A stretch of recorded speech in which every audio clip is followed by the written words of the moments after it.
Ladies and gentlemen, students and parents, a very good morning, afternoon, and good evening to our families and friends around the world. Welcome to 2022 Spring Online Exposition on Taiwan Career and Higher Education for Indian Talents. I am your hostess for today's program. We will be streaming online with 16 different universities around Taiwan with interactive sessions and focusing on various fields.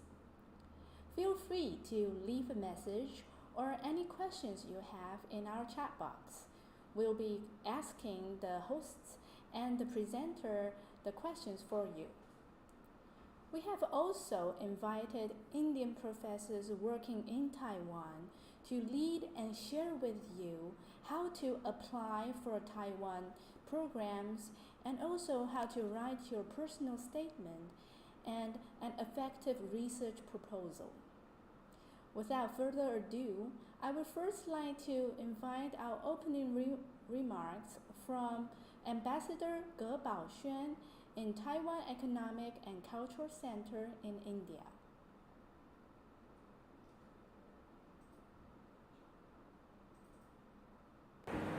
Dear students and educators, I'm delighted and honored to virtually join the 2022 Spring Online Exposition on Taiwan's Career and Higher Education for Indian Talents.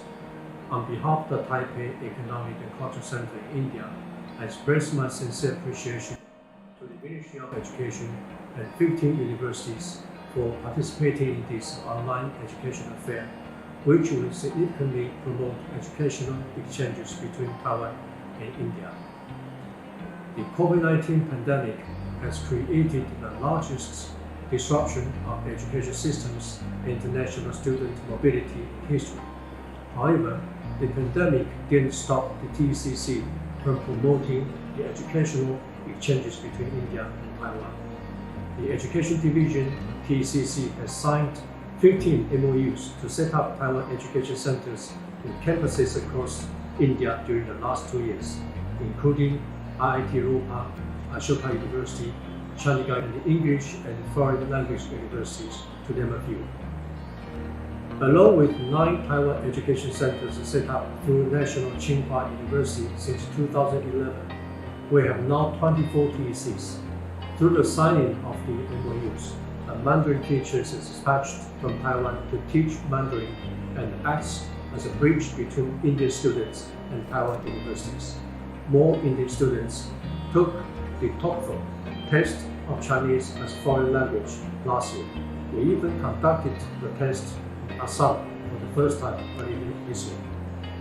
Apart from working with the higher education institutions, we have also initiated collaborations at the middle to high school level to build the foundation for a strong relationship between India and Taiwan. In March, 28 schools from Taiwan signed MOUs with 28 Indian schools, and many schools have already begun with the virtual exchange programs where students discuss on learning experience, culture, foods, snacks, dress, history, UN SDGs, etc. Through the cooperation, the TECC is making frequent and robust communications with the Indian university students and scholars. We expect to see more Indian students to pave their career and education way to Taiwan through the online fair. Indo-Taiwan relations and more interaction in terms of trade investment, science and technology, as well as culture and education. I believe this is the best timing for Indian students to study in Taiwan. In this virtual fair, we have speakers from renowned professors in Taiwan, mapping the learning pathways and career pictures for prospective students. The representatives of 15 universities will provide a thorough and precise presentation on their universities, scholarship programs, information on popular majors. I'm sure that Indian students who are participating in this virtual fair today will get useful and practical information. Now the border restriction has been lifted for Taiwan Experience Education Program students and government scholarship awardees. Taiwan is surely a top destination for Indian students to pursue their education and hone their Mandarin skills. It's our pleasure to welcome you in Taiwan with open arms.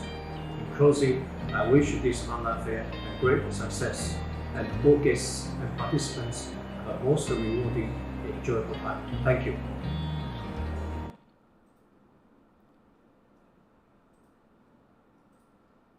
Thank you very much with our words from Ambassador Kaohsiung.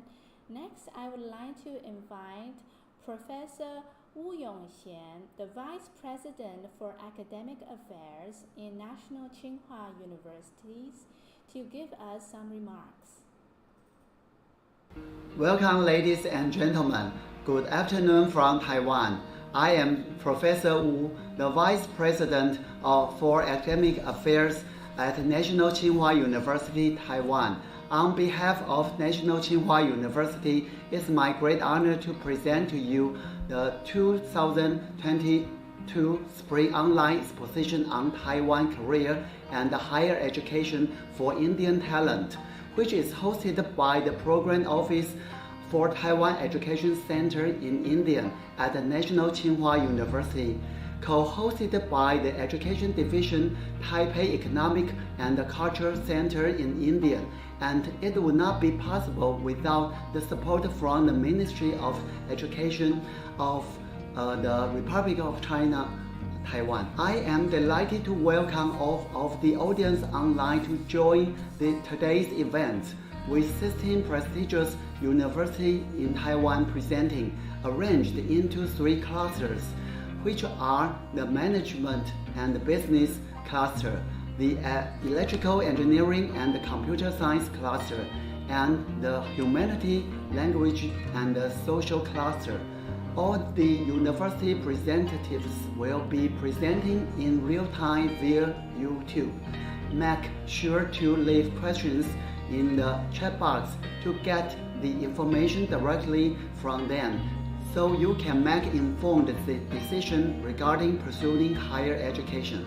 I would like to take this opportunity to introduce National Tsinghua University to you. National Tsinghua University is one of the top universities in Taiwan. We are ranked within the top 200 universities in the world and the top 50 universities in Asia, according to 2022 QS World University Rankings. Soon we can expect National Tsinghua University to become one of the world's top multidisciplinary universities. We are actively under the establishment of a medical school with an affiliated hospital, a school of semiconductors, and the Taipei School of Economics and Political Science. Furthermore, several massive projects will be built on campus, including a world-class modern art museum, a concert hall, and a heritage museum attic. National Tsinghua University is also proud to be the university having the strongest tie with India. We are the home to nearly 200 Indian students in recent years and partnered with 24 Indian universities.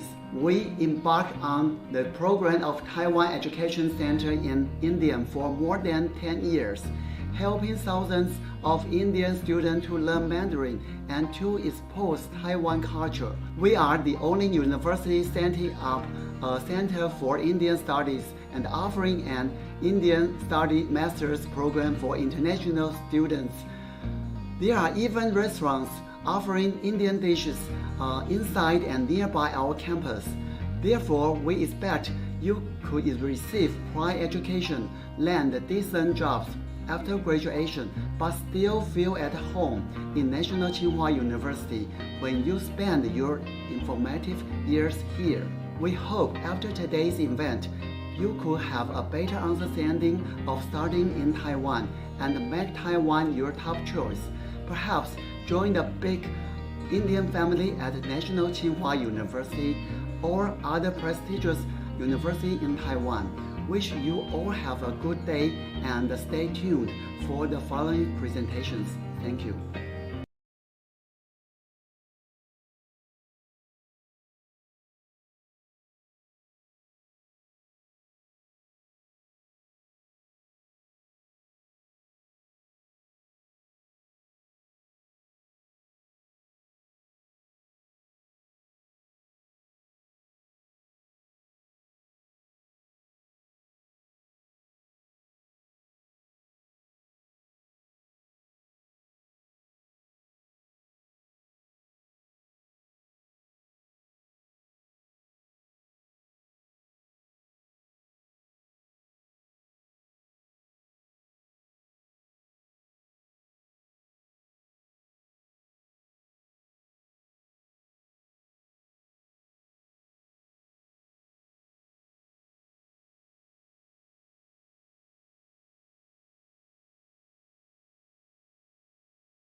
It is a perfect matchmaking opportunities for Indian talents, universities, and businesses in Taiwan.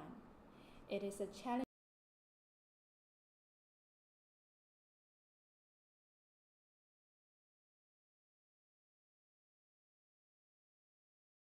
for Indian talents in both Taiwan and India to find a promising career with a future outlook and long-term development. Back to students to kickstart careers with Taiwanese enterprises. I am confident that this exposition will be beneficial to all parties and help bring Taiwan-India relation even closer. Indians are the fastest growing international student group studying in Taiwan. Despite of the pandemic, there were still 2,233 Indian students studying in Taiwan in the year 2020 to 2021, which is 2 times compared to 5 years ago. India's new education policy, started in 2020, has further liberalized collaboration between Indian and Taiwan universities. Taiwan's goal to become bilingual in Chinese and English by 2030 also provide incentives to Indian students studying in Taiwan. The phenomenon of Indian students coming to Taiwan for higher education is a new trend with a lot of promise. Most Indian students are pursuing master's and doctoral degree in Taiwan, majoring in engineering, science, medicine, and biotechnology.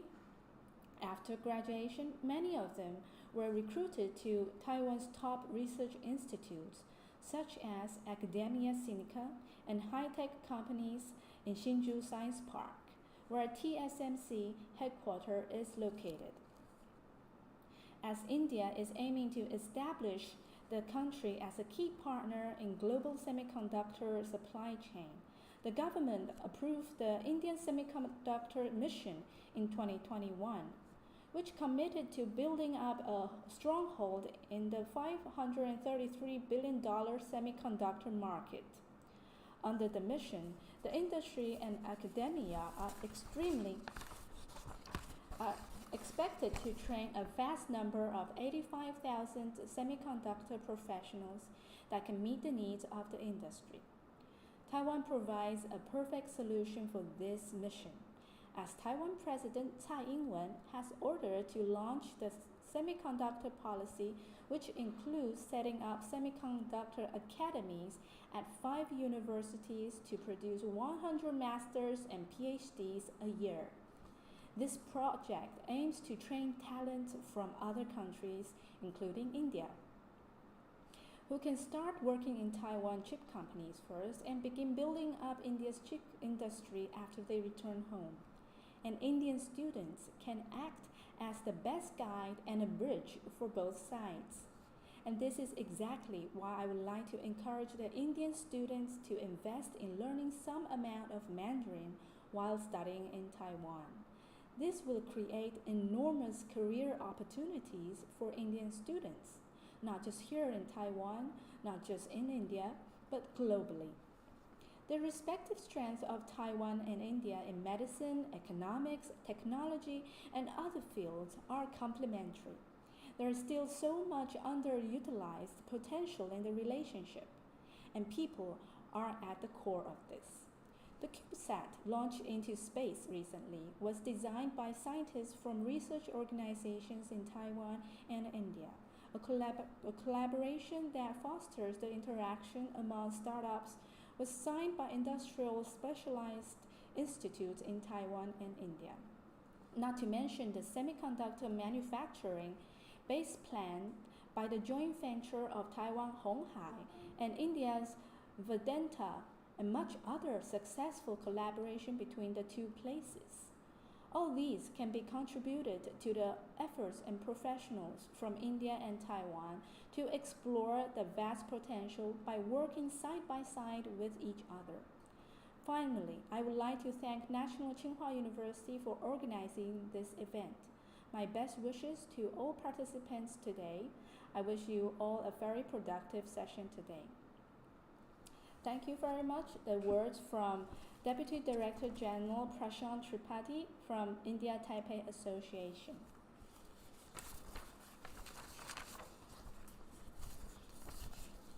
Our very exciting session will start first with business and management field. I would like to first invite Professor Dr. Candy Cho and Ms. Bella Zhang from Chien University. Are you with us online? Can you hear me, Dr. Cho? Yes, I can hear you perfectly. Thank you very much. I will hand the floor to you.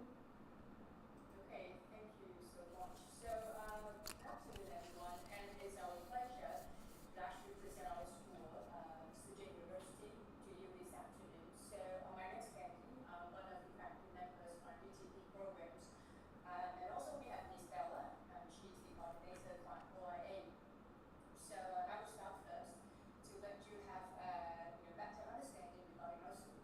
So, firstly, what is Chien University? So, from the Global View Research 2020, as you can see the table from the slide, SCU was rated as one of the top universities in Taiwan with the high level of internationalization. So, additionally, we have been awarded as the most international university through 5 years, as you can see. So, even though I would like to show you the video regarding Chien University so you have better understanding it, but because of time constraints, I'm not able to show you. But if you are interested, actually, you can see the icon there, and you can click. I'm not really sure whether the organization will provide you the slides or not, but you are more than welcome to write us an email later on to seek more advice. And thank you, Bella. Thanks. So yes, about the TV, actually our program overview distinctive and courses international business. So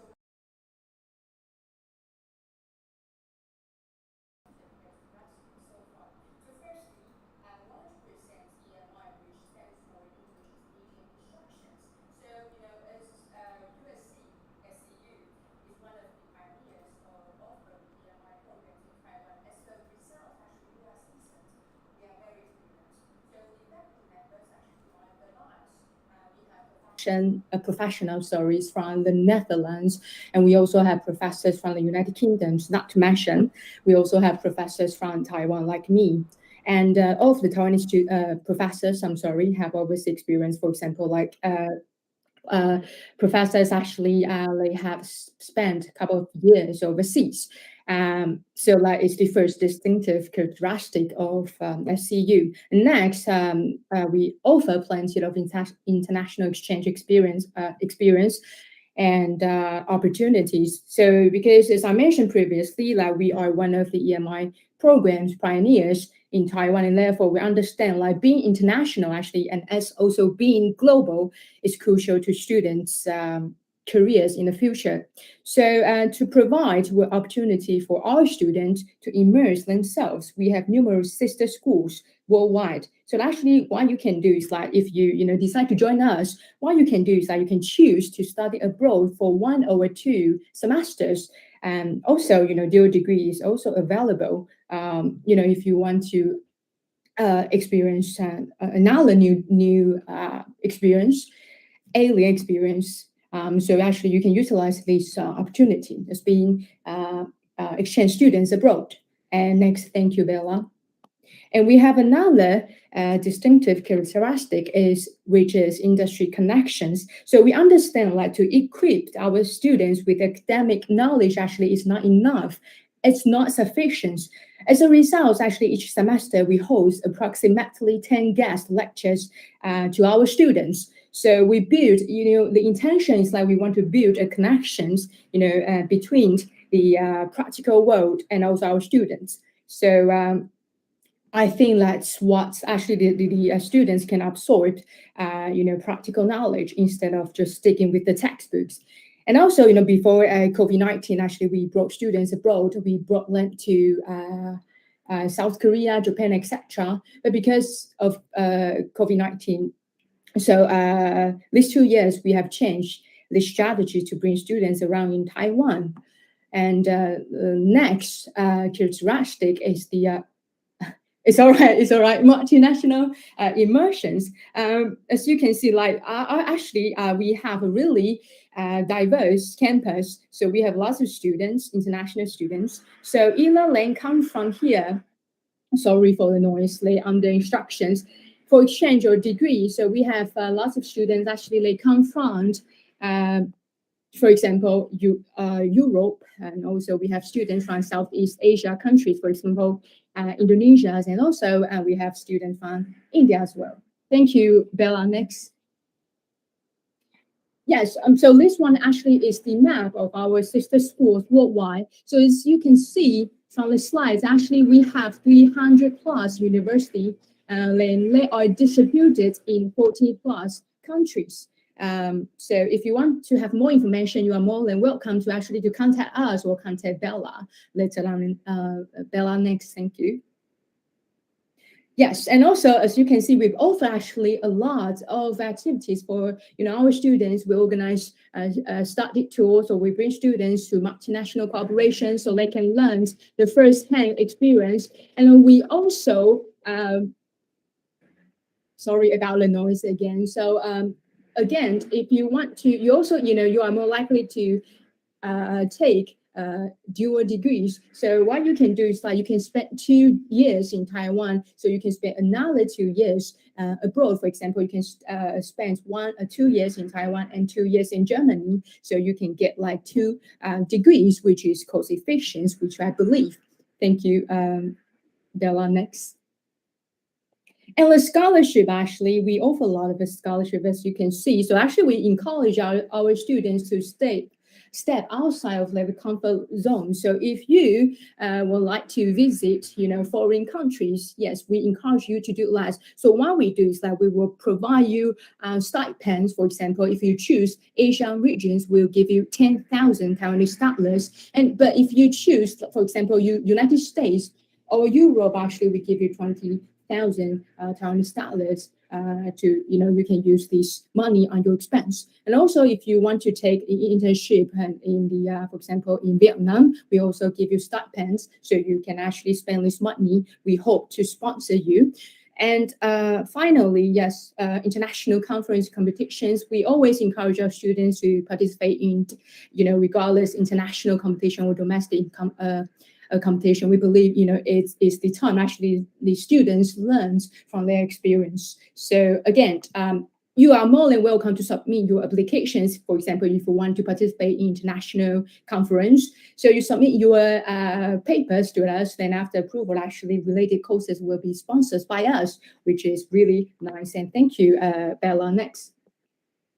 And also, because, we want to connect the students to the world. So each year we offer intensive course. We invite professors from our sister schools, as you can see from the list. So before COVID-19, we asked the students, the professors to come to our schools physically. But, during the COVID-19 pandemic, it's very difficult to invite them. So what we do is we switch online. So student spends 2 weeks, because it's intensive course with the professors from sister schools. We believe throughout this experience, actually, students can learn, the different teaching styles of different professors. So, just to prepare, in the future, if they want to become exchange students, I believe they can adapt to that in advance. Thank you, Bella. Next. And also, we offer really cool course, which is called Asia Summer School. So in every summer, actually, we invite professors, well-known professors from sister schools to Taiwan. So they offer the course, intensive course as well, 2 to 3 weeks, usually, the durations. So we ask the professor to come to here and then, share the cutting-edge knowledge regarding their research to us. So as you can see from there, we provide numerous courses. We have business management, innovation design, and arts and humanity, etc. Thank you, Bella. Next. And yes, this one, cultural immersion tour, actually, yes.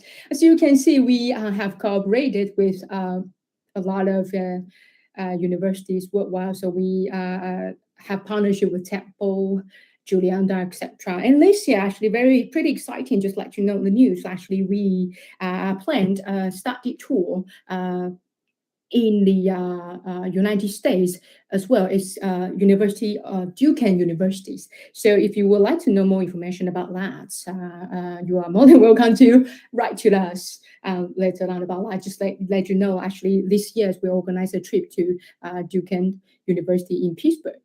Thank you, Bella. And also industry connection, we know that we need to, bring the first-hand information regarding practical work to our students. So actually, we bring our students to the organizations, to multinational corporations. So we bring them abroad, and we also bring them to domestic companies. As you can see, the company that we brought, actually, mostly, they are multinational corporations. So, students actually, they can think about which industry they actually want to go. We want to actually provide, a lot of opportunities to our students. So before they determine which career path they want to go, we want to actually give them more chances to learn. Thank you, Bella. Next. International competition. Again, yes, we now encourage our students to participate in international competitions. Again, they will learn, they can apply while they learn at schools and apply to the questions like the competition actually asks them to solve. So before actually, yes, pandemic, we brought students to abroad. But right now, during pandemic, we ask students to join the competition in Taiwan. Thank you, Bella. Next. And internship, as you can see, starting from 2018 to 2020, actually, you can see the number of students actually decided to go for internship has increased. I think the reasons why, we encourage students to participate in internship. The reason why is because, they will know what are the skills, capability actually they let go of. And so before actually graduating from school, they can come back to us, consult with us, then we can actually give them guidelines what they need to improve. So we believe actually it's really a good opportunity for students to note, those resources like are scant. So they can actually absorb those resources before actually going to, the field, to the battlefield. Thank you, Bella. Next. And yes, diversity, as you can see. If you come to Taiwan and you feel like you have no chance to meet meet new friends, but you don't really have to worry, like, because OIA actually organize lots of interesting activities, so you don't really have to worry. We will arrange study mate for you. So if you have difficulty in understanding Chinese Mandarin, so okay, Mandarin Chinese, yes, my mistake. It's no worry, because our study mate actually will teach you and also show you around the city, even Taiwan, and also OIA organize city tours, so you can learn about our local cultures. So really don't have to worry. So just come to us, and we will actually guarantee that you will have a really wonderful life at Shih University next. Bella, thank you.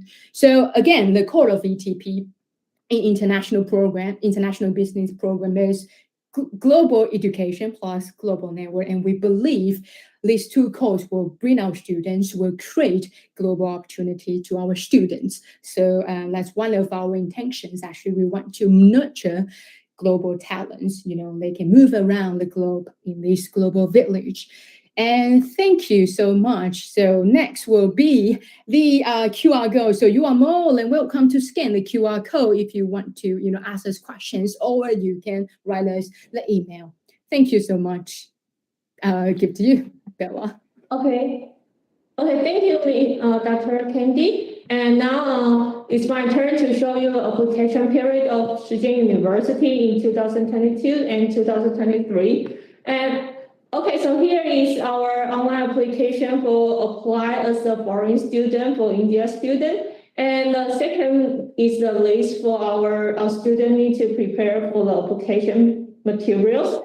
And if you have any question, welcome to contact me by email or by line. And later I will show you my contact in the last slide. And this one is our 4-term application period. And actually now we are in the second round of the application period. So if the student, you are the grade 8 of the high school this year, or also for the university student want to apply for the master degree, welcome to contact me, and also I will give you more information about our application. And this one is also the spring term. Our university provides a 4-term for application and also a spring term. So if you have any plans like a delay, come to our school and also want to join us in next February, welcome to you to apply our university in spring term. Okay, and this one is for the language proficiency for ETP Bachelor. So student, you have to reach this requirement. And if you are not, we will provide you the English intensive program to reach the level, so you don't have to worry about if you cannot catch up the content to the courses, and we will assist you before you come to school. And this one is also the language proficiency for master. So also the same if you didn't reach it, and we will help you and assist you to join the programs before you enrolled. And I think the student will already care about the scholarship, so I will inform you the general scholarship for admission scholarship. We have 2 scholarships for the international students. First is 1-year tuition waiver. So that means if you come to Chien University the first year, you can get a tuition waiver. And second one is full year tuition waiver. That means if you come here for the bachelor, if you reach the level, you pass all the subjects when you join the university and all the semester, you will get a 4 year. For bachelor is 4 year. And for the master is 2-year tuition waiver. Okay, and this quota for 1-year tuition waiver is 15 students, and for 4-year tuition waiver will be 2 students. And for 4-year tuition waiver, only will provide the student from Southeast Asia student, for example, like Indian student, Indonesian student, Thai student. So for the Indian student, you have more chances than others, you can get this scholarship. And this one, if you don't have, if you are not awarded about the admission scholarship, you still can get the southbound student scholarship and academic excellence scholarship when you enroll from the second semester. The only thing you have to provide your previous transcript of your semester to me, and then you can get the scholarship. Okay, you can get around USD 300 per semester. Okay, after you apply and you reach the requirement. So all the students can apply this one, and especially for southbound student scholarship, only for Southeast Asia student only. So also for Indian student, you are qualified to apply this scholarship when you are enrolled from the second semester. Okay, and then I'm going to show you about my contact. This one is the contact from me, and I'm also the coordinator of Indian students. So if you have any questions, welcome you to contact me by our office email. And then also we have official line. So if a student you have any interest in Chien University, welcome to scan this QR code and then contact me through line directly. I will get back to you as soon as possible when I saw your message. So welcome you to join us Chien University again, and hope you enjoy the event today. And thank you all very much for our listening. Thank you.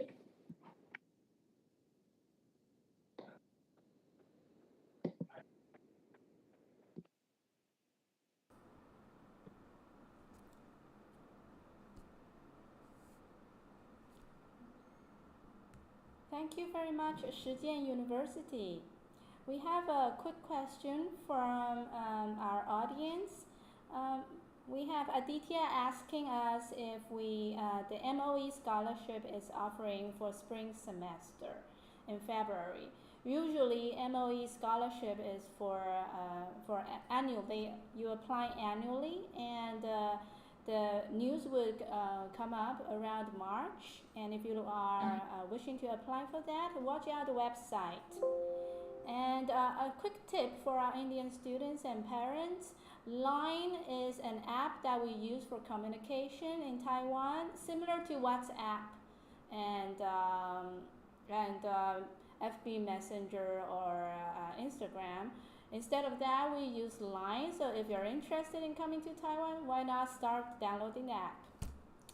Well, without further ado, I would like to invite our next university, I-Shou University, Providence University, and we have an Indian professor working in I-Shou University to share with us about their university and the students studying there. Professor Hrishikesh Kire, are you online? Yes, I'm online, ready. Yes, I can see you. So I'll hand the floor to you. Thank you very much for joining. Okay, thank you very much. So let me quickly share my screen.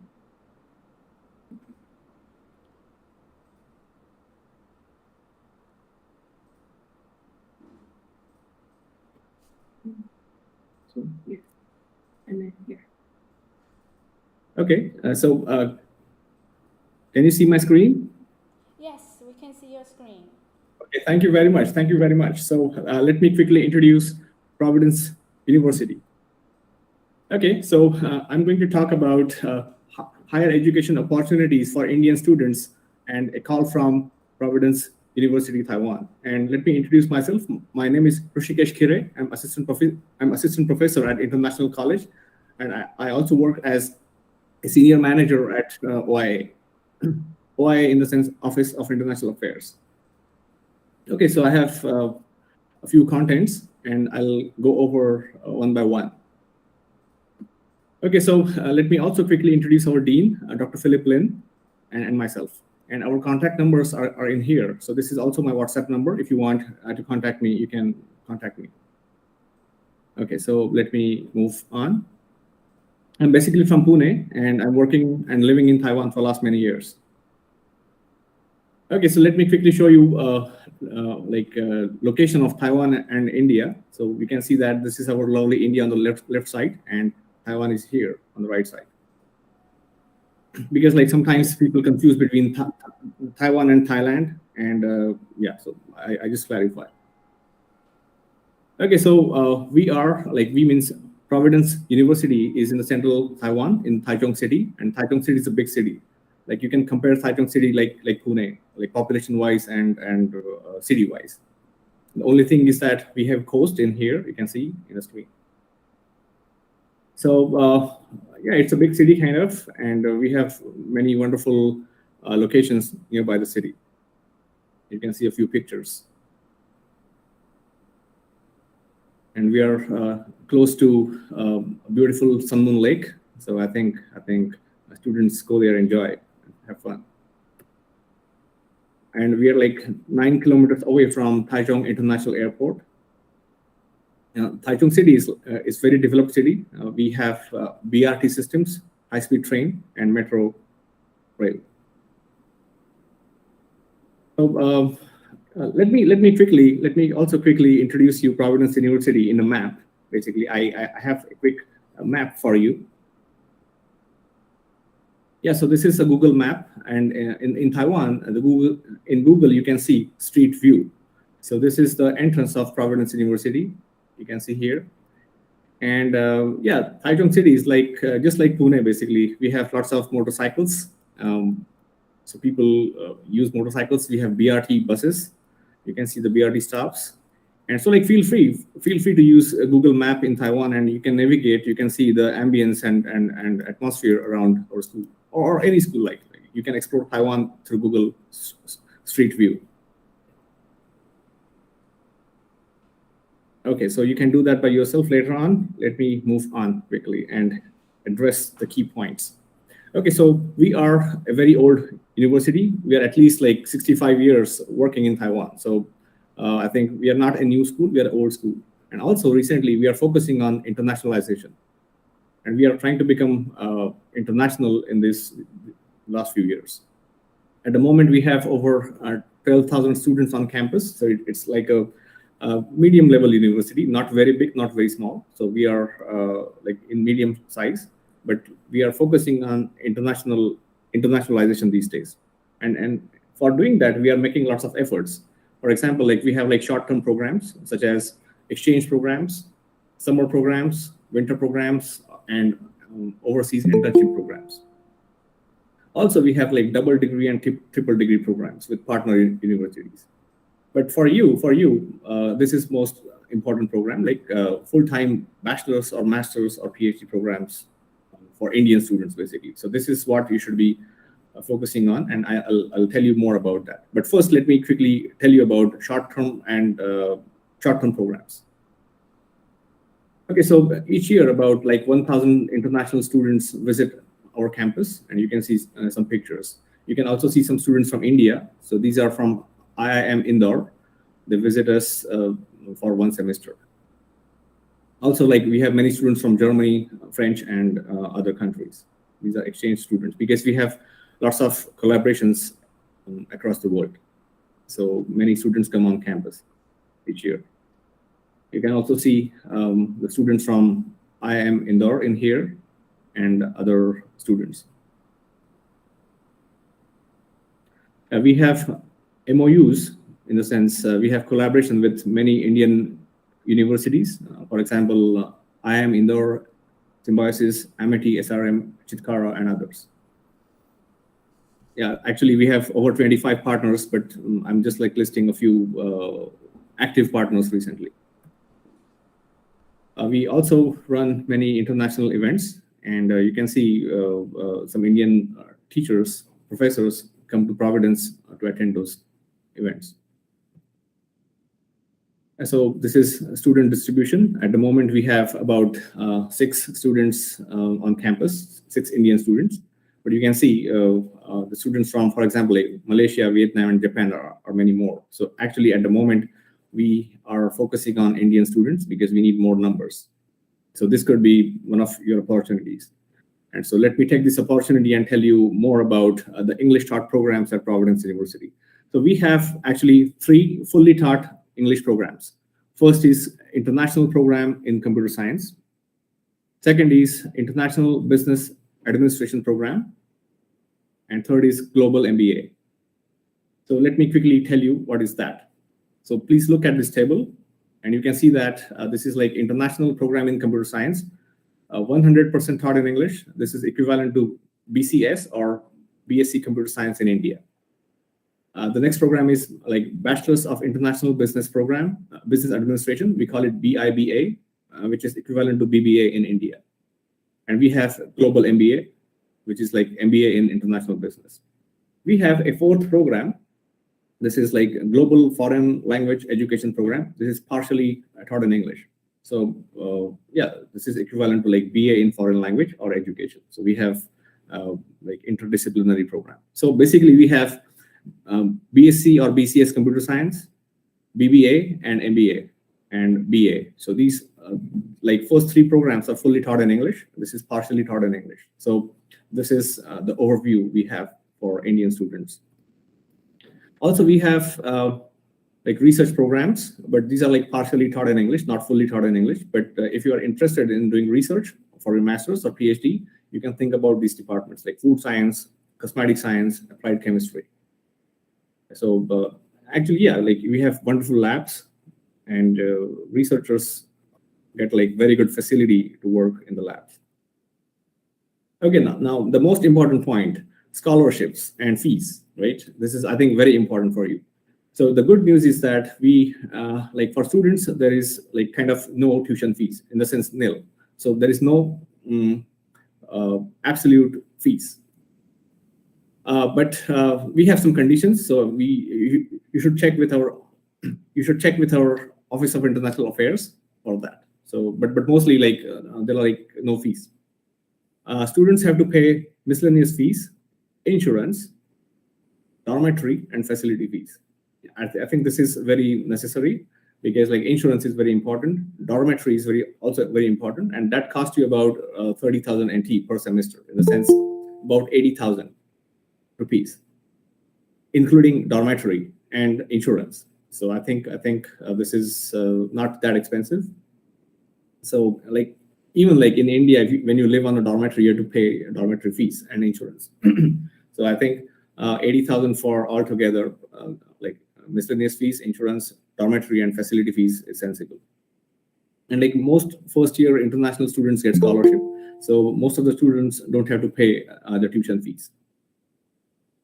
But of course, like your scholarship can be renewed each year, but based on your performance. So we have some criteria to renew the scholarship, and I think many students get renewal each year. So there are like many students whole 8 semesters, and they kind of have education for free. Anyway, but this is the scholarship scenario we have. Yeah, these are like accommodation and other expenses.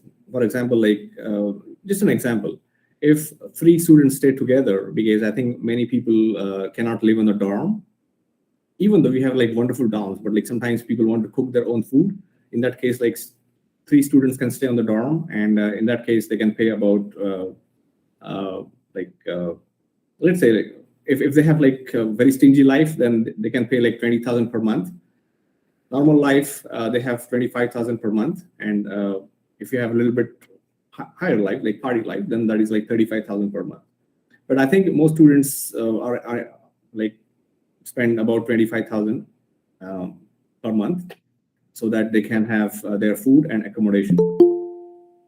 So, but like if you live on the dorm, then maybe these expenses will be low, but food expenses are there, so you should consider that. Okay, so apply. If you want to apply to Providence University, you can scan this QR code, or you can simply write email to Miss Naomi Harris or me.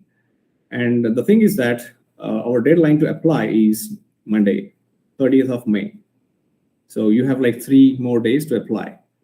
And what you can do, actually, you can maybe you may not be able to like submit your all documents, but if you want, you can just apply at a moment for some program, and you can afterwards you can complete your documents. But it is important to make a registration on our website before 30th of May. And this is our website. You can just apply online, or you can scan the QR code. Let me just remind you, you have only 3 days. Okay, so we have many challenges and benefits of international students in here. Like when you become international student, you have many challenges and benefits. And challenges include like culture, language, cross-cultural communication, maybe differences in education system. Sometimes finding a job could be challenging because of the language. However, you also get some benefits because of your different language skills and cost. Benefits also various benefits we have. We have lots of research opportunities, industry collaborations, superior lab facilities. You can also learn Chinese. You can learn new culture and other things. Or also you can have access to international jobs in the future because you get degree from the school. So let me show you a few pictures from Providence University campus. You can see this is our campus. And this is our wonderful library. Yeah, this is library. These are the student dormitories, you can see. But on the dorm, you cannot cook.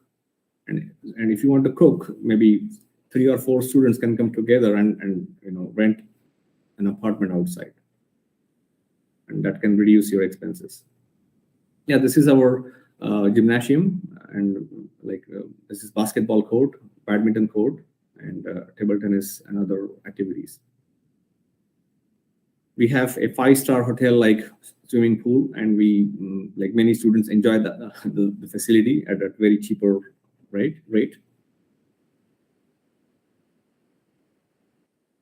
We have, of course, these are a few examples of our corporate connection. We have collaboration with many different universities.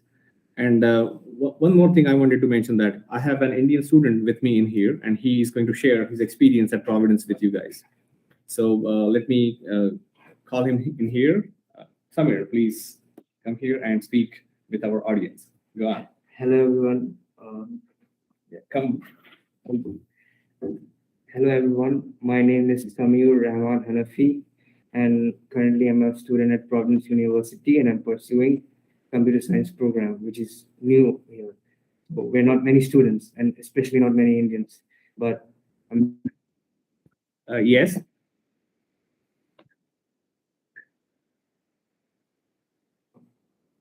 Okay. Yeah, can you see us? Okay, great. So this is our Indian student on campus. Go on. hello, everyone. My name is Samir Rahman Hanafi, and I'm currently studying computer science in Providence University of Cheng, Chuan. And as of now, I live in the student dormitory. Apparently, there are 3 student dormitories to choose from. So, given your preferences and location and whatnot, I think you can choose whichever you like, or you can also choose to. Yeah. Oh, okay. Okay.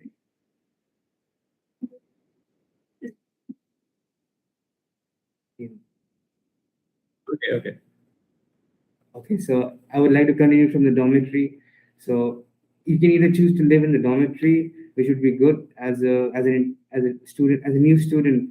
It is better to be around people and then have social interaction.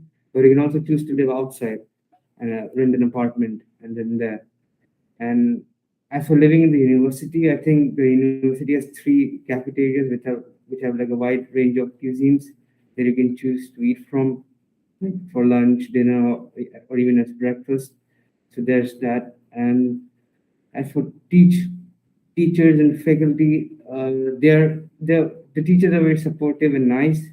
I haven't faced any kind of let's say discrimination or whatnot, because that does come into my mind when you go alone in an uh, international area. Then I mean, you have certain images that you build up, but I haven't faced any of that. So I'm very glad about those experiences. And as for my classmates, they come from totally different backgrounds, and it's very fun knowing them and interacting with them in the class, doing group projects and stuff. So I think all of that has been a wonderful part of my experience. And also, as a student, you can also do part-time jobs, which is a very, very good thing, I believe. Because if let's say, I mean, you can't study all the time, so you might as well just go and earn some cash, I guess. So like applying for work permit is not, it's very hassle-free over here. So like you can just apply for a work permit and which lasts for 6 months, and so you can work anywhere. It can also depend on your skills, and you can work anywhere. But I would recommend knowing Chinese, being fluent in Chinese before coming here. I believe that is a very good thing. And because in my university, since like the other courses are still opening up in the international program section, so I would say knowing Chinese would be beneficial so that you can opt for other programs as well while you're pursuing the international program. I think that's all I'd like to share. Thank you for listening. Thank you very much from our sharing from our students and Professor Kire. Do we have any more questions from our audience to Chien University? Okay, if you have any further questions, Professor, how can we contact you? Can you see my email address on the screen? You're not sharing your screen. If you share your screen, then you will see that. Right. Yes.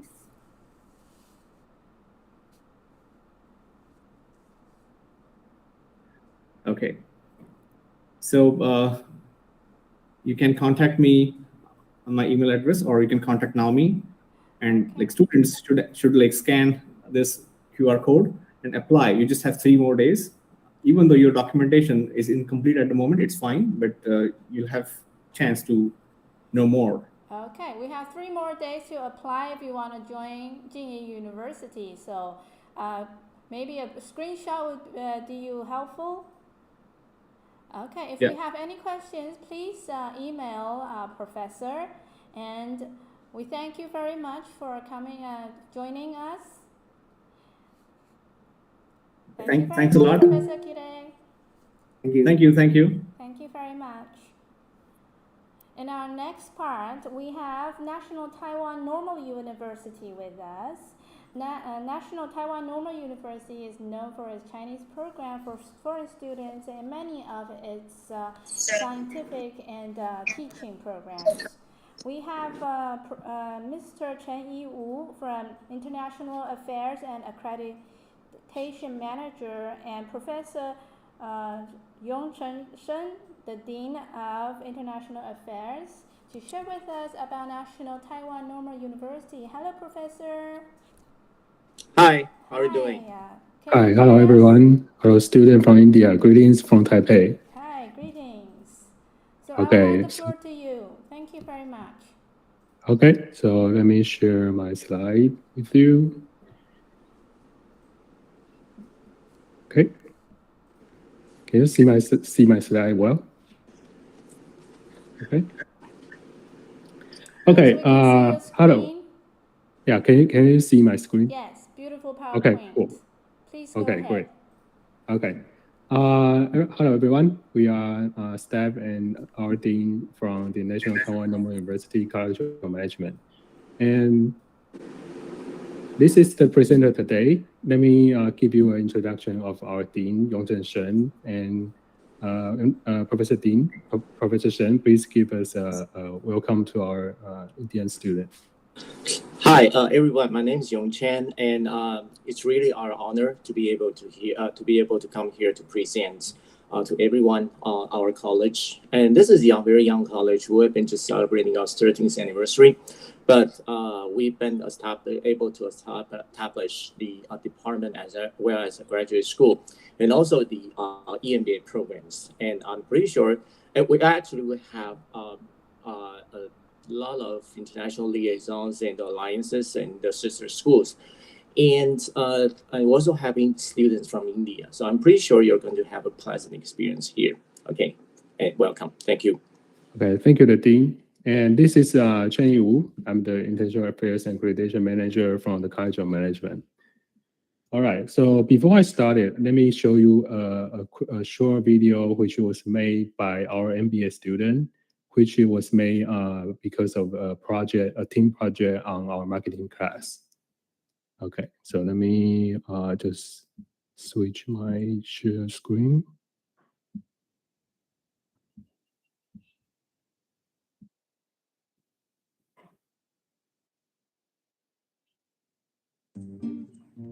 Hello everyone, I'm Mr. Lion and I will tell you about the NTNU MBA journey. Let's go!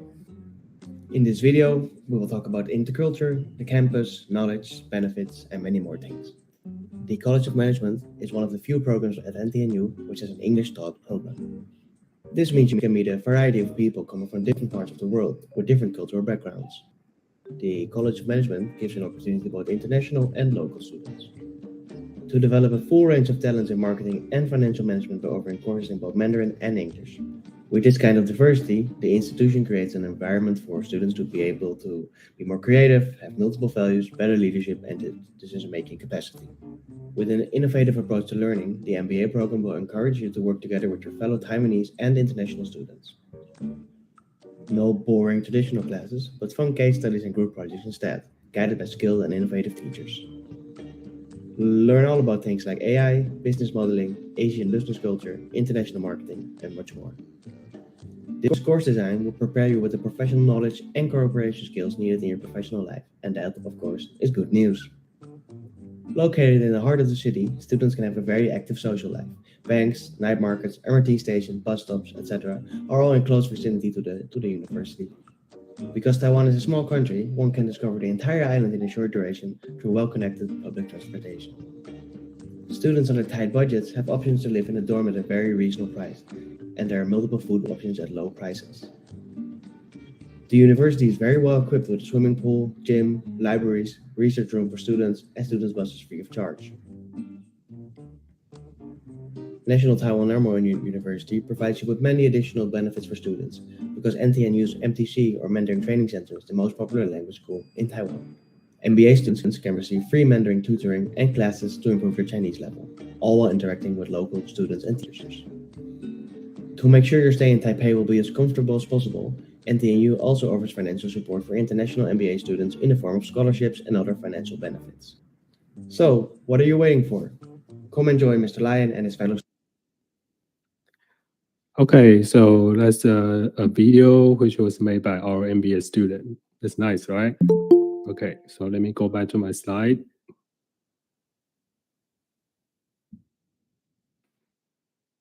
Okay, so before I start the introduction about the cultural management, let me introduction of our university first.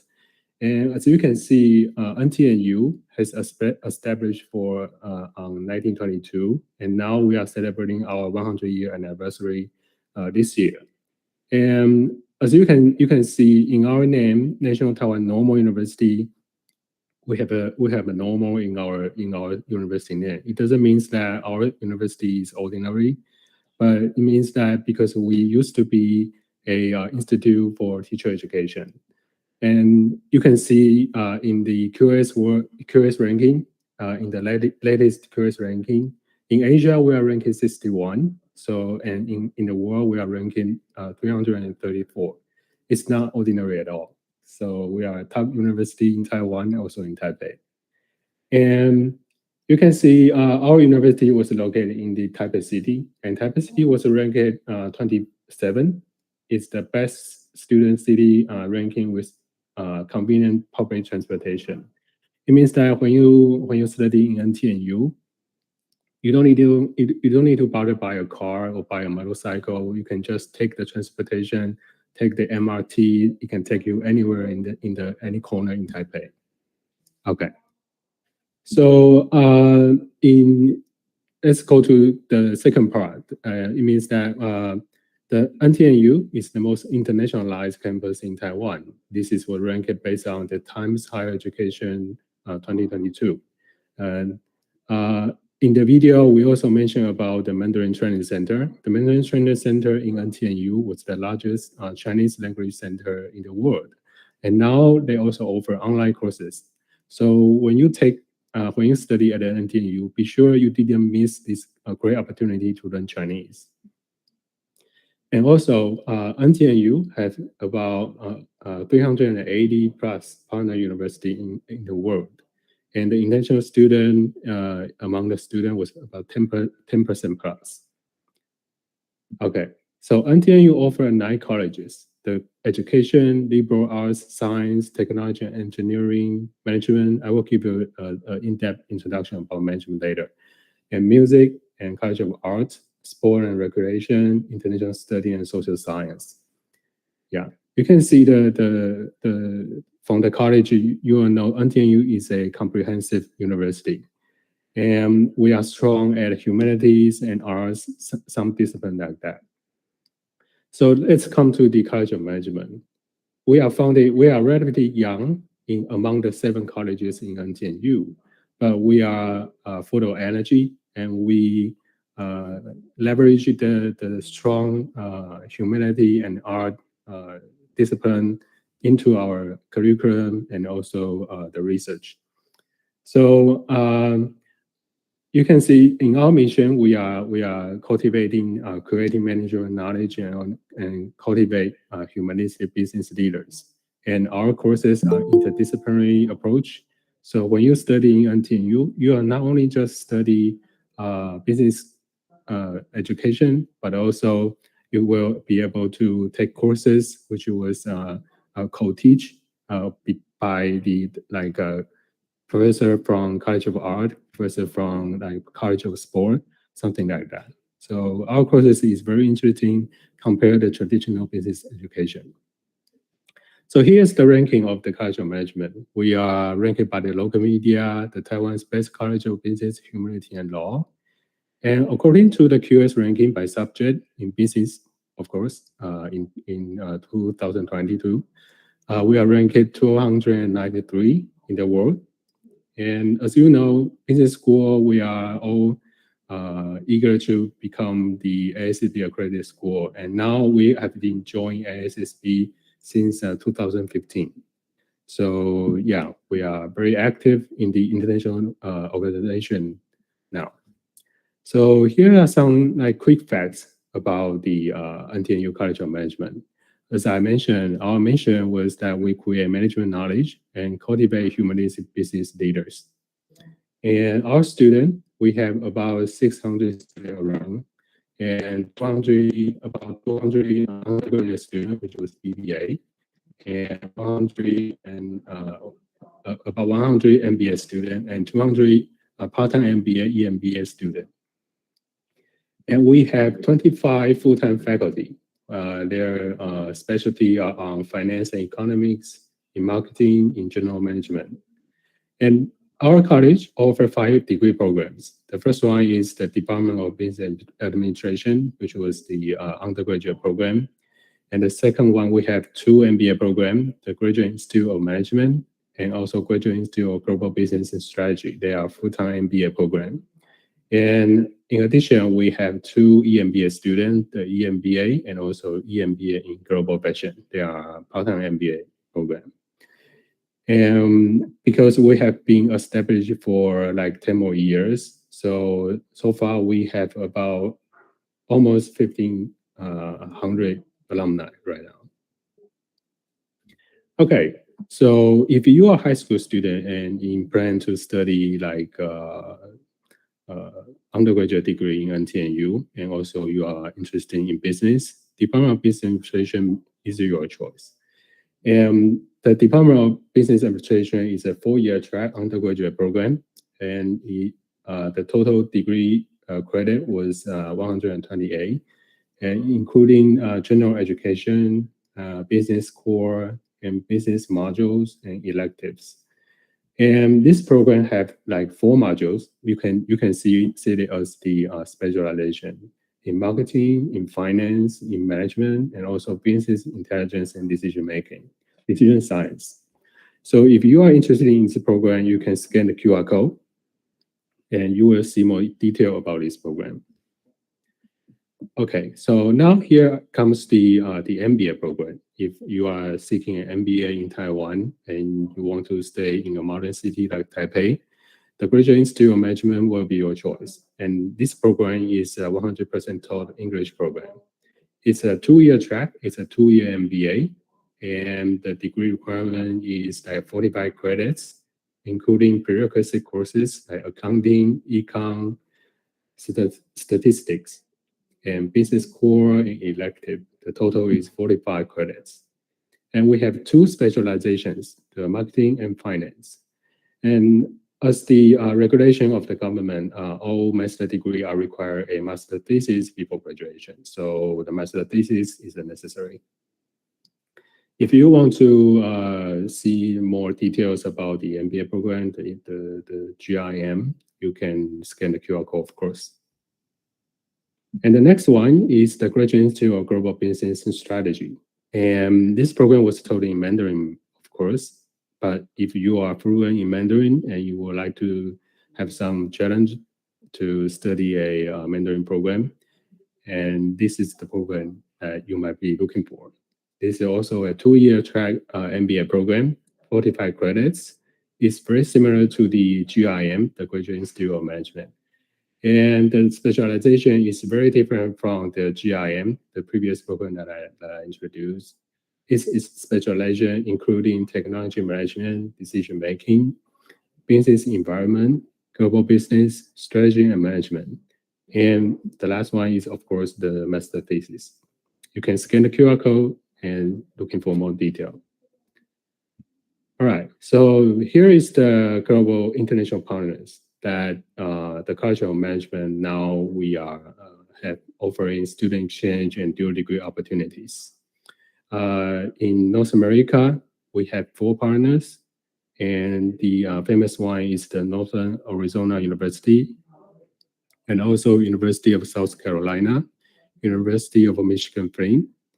And in Europe, we have like 7 partners, and the famous one is the MDN Business School in France. It's the top business school in France, and also the University of Würzburg in Germany, and also Munich Business School, University of the West of England, Bristol is in United Kingdom. And in Asia, we have about 12 partners, like Singapore Management University, and Kyushu University in Japan, Hanyang University in Korea, and also Southwestern University of Finance and Economics in China. And in New Zealand, we have a partner, also a top business school in the Oceania, is the University of Otago.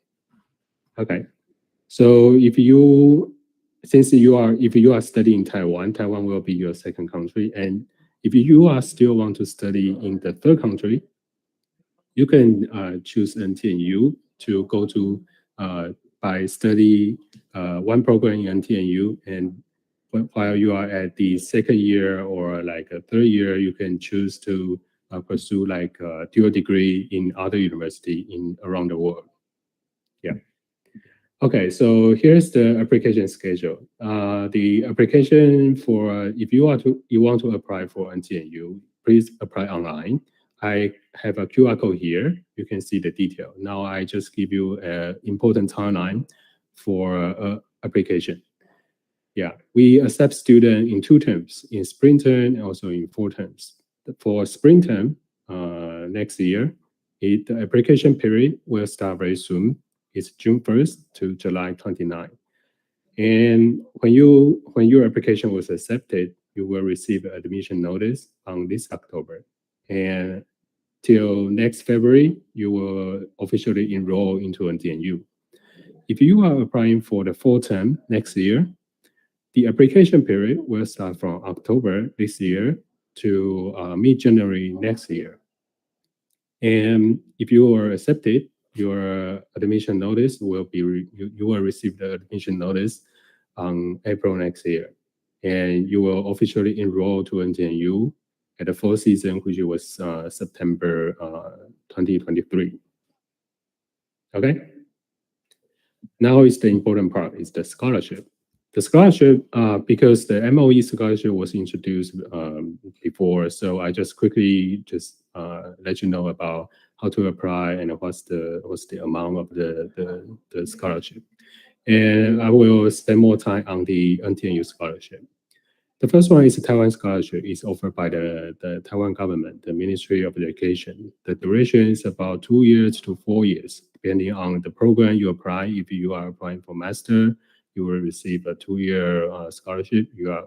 If you are applying for undergraduate program, you probably will get a 4-year scholarship. And Taiwan scholarship is a monthly stipend. Yeah. It's about 300 to 600 United States dollars. And also we have tuition reimbursement about 2,600 per academic year. If you would like to apply for the MOE scholarship, you need to apply from the TECC in India. It's the Taipei Economy and Cultural Center. And since the scholarship, as the moderator mentioned earlier, that you only take application once a year, so be sure to remind the announcement by maybe the Indian Center, Taiwan Education Center. Yeah. And for the NTNU scholarship, the duration is about 1 to 3 years, and we offer like full tuition waiver, and the amount is about 3,200 US dollars per academic year. If you are applying for bachelor, you will get a 1-year scholarship. If you apply for a master program, you will get 2-year scholarship. And for doctor program, it's a 3-year scholarship. You can apply the scholarship directly from NTNU, and the timeline is same as the entry application schedule. Let me go back to my previous slide. So when you are applying for like spring term, be sure to apply the program and also the scholarship from June 1 to July 22. And if you are applying for fall term, you need to apply scholarship as well during this period. Okay. So, well, that's part of my introduction. So here's our contact information. Please contact us if you are interested in study like NTNU or study business in NTNU. Type of the contact is the NTNU Office of International Affairs. If you have any questions about application or scholarship, tuition fee, something like that, contact the Office of International Affairs. If you are interested in the program details, so like courses, curriculum, faculty profile, you can contact the College of Management. And here is our website and email. And our Office of International Affairs also have a YouTube channel. You can subscribe and see the live and also the detail of the campus on the video they made. Here's the QR code. Okay, so that's yeah. Thank you, everyone. Thank you very much. We have a quick question for you. We have an audience asking if there are specialized scholarship for MBA program. Mm-hmm. Are there any scholarship just for MBA program? The scholarship was all supported by the NTNU. We have no like program-based scholarship. The scholarship so any is program can apply for NTNU scholarship. Exactly. I see. So apart from Taiwan scholarship, we also have the university providing you sufficient scholarship for all kinds of program you're applying in, right? Yes. Yes. Yes. So that's great. Thank you very much. We have quite a few questions coming up, but we have Professor Cho waiting for us online. So we'll go ahead with Taipei Medical University first, and then we will address your question soon after their presentation. So Professor Cho, the Associate Dean of College of Management from Taipei Medical University, are you online with us? Yes, I am. Yes, thank you very much for being with us today. Is it okay that I hand the mic to you now? Are you ready? Yes, I'm ready. Okay. Someone will play the presentation PPT for me. Yes, we will share the screen from here. Okay, Let's see. please. While we're waiting for the screen, let me answer a few of the questions we have. We have a question asking about political science or international relations. Yes, we do have programs in that. Right now, what's in my mind is National Chengchi University and National Zhongxing University. I'm not very sure whether they will be with us, but you can look up online for that. So, Professor Cho, we are ready, and the screen is sharing. Okay. Okay. So thank you so much for this opportunity to introduce my college and from at TMU University.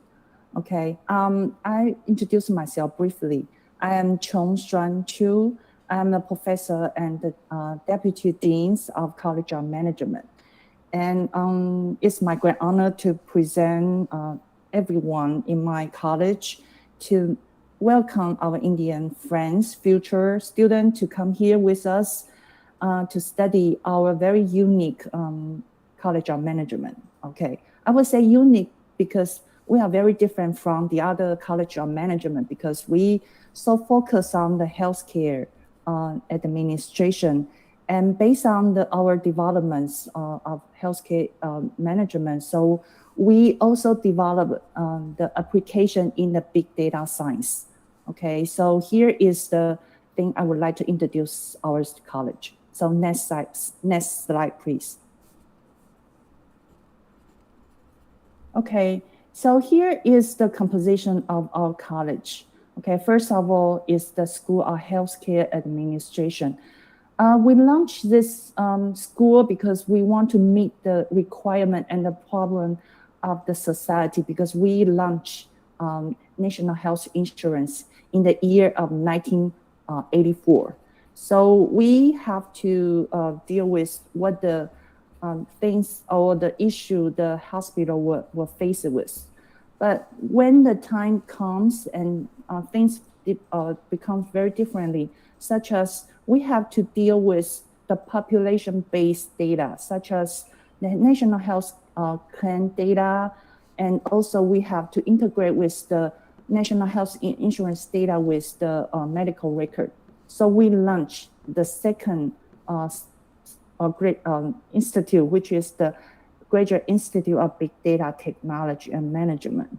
Okay, so, and we also, to meet the demand of the industry, we also have the MBA program, specifically in biotechnology. And we also have the international PhD programs in biotech and healthcare management. Okay, it's only for the international student. So it is all the academic unit to teach and do the research.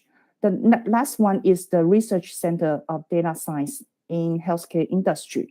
This is more or less to deal with how the academic center to cooperate with the industry to realize and to solve their problems when they face their difficulty. Okay, can you go back to the previous one? Yes, thank you. So so we have the bachelor degree and the master degree for the School of Healthcare Administration. For the Graduate Institute of Big Data, we have the post-bachelor program and master programs. And for the PhD, we only have the international PhD programs for biotech and healthcare management. So if you are international student without any master in the language of Chinese and Mandarin, I recommend you to apply our School of Healthcare Administration because we have a full lines English course for the master program for the international student. We also have the, if you're interested in the PhD, you are interested in pursue your academic career, you are more than welcome to apply for our PhD programs, especially for the international student. Okay, next slide, please. Okay, so here's the number of the faculty for each unit. So we have totally 46 faculty under our College of Management. Next slide, please. So our student enroll each year, including the bachelor degree and also master program degree, okay, and the PhD degree. For the international student, specifically to say, PhD program, we recruit only 9 so far here in TMU. So we recruit 9 international students each year. And also for the master program for the School of Healthcare Administration, this year we have 16 international student recruit for this year. Next slide, please. Okay, so far we do not have any student from India. So we look forward to have more students to see your application in the near future, because we are very specialized in the management in healthcare industry. Okay, so we now have accumulated since 2009. We have 90 international students from 32 countries. The number one student from Mongolia, Belize, and the others, other country from Asia, or maybe Africa, or maybe Central America, or maybe Southern America. We also have students from United States, from Canada, and also from nearby countries. Okay, next one, please.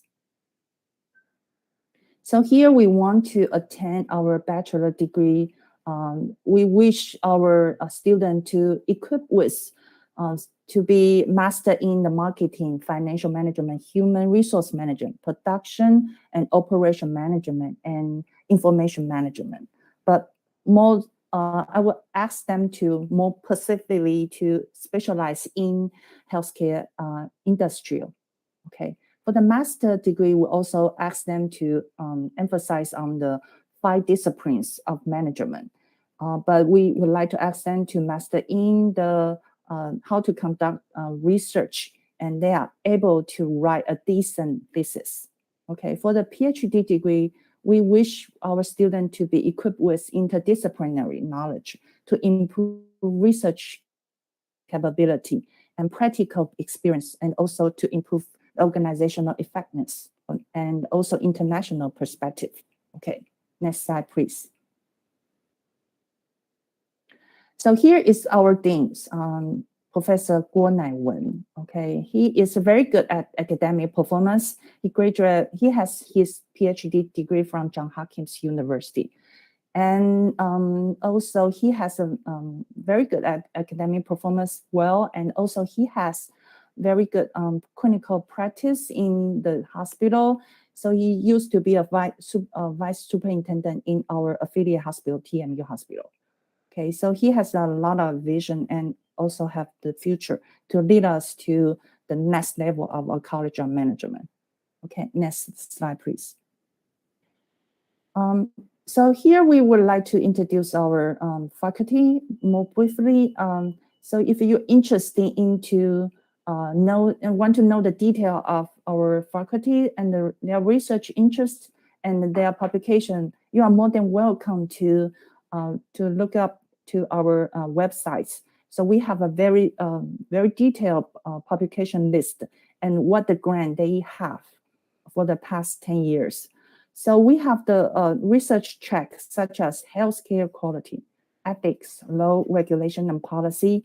We also have IoT and cloud computing in healthcare management. And myself here is human resource management and also outcome treatment.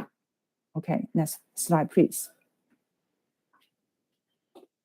And also we have the research track in the Graduate Institute of Big Data, Technology and Management, including the healthcare informatics, data analysis, and the information system and programming.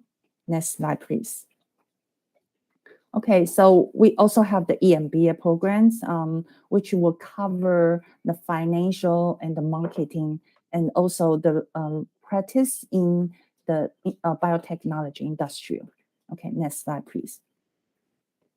And our international PhD program in biotech and healthcare management will include artificial intelligence, biotech management, and healthcare management. Okay, So next slide, please. Okay, so our international partnership are not only to cooperate in the research, but also we have some cooperation to have a student to have some exchange programs, such as the University of Nottingham, UK, and the Southern Tohoku Hospital Group from Japan, and the partnership from the Ukraine, Indonesia, Australia, and the United States. We still on the first negotiate with the Washington University in St. Louis. Okay, next one, please. We also have to conduct international summit in healthcare and the smart healthcare to cooperate with Ohio State, Washington University, Penn State, UC Irvine, Western Sydney University, Mahidol University, and University of Nottingham. Next, please. So we just hosted 3 international summits just finished within the past year. So and we have a very successful and caused a lot of discussion, and we further make a more detailed cooperation across different universities. Next slide, please.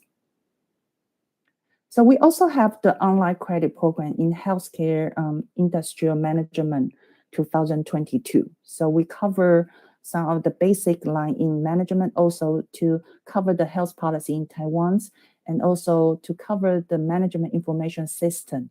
So if you're interested, you are more than welcome to look up on the website. Next one, please. So here is the brief introduction to our college. I believe our school also arranged the other presentation, and also some of the PhD students from India to want to share his experience with you all. So thank you so much for your listening, and look forward to seeing you in the future. Thank you.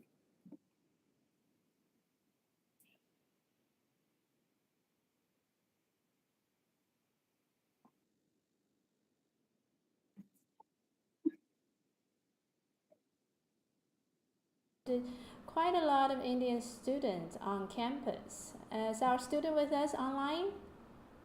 Yeah, I'm online. Hello. So hello everyone. Thank you so much. So my name is Sachin Sharma, and I am a third-year PhD student studying in College of Pharmacy, Taipei Medical University. So I would like to briefly introduce our Taipei Medical University by showing a video.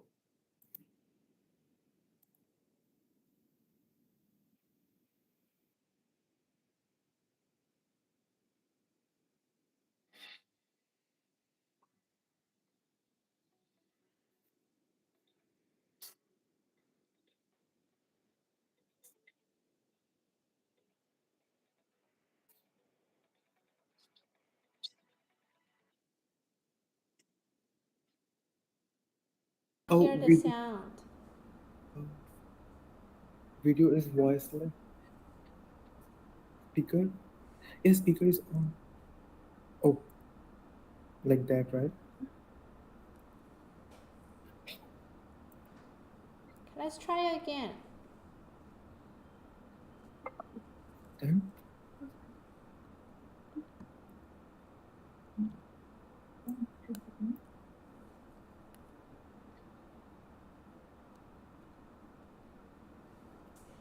We still cannot hear it. Oh. I don't know how. There should be a box where you can share sound or share video sound. When you're sharing or you click sharing, there should be a small box. Yeah, that page. And then at the bottom right, there should be a box where you can click share sound, share video sound, audio. Is it visible? I can't, I don't see the bottom. Yeah. Is it a YouTube link? No, it's a video link. It's a video link. It's not a YouTube. Do you think we can play it from here? Oh, yeah. Do you have our video document? If you can share the link with us, then we can play it for you from here. Do you have it on YouTube? No? While we're waiting for that, I have a few questions about management and business.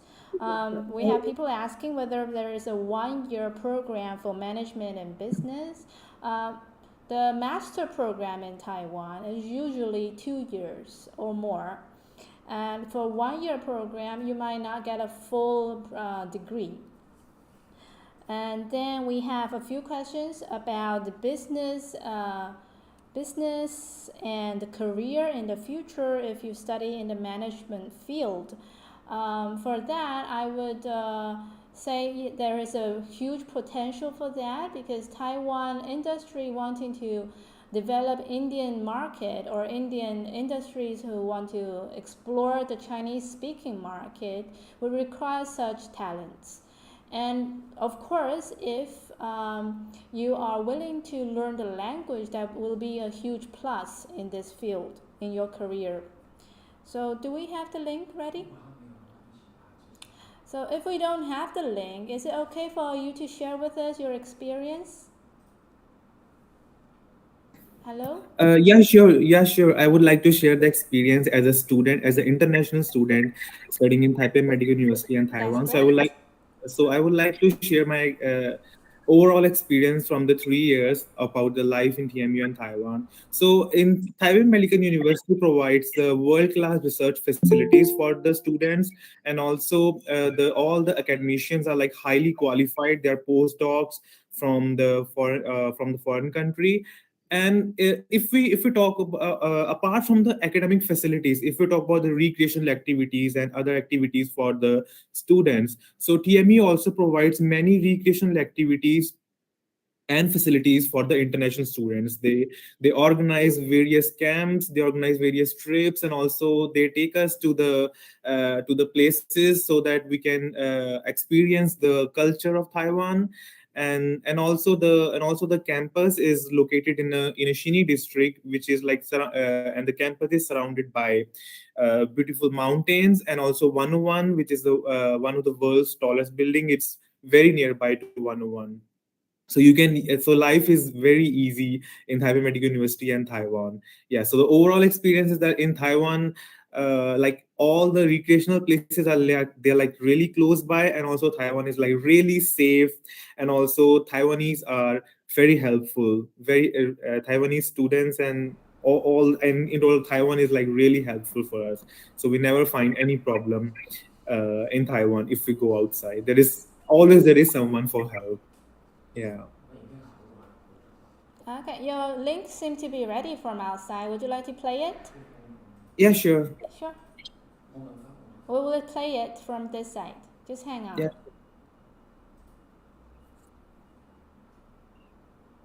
Can we see it? Yeah.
Okay, great. That's a great video. I hope everyone enjoyed it.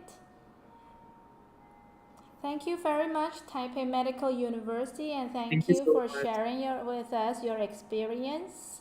Thank you. And we have a few questions about management and business, and one of it covers scholarship. Basically, in Taiwan, we have three kinds of scholarship. One is government scholarship, one is university scholarship, and others are special scholarships. With Taiwan scholarship, you apply it through the embassy. They will announce it every spring, usually around March, and this scholarship is applied separately to your application. With university scholarship, you apply it along with your application while you apply for the program. And also, you can always update about your wish to apply for this scholarship anytime during the application process or even after your application process. For special scholarship, it depends on individual requirements. It may be from foundations, it may be from the industry, so they will have different requests and you will have to read the requests separately. Okay, the next part, the very exciting part, is how do we get into these programs? We have Professor Mohammad Shadab Khalil, Associate Professor from Marketing in the Department of International Business Management School in National Donghua University. Professor, are you with us online? Yeah, hello. Yeah, I'm with you. Thank you for sharing with us how to write a meaningful statement of purpose and research proposals. I believe this will be very fruitful for all our students online right now. Thank you so much. Thank you for giving me the opportunity to do that. So shall I start with the presentation? Yes, sure. All yours. Thank you.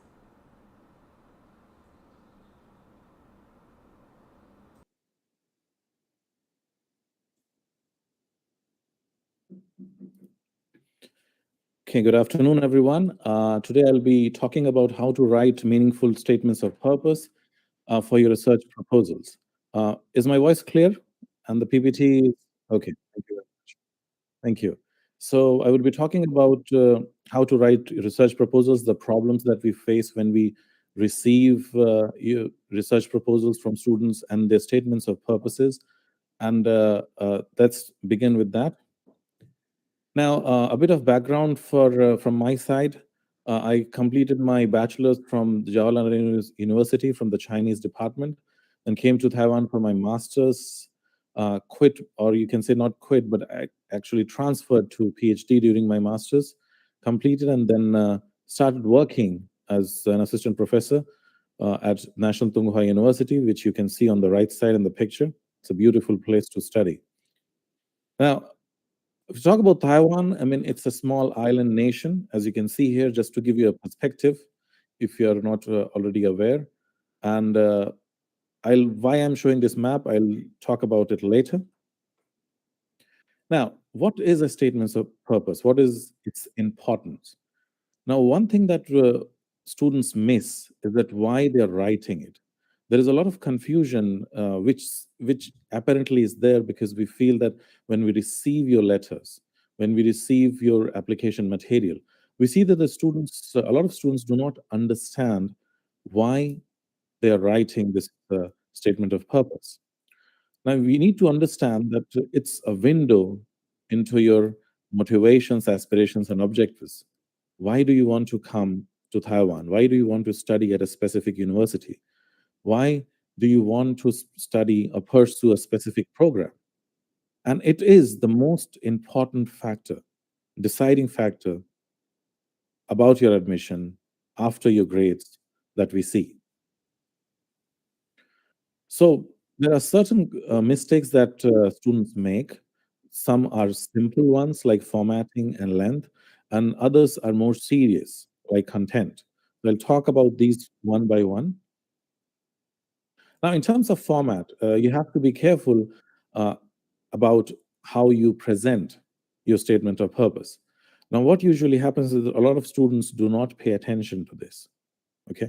For instance, in the example that I've given here in the picture, you can see that you have two phones that the student has used to write. I mean, this is just an example. So Be consistent in what font you're using. Be consistent in the size of the font. Be careful about grammar, punctuation, capitalization, and these things. Because if you do not do that, it diverts our attention to these small things, and that may lead to a negative perception about your attitude towards your work, your attitude towards your studies, and that is seen as a negative. Another example here is when a lot of students apply, not only at one university, you apply at several universities, right? At one time, let's say that a student applies to 5-6 university. For each university, for each program, you need to write a unique statement of purpose. Of course, there are going to be things that you're going to write in all of them, but be careful to which university you're submitting which one. A lot of times we receive statement of purpose in which instead of our university's name, some other university's name is mentioned. This is a mistake when it happens that you upload the wrong file or you upload the same statement of purpose to all university websites with your application material. So you have to be careful. This looks very bad. Because when you're reading and then, okay, you're applying at the Department of International Business and the name is National Tsinghua University, which is our university, and there's some other name. That shows carelessness, and it is seen as a very negative thing. Now, this is another example, and this is actual, this is not written by me. This is an actual statement of purpose received from, sadly, India, okay? So if you can read it, it's, hello, I'm coming to Taiwan, study. How much can you give scholarship? Tell me how much money, okay? This is an actual example, not typed, written on a piece of paper, and it has nothing to do with your statement of purpose, your study plan. So this is a not so common mistake that we see. This is not common. I won't say that this is generally what happens. This is rare, but this happens. And I would say that this is because of a lack of, we can say, understanding about what a statement of purpose is, a lack of understanding about what you're trying to achieve through it. And this results into these kinds of mistakes. You can see another example.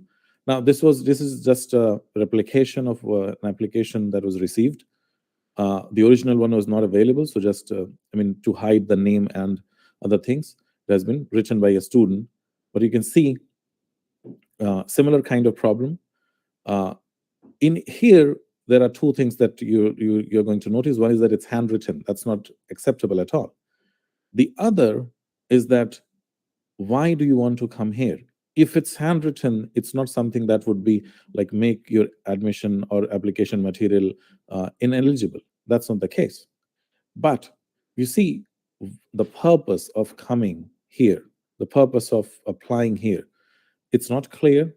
It's not the right purpose, I would say, and that would lead to rejections.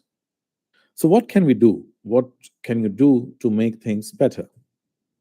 Now, formatting, as I said, it's one of the major problems that we come across.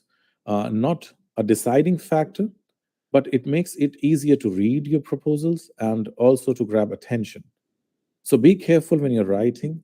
Try to follow some of the points that we discuss here, like the font. Any widely used fonts such as Times New Roman, Calibri, or Arial would do. Size 12-point is standard. That is used across Taiwan for writing and across the world for that matter. Don't capitalize or use italics or bold when it's not necessary. When you try to stress a point, capitalization, making text bold or italics is not required. Okay. Spacing, in terms of spacing between the lines, you can use 1 or 1.5 to give you more space. Your text would be justified both on left and right, as the example given here. That leads to more of a consistent or pleasant looking document. Now, these, as I said, and these are small things that they do not matter much, but they take your proposal from good to being much better. Now, in terms of length, how much should you write? If you're able to present your study plan, your statement of purpose within 1.5 page or 1 page at the most, that is considered to be a good length of statement of purpose. Now, if you're writing a lot, you see, we receive tons of applications, okay? And we are interested, and we want to go through each and every application in detail. So if it's too long, it's going to become, you can say, a kind of like heavy on the reader, and we might not want to pay that much attention. So you should be able to present what you want to say. You should be able to convey what you want to say in 1 or 1.5 pages at most. And that's the standard that we would expect from applications. Now, coming to the most important part, the content. What should you write? Okay. Now, we should start with study and work background in the short opening paragraph. Always give a heading, okay? Give a heading that, okay, I mean, you're starting, this is your statement of purpose. Documents without heading do not look good. They're not appealing. So you can always give a heading, a statement of purpose, or your study plan. Start with a short paragraph talking about what you have studied so far. If you have worked before, what is your experience? What is your work background? And this should be kept to, like, let's say around 100, 120 words. Then we move on to, why do you want to pursue the program, any program that you want to pursue? In this, you would talk about things like, and you have to relate it with what you have studied and what is your work background. Let's say that, for instance, some students would write that, okay, I've studied Chinese language. Okay, and after studying Chinese language, I would want to expand my career and pursue masters in business administration or international business. And I'm going to do that so that I can expand my career. I can join the workforce in the world, learn the language, make it better, and combine these two skills, that is the knowledge of Chinese language, Mandarin, and the understanding of business, to pursue my career.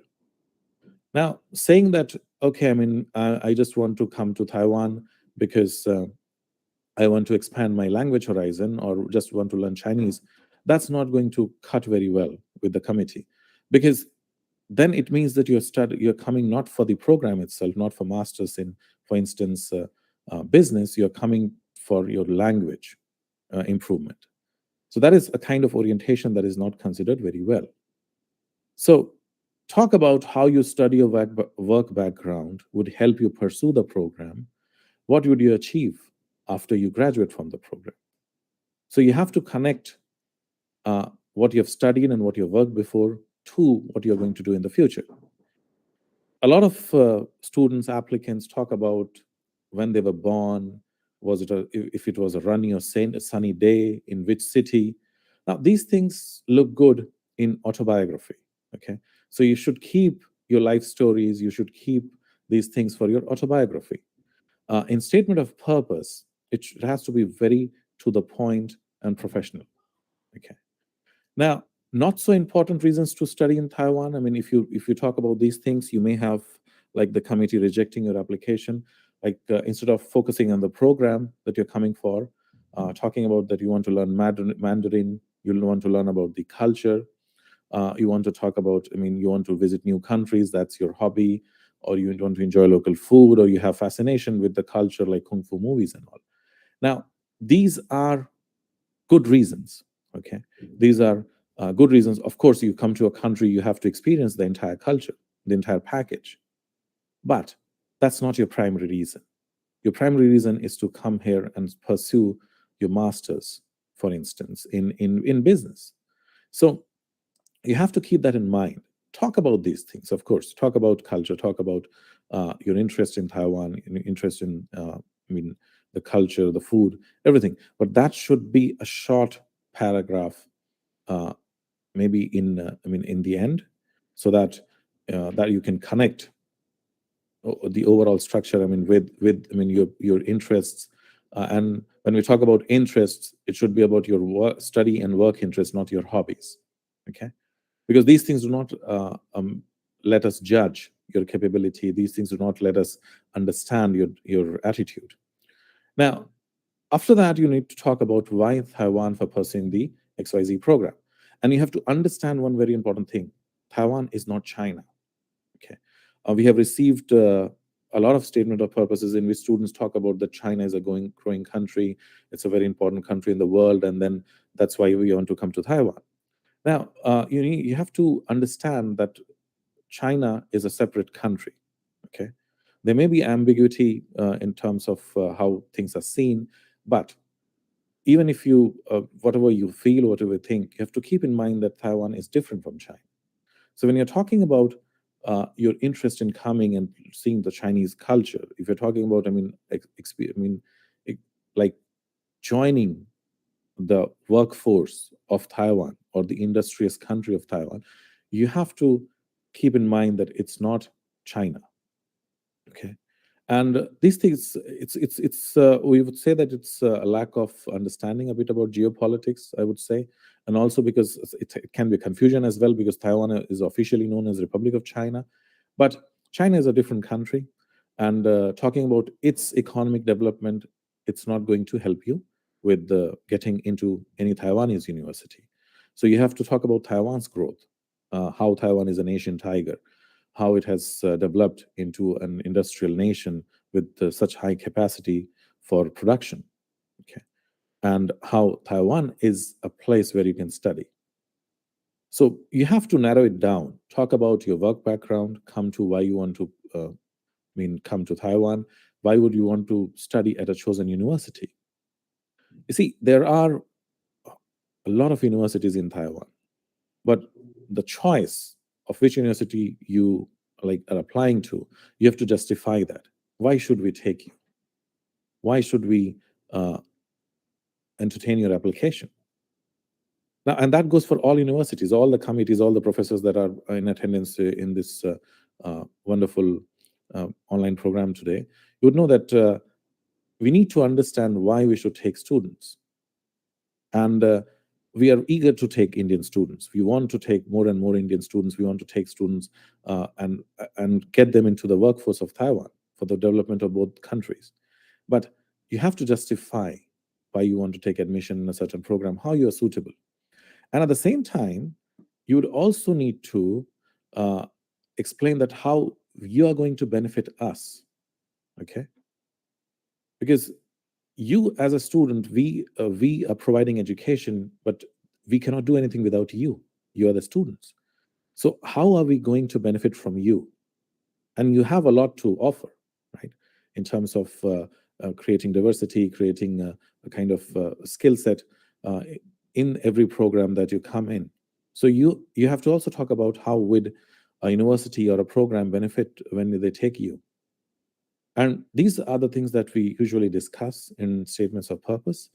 And the more you can write this with a flow and thinking that you're writing a debate in terms of that, or write in a way that you're trying to convince the committee, the better it is for us. So write in first person, include headings and your signature, keep your life stories and those wonderful things about your life, past background, and all those for autobiography. Okay. Now, for research proposals, I won't discuss much, but because at the master level in business and management areas in Taiwan, we usually don't have research proposals. Those are for PhD. But in general, if you're writing a research proposal, the general subparts that one should include would be introduction, background, research gap, importance, contribution of the topic, a bit of literature review, the research questions that you would want to address, and in the intended research methods. So that would be all from my side.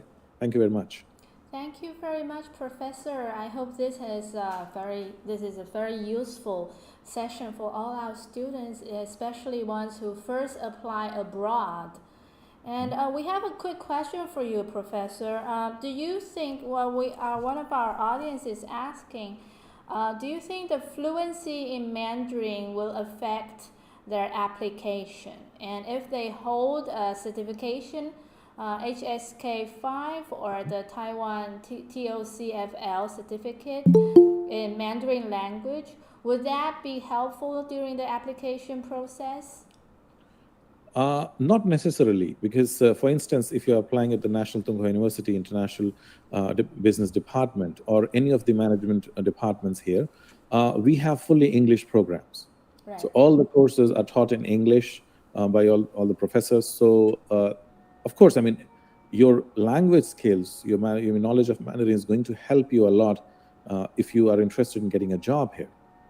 And frankly, I mean, actually, it's very difficult to get a job if you do not speak Mandarin, at least in the field of management. For sciences, it's different, but in the field of management, because you need to get into a company, you have to interact with all the employees there and with the consumers. So you have to have Chinese skill. But if you are proficient in the language, you can also take classes that are offered in Mandarin. You can also take courses there that would give you more options. But for studying only, not required at National Tsinghua University Department Management School. The entire program is entirely in English. Thank you very much. So I believe in management, a lot of programs are conducted in English, and therefore having a skill in Mandarin doesn't really matter, right? Yeah, for studying, for getting a job, of course, you will need. Right, of course. Thank you for sharing with us, Professor. Thank you for being with us today. Thank you so much. Thank you so much for the opportunity. And for those who are asking about Mandarin ability, most of the university will require you to study Mandarin if you want to apply for certain scholarship. So that is for you. That is to help you to get better with your life living in Taiwan, since Mandarin is still the mainstream language. And for those of you who wish to elect courses in Mandarin, then of course Mandarin language, having a certain skill, certain proficiency in language will be very helpful. Other than that, we have a lot of English programs that will allow you to study in business management. And in our next session, electronical engineering and computer science session will contain more program in English, and this is also the most popular field for all our Indian students coming to study in Taiwan, since Taiwan will be the hub for semiconductor industry. The first university that we are presenting to you is I-Shou University, and we have Mr. Wang, the administrative coordinator of Office of International and Cross-Trade Affairs, with us online, and later a student will share his experience. Is Mr. Wang with us online? Yes, we do. Yes, thank you very much for being with us. Let me hand over the floor to you. Okay, so let's share our screen now.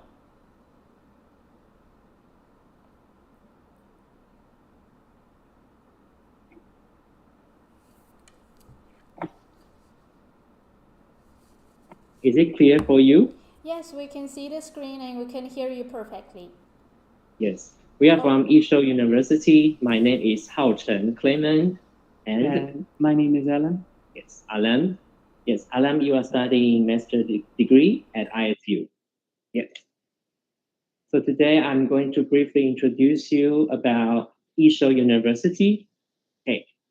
And the first is the brief introduction. And most importantly is today's session is about electrical engineering and computer science. So we are going to let you know what internship programs we are having. The third one is for the student who study at I-Shou University. What are the outbound opportunities you might have? And then for the overseas student who study here, not only do them pursue their study, but they also need some good life here. So what are the most important thing we are having for these students? And then Alan will again elaborate a little what is the valuable studying and life here at ISU. So let's go to the first part. Alan, do you know where I-Shou University is located? Taiwan的南边. Taiwan 的南边. You see, Alan speaks Mandarin because he used to be a student at John Emilius Lamia, which was a part of Taiwan Education Center. Yes, he used to be a Taiwan Education Center student in JMI. And do you know what the city is? Kaohsiung City. Kaohsiung City. We are Kaohsiung City, and I think Kaohsiung City is a little bit like Mumbai. And how many campuses do you think we have? There are two campuses, one medical campus and the other one is main campus. Yes, and now we are in main campus. The other one is the medical campus. And by the way, the most important thing is to know who our president is. So what his name is? His name is Dr. C.Y. Chien. Yes, he's Mr. Roger C.Y. Chien. He's a good guy and good looking. Okay, so let's focus on today's session about the electrical engineering and computer science. So before that, do you know how many colleges we have? We have total 9 colleges. Yes, 9 colleges. And in these 9 colleges, we do have many students from overseas. Do you know how many overseas students we have? We have almost 2,000 students from overseas. Yes, 2,000. And how about the total number of students, including Taiwanese and foreign students? The total number of students are almost 16,000. 16,000, that's a lot. Okay. So let's talk about the English talk program, including bachelor degree, a master degree, and a PhD. So the first one is bachelor. It is the highlighted one you can see in red. What is it? It is Intelligent System Automation and Engineering. Yes, this is the English talk bachelor program about engineering. Of course, we do have other English talk bachelor degrees. And the first one is more relevant to today's session. The second one is the English talk master. And how about the third one? The third one is PhD. PhD. How many PhD program we have in the English talk program? We have 3 English talk programs in PhD. Yes. So the first one is the information engineering. The second one is biotechnology and chemical engineering. The third one is the management. Okay. And these are the teaching facilities that the College of Science and Engineering they have. So we do provide the student with good facility for them to do some research to study. Okay. So as mentioned, we do have 3 PhD programs. But the first one is we are going to focus on more is the information engineering. So if the student you are interested in, you can use your scanner to scan the QR code or go to the website to know more about this program. But what the most important is what we are going to talk about. Do you think that the student who don't know Chinese can study PhD at I-Shou University? Yes, we can.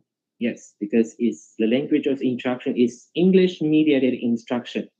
And how long does it require to study a PhD? A PhD program requires you to study for 2 to 3 years. Yes, 2 to 3 years will be 4 to 6 semesters in Taiwan, including the course framework, and also the candidate qualification evaluation.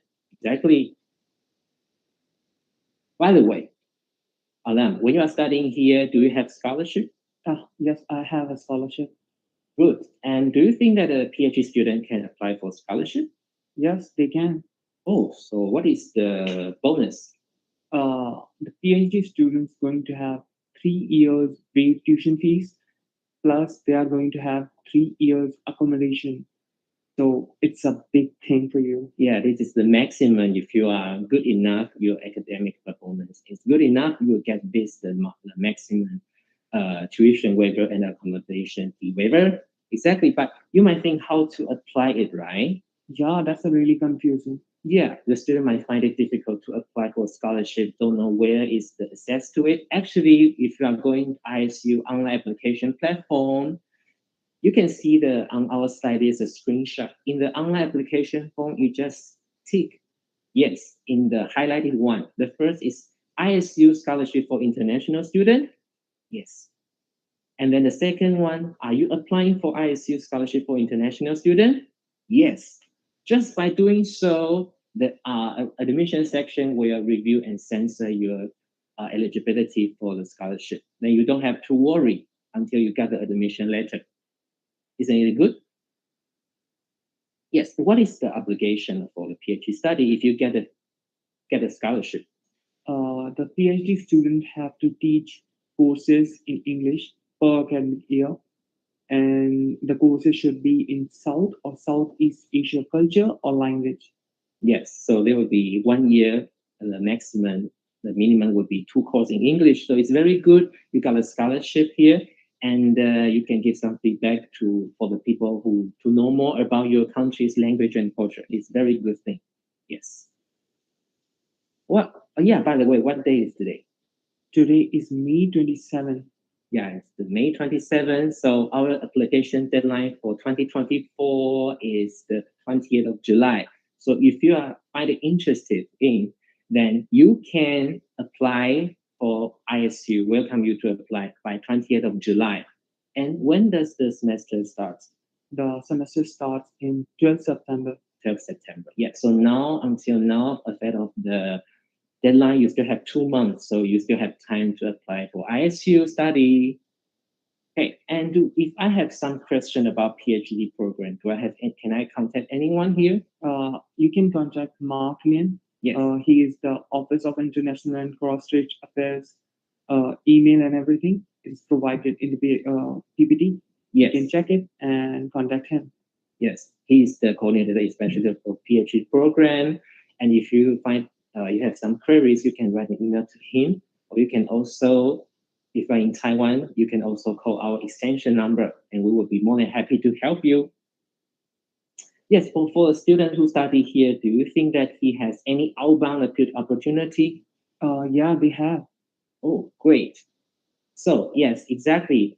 Because we have so many universities who have partnership with us. So you know how many universities are there? There are almost 500 plus universities where you can apply. Yes, exactly.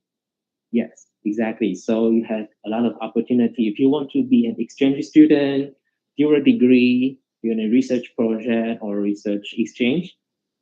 So by the way, Alam, he just said that we have more than 500 universities, sister university, who have an academic collaboration with us. So how many sister university we are having? Now we have 570. Right, yes, 570, that's a lot. It's growing, and in the near future, it will be more and more. Yes, and for the overseas student who are studying at I-Shou University, they might find our campus attracting. Why? The campus is attractive because it's on a very beautiful location, which is on mountains. You can enjoy the scenery, and the campus is beautiful. We have playground, basketball grounds, and it looks really beautiful because the weather stays most of the time amazing. Yeah. You can enjoy it a lot. Exactly. Apart from the nature, how about the facility? The facilities, especially the Muslim praying room, I like it because I'm a Muslim and I usually go there for prayers. Especially on Friday, we go on groups and we stay there. We use the Quran and we use the prayer mats. There's wuzu as well, so we can do the wuzu as well there. There's AC and everything provided by the university for free. So we pray there. It makes us feel calm and relaxed. Yeah, so it's good that the school are respecting the students' religion and also the diet. Why? Because we have independent kitchen where we can cook whatever we want. Yes, this is a kitchen for the special dietary student, including Muslim, Hindu, and vegan. Yeah, exactly. So the student, they have a unique space for doing so. So Alam, I think it's time for you to share your valuable experience studying and life here, right? Yes. So can you elaborate a little bit about the Muslim kitchen? Yeah, there's a kitchen which is provided by the university for some students who cannot be able to have the other diets, which is from Taiwan. So it is for them. So the kitchen is provided by the university for Hindus, Christians, Muslims, and there are many other religions. Different religions requires different diets because of their faith, and the I-Shou respect that. Other than that, I-Shou respect the people who are vegan, who do not follow any religion, but they have veganism. So the vegan people needs to have a diet as well. So they get the keys for the kitchen as well, and they can cook whatever they like. the kitchen have different facilities, and there are electrical appliances which is for free from the university side. Yeah, by the way, do you know where they are from? Yeah, they are from Kyrgyzstan, Kyrgyzstan, and they are from Indonesia, Indonesia, India, Vietnam, and there are some other students. I think I'm remember forgetting. there are two from Egypt. Oh my Yeah, for God. this semester. Yeah, so it's really friendly. Like we accommodate so many international students. Not only do we recruit the student to study here, but also we value their personal needs, like the dietary needs and also the religious needs. Yes. So can you elaborate a little what we are having now? These are the facilities which is provided by the universities in the kitchen, and I think we are going to have more soon. So I would like to know from Mr. Clement that what we are going to have in near future Yes, in the kitchen. yeah, exactly. Because with the increasing number of the overseas students from, for example, Kyrgyzstan, India, and Egypt, and because with the limited space and facility, it's hard to accommodate more and more. So we are going to elaborate to improve the facility for the kitchen in the following semester. Yeah, so the student will get a better environment and condition for cooking. Yes, exactly. So we look forward to it. Okay, so thank you, Alan, for bringing up this and elaborate this Muslim kitchen. And thank you all. Thank you very much for listening to us. And if you have any question, please bring it up in the message, and the host will help you figure out your queries. And we are very happy. I'm more than happy to see you applying I-Shou University if you are interested in. At the end, I want to, Alan has a gift to share all of you, the audience. That is a picture. Can you explain us about this? This is something which I was cooking in the Muslim the I-Shou kitchen, and they provided us the everything, and then I started cooking this. Yeah, so you think that in Taiwan you can even have some Indian food, right? Yeah, it's really hard to have these foods, so I can cook my food and it feels like home. Okay, so thank you. I hope this picture will make you feel good for today's session. Thank you very much. Thank you very much. Our presentation from I-Shou University. I can see that you have worked a long way to help the international student to feel at home. And I hope our future Indian students will feel at home at I-Shou as well. Before we move on to our next presentation, we have a question coming in asking whether doctoral studies in electrical engineering and computer science will help with international career. I have two personal suggestions here. For one, most of the doctoral studies focuses on research. It depends on the program that they offer, whether they are wishing for further development or they are collaborating with industry. And that comes to my second point, which is as far as we see in Taiwan, and this field especially, they will work with industry in research and development for the doctoral studies. And so a lot of the programs are tied up either with projects from TSMC, MediaTek, and various big brands, and also the relationship between the lab and your study will be focusing on the international needs in this area. So this is my answer to Dr. Jalinda and Becker. And I would like to welcome our next presenter from National Taipei University of Technology, which also hosts one of the largest Indian student community in Taipei. We have Ms. Anna Lee from Office of International Affairs and Professor Subramanian Sakatinathan, a research assistant professor from the university, and some students to share with us about National Taipei University of Technology.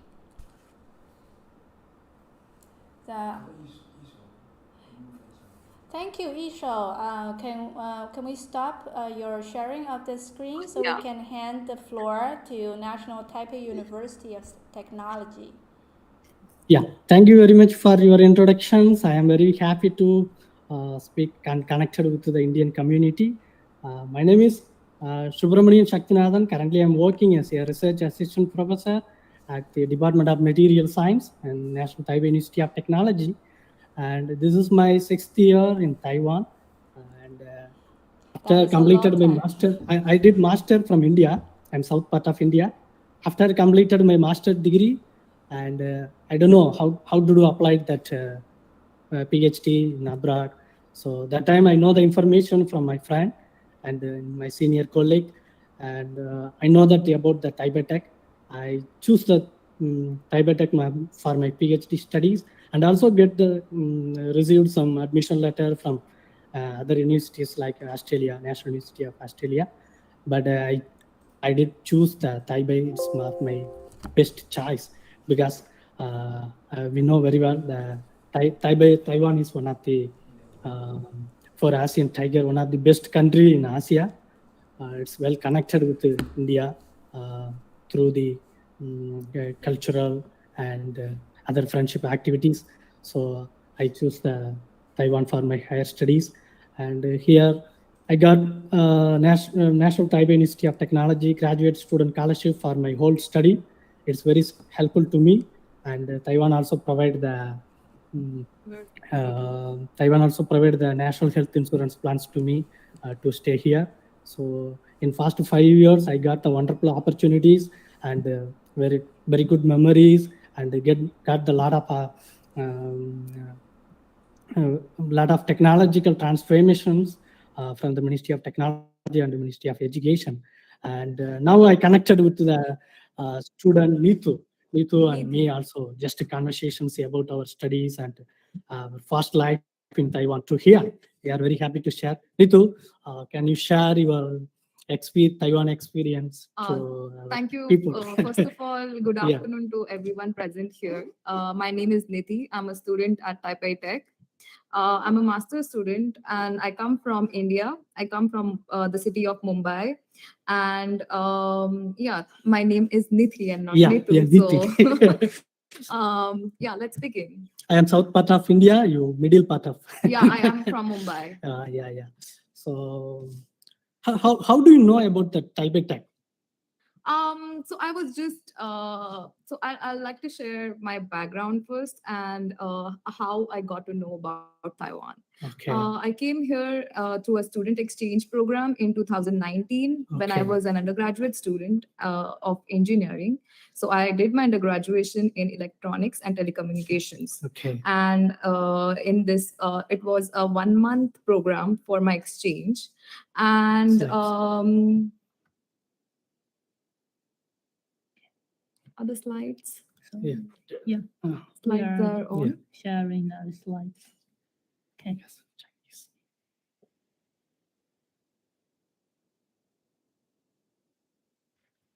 Maybe you can put this one. It's okay. Yeah. Hmm. Yeah. Okay. Close it. No. Meeting open. Yeah. Like in two.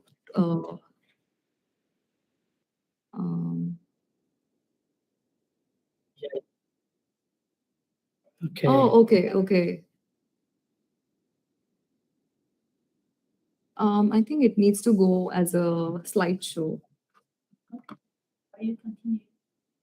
Yeah. Is it fine okay. now? Yeah. Sorry for the inconvenience. Yeah. Need to share. My undergraduation, the university that I did my undergraduation program from had some MOUs signed up with some universities in Taiwan, which gave me the opportunity of doing my internship for a month in Taiwan.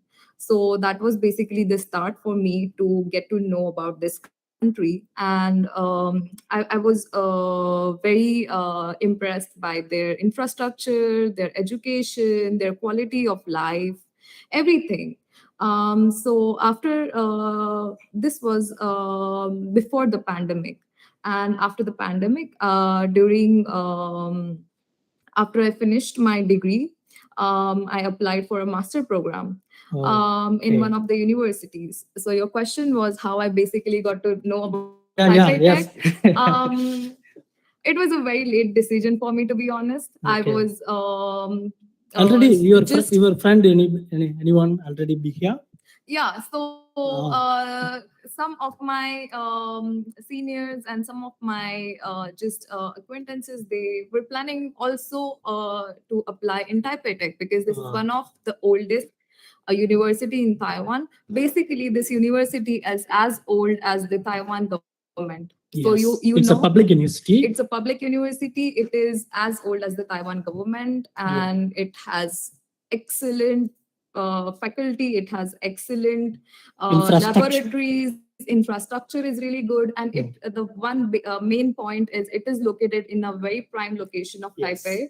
So everything is nearby. There are excellent cafes, restaurants. So it's a very good student life, I would say. And they have campus dormitories. They have dormitories all across Taipei. So living here for international students is very convenient. And my second question is the language. Here, mostly the local people to use the Chinese language. You're from India. Sorry. We are from India. So how to face the language in maybe the academic section and out of the university?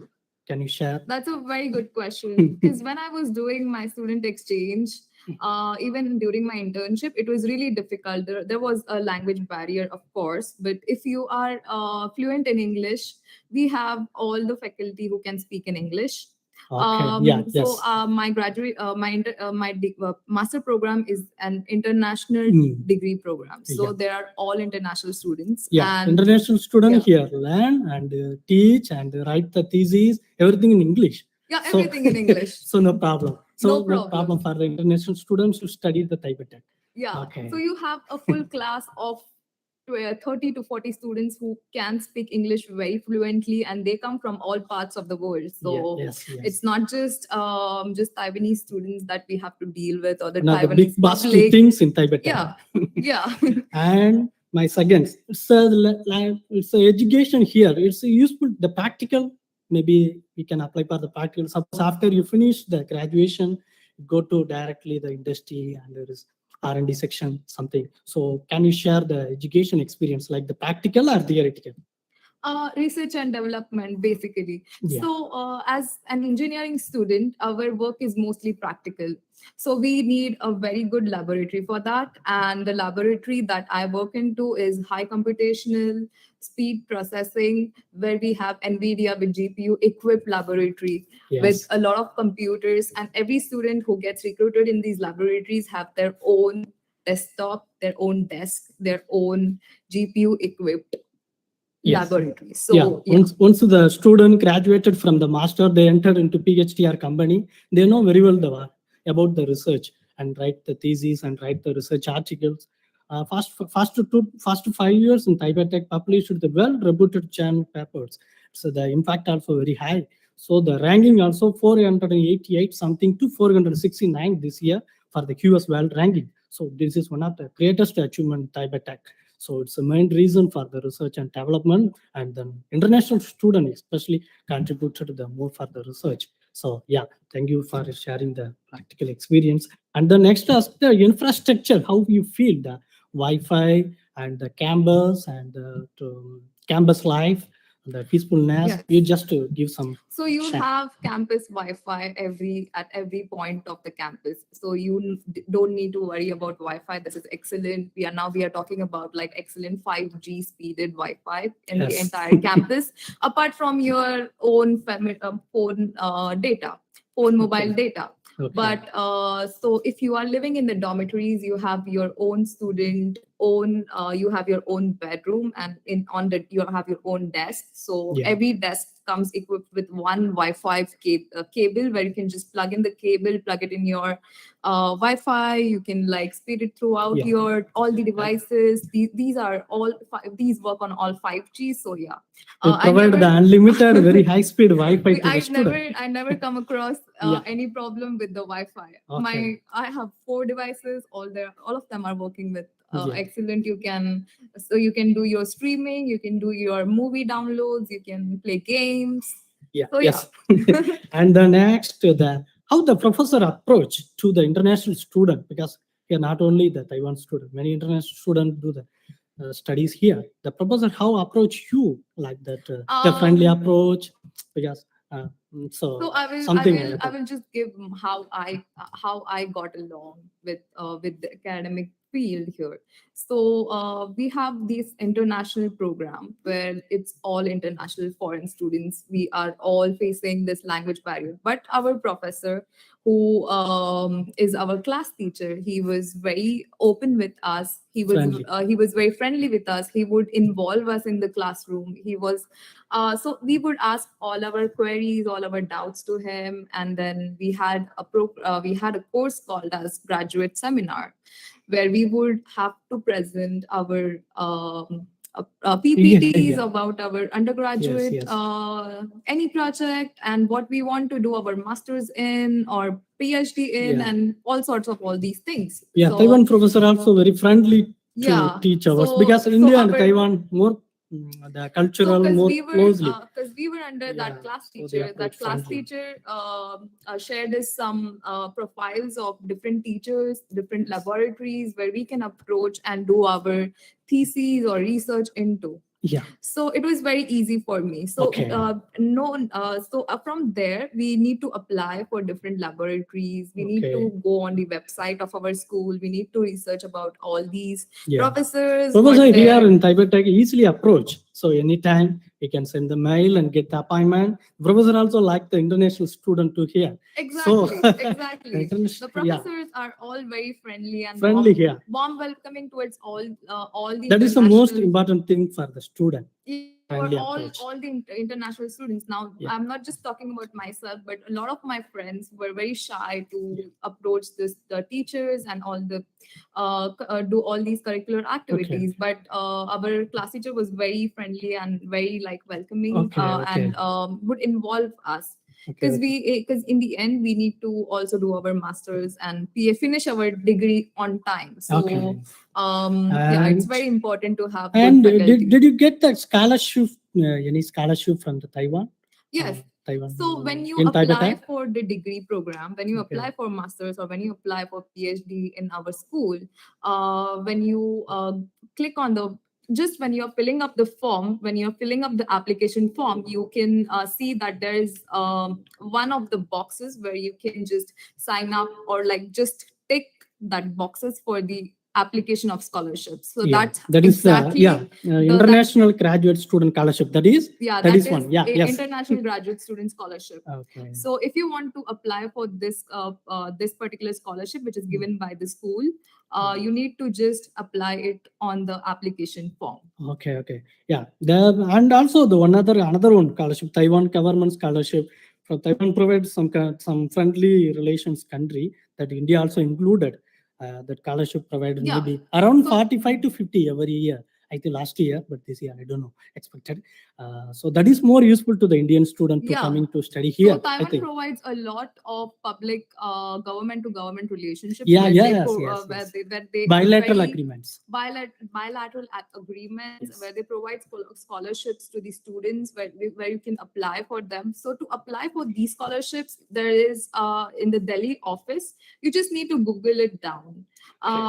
It's an online application. We need to collect certain documents, do a little bit of paperwork for these other scholarships, and you need to submit them online or in office. Now, when I applied during pandemic. So I Oh. had applied for these scholarships, but during pandemic, it was all online. So it's very convenient to apply for these scholarships as Okay, well. okay. Yeah. And how feel about the healthcare system? Because we student and we are from worker here. So can you share some little bit about the health I system? feel the healthcare system of NHS. Taiwan is one National- of the best, I feel, Hmm. because in my experience, if you feel sick, just for example, if you feel fever, if you feel common cold, anything, you can just National or- health insurance.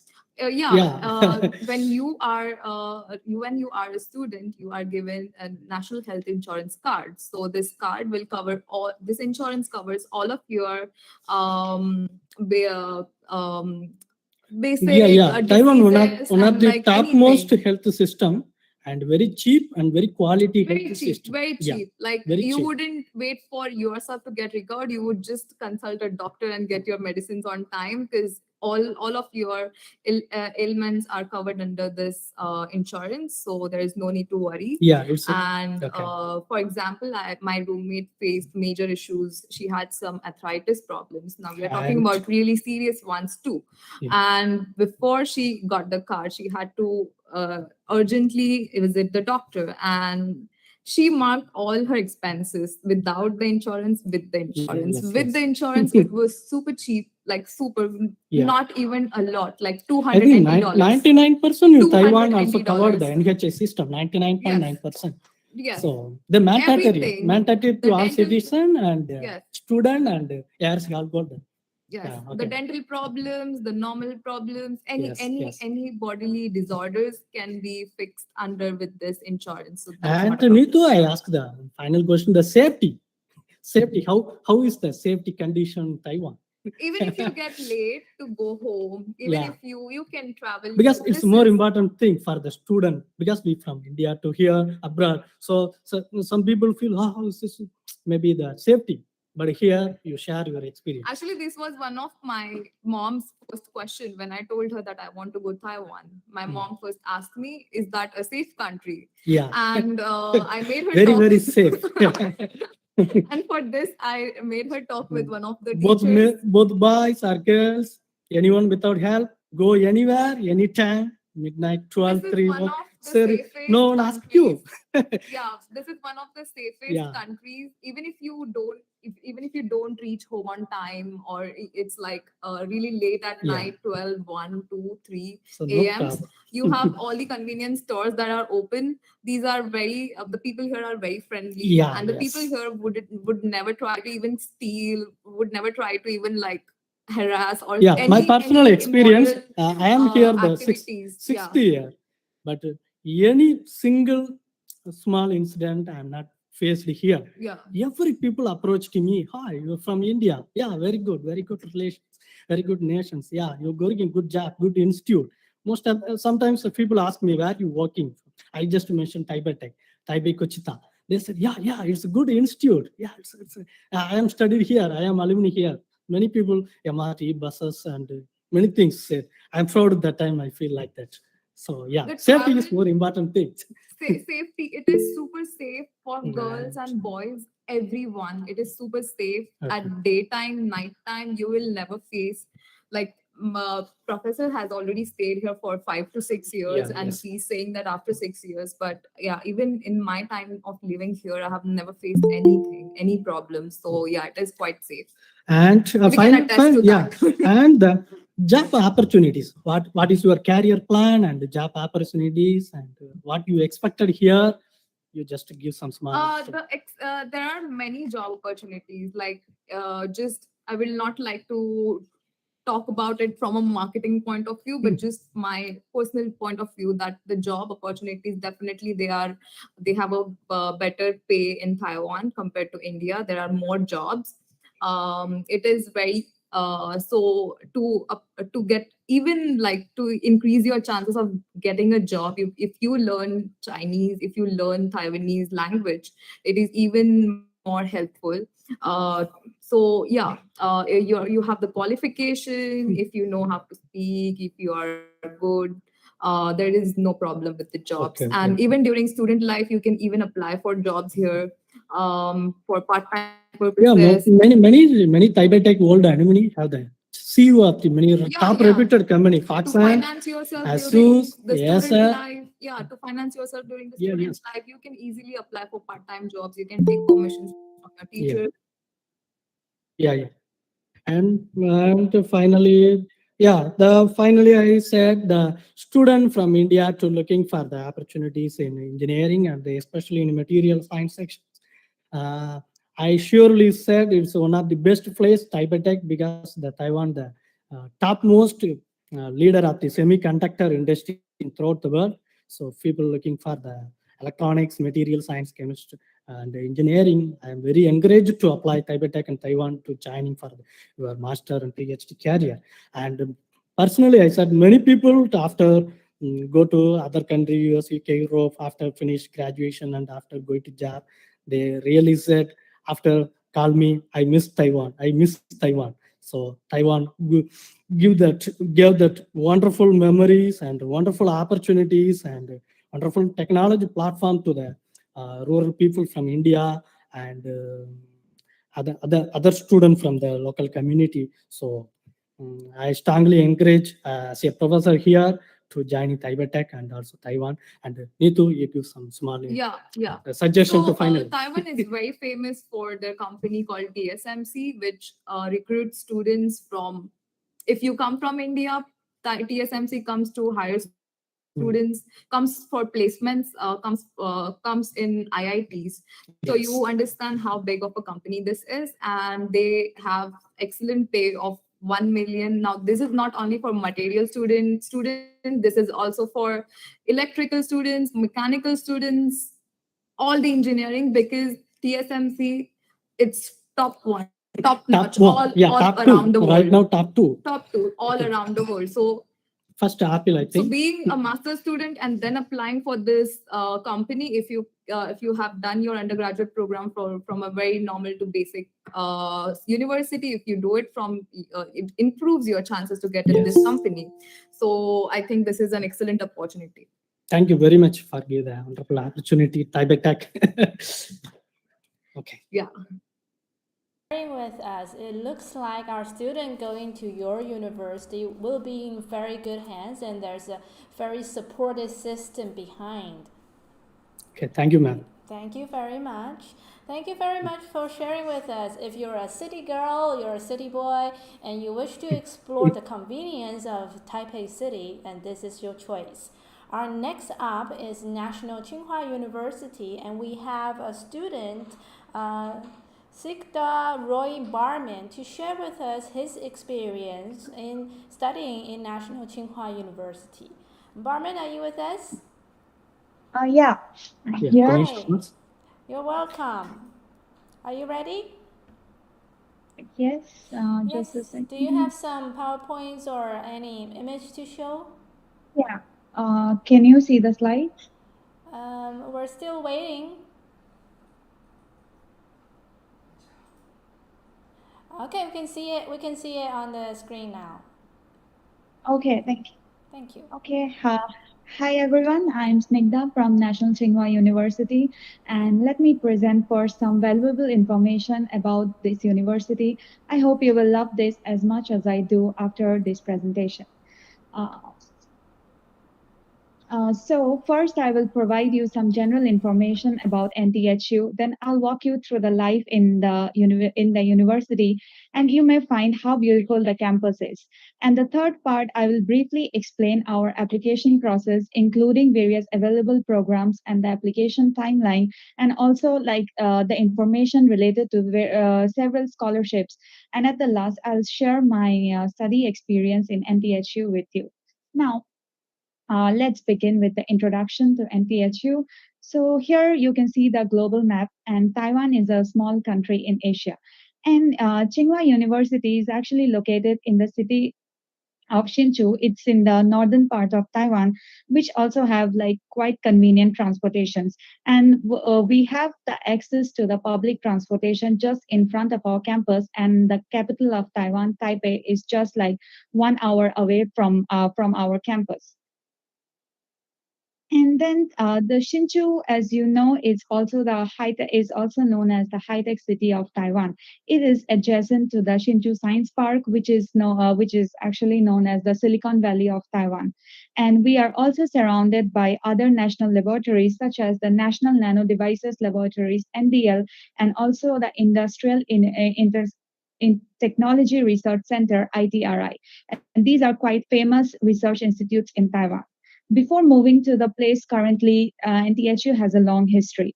At the beginning, we were established in Beijing in 1911 and then reinstated in Hsinchu, Taiwan in 1956.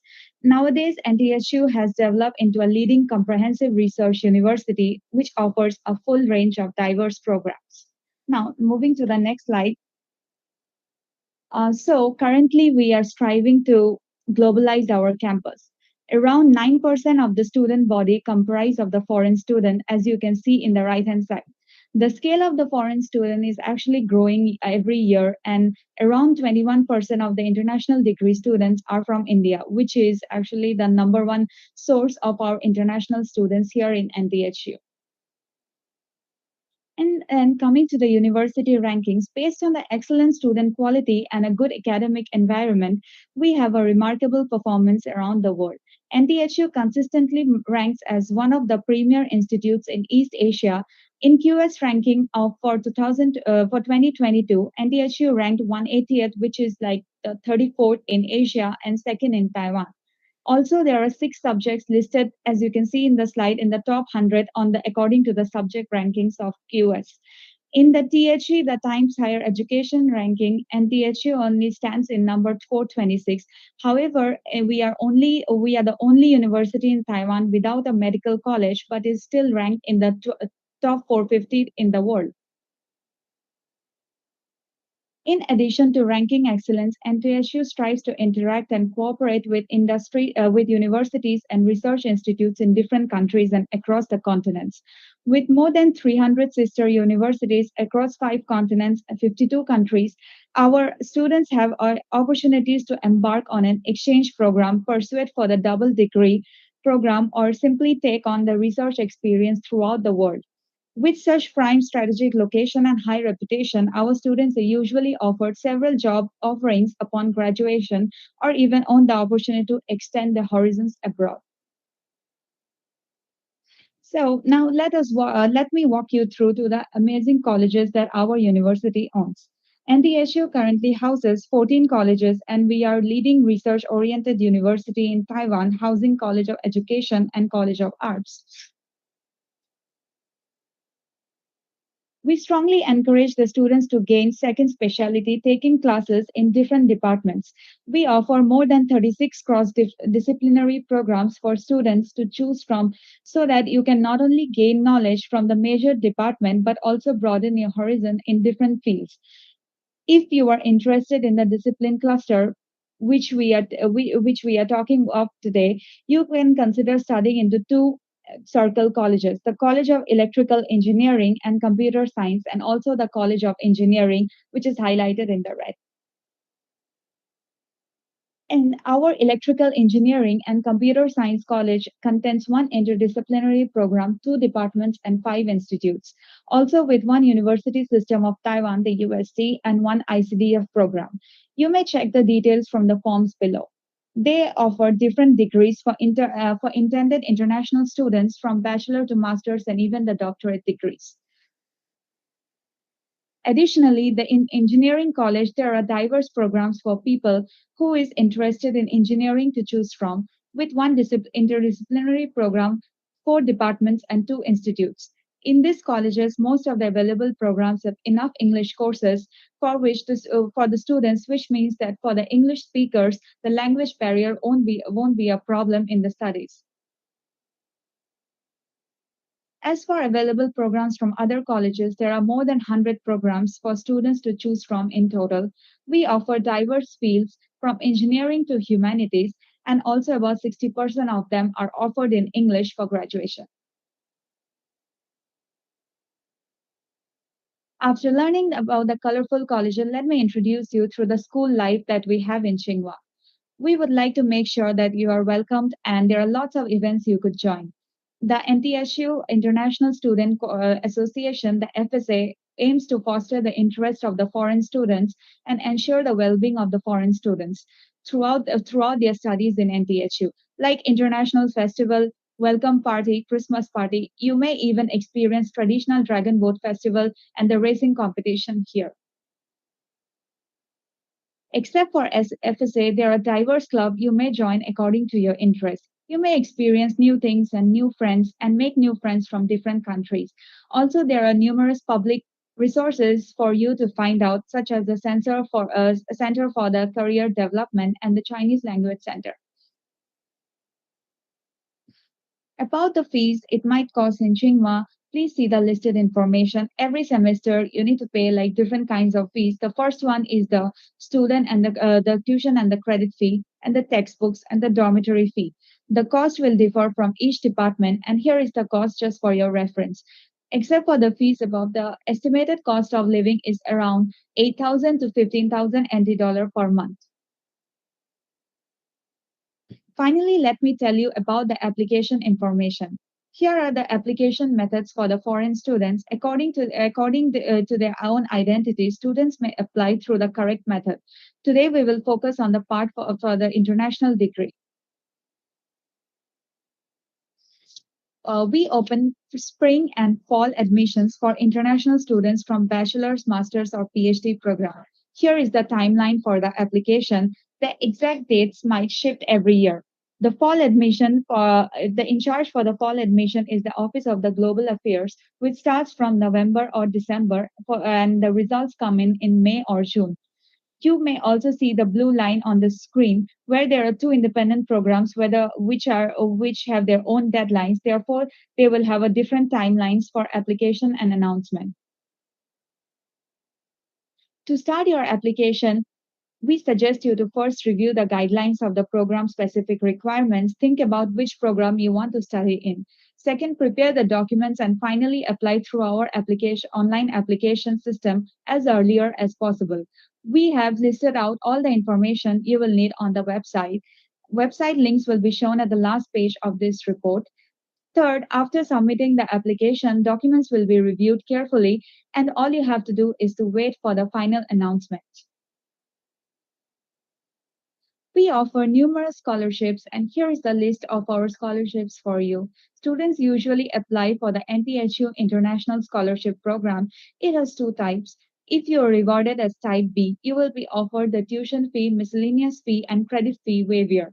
If you are awarded the Type A, there are two benefits.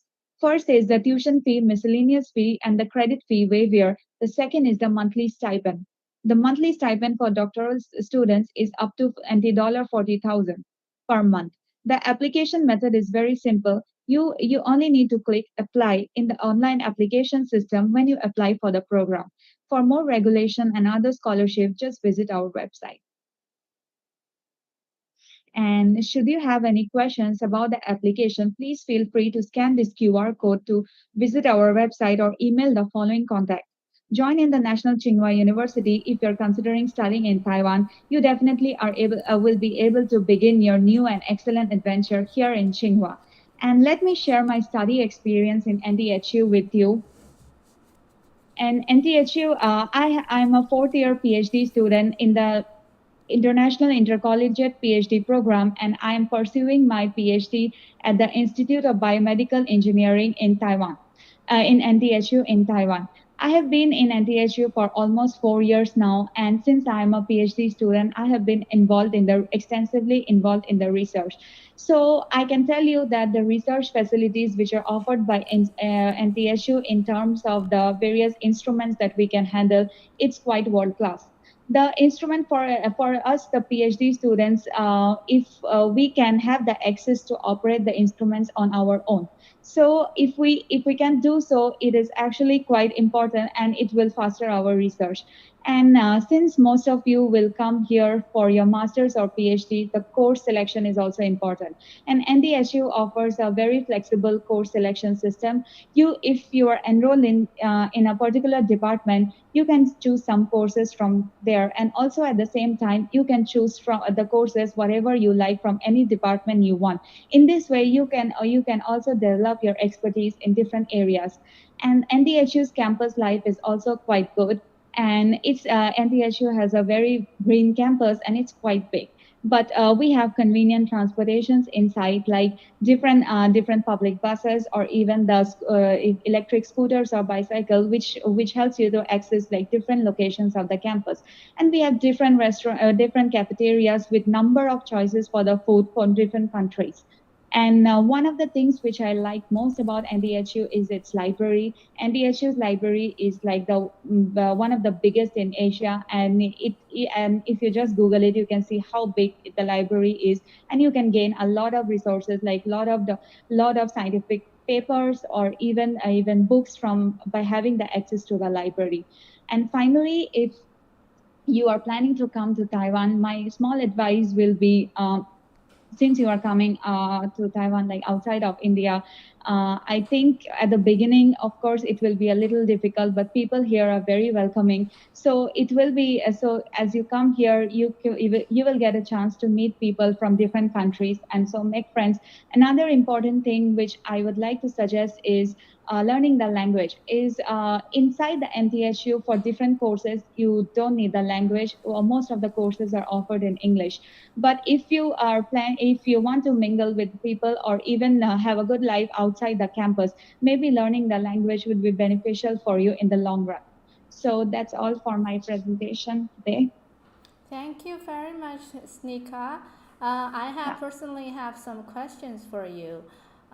You as a girl studying abroad, before you come to Taiwan, what is your top concern?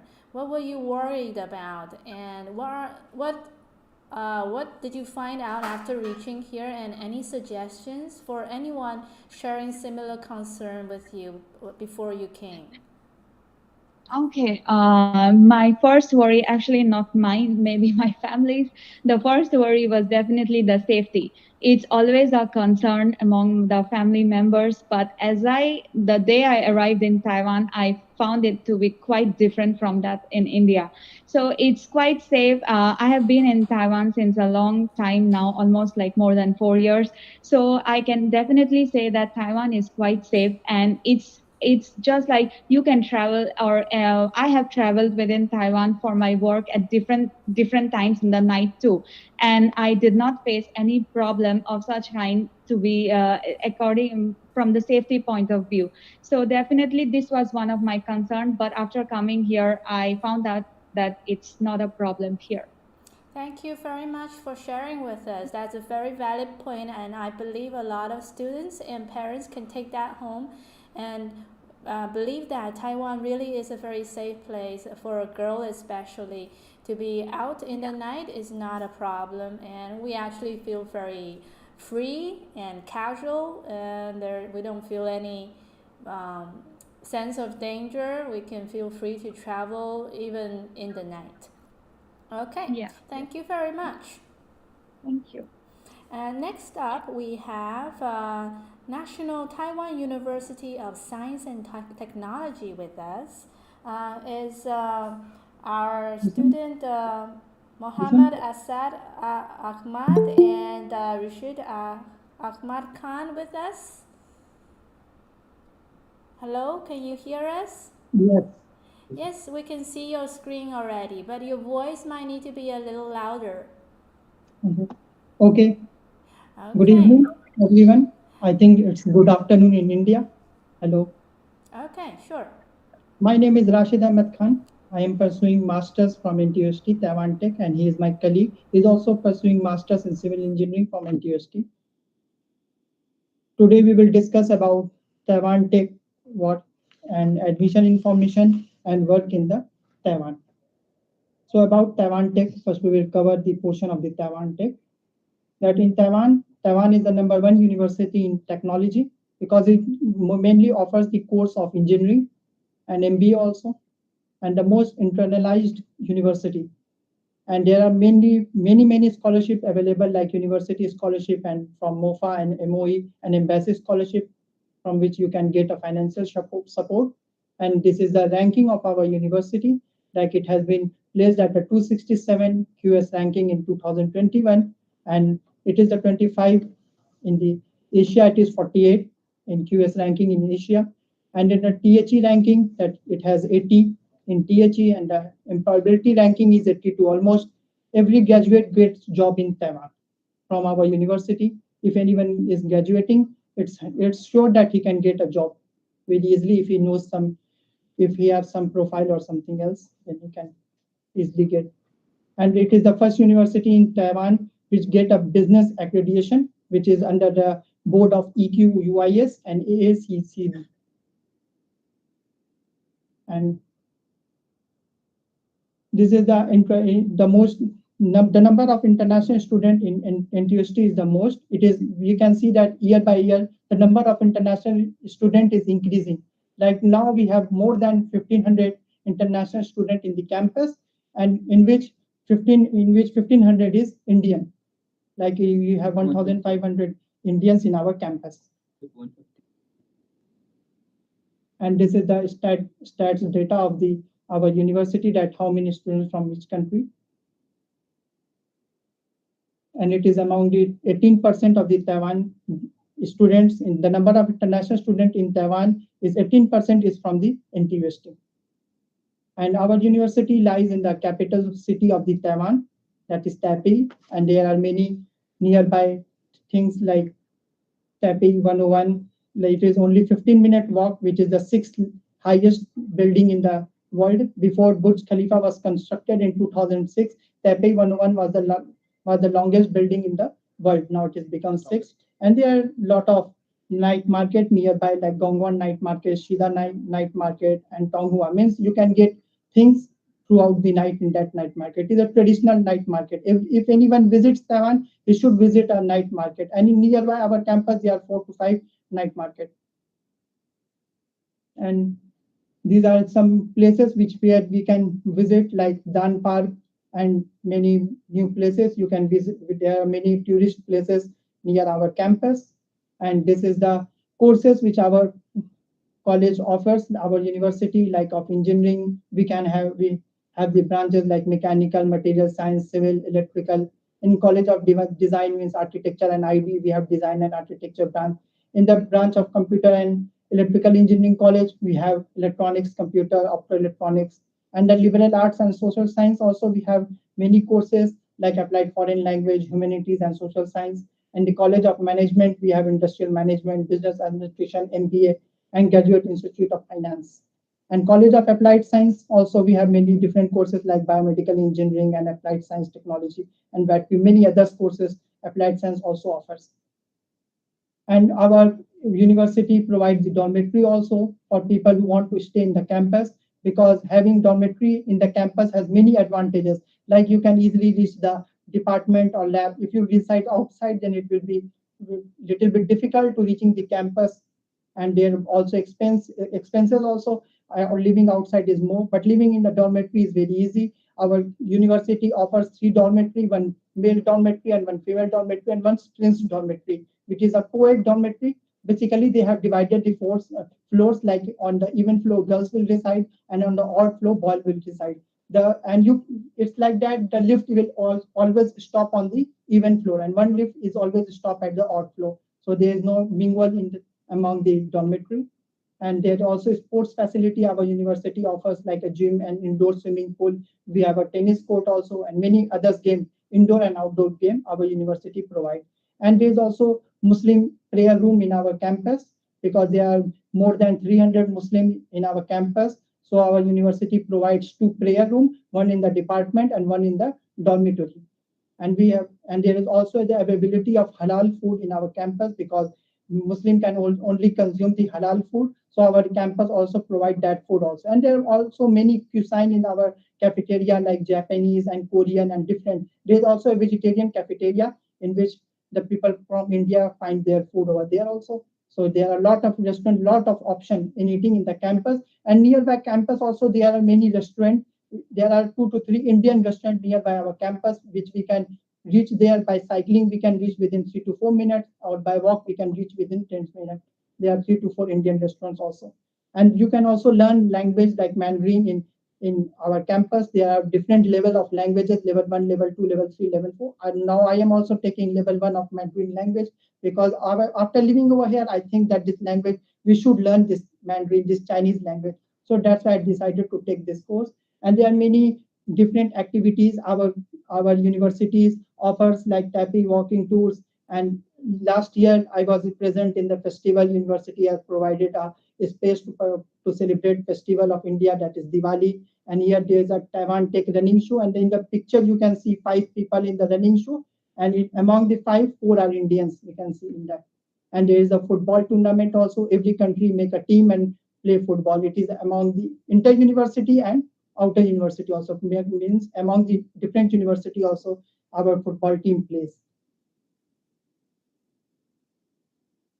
Okay, let's move to the admission information. As already Rashid, my colleague, has introduced me, I'm Asad Ahmed.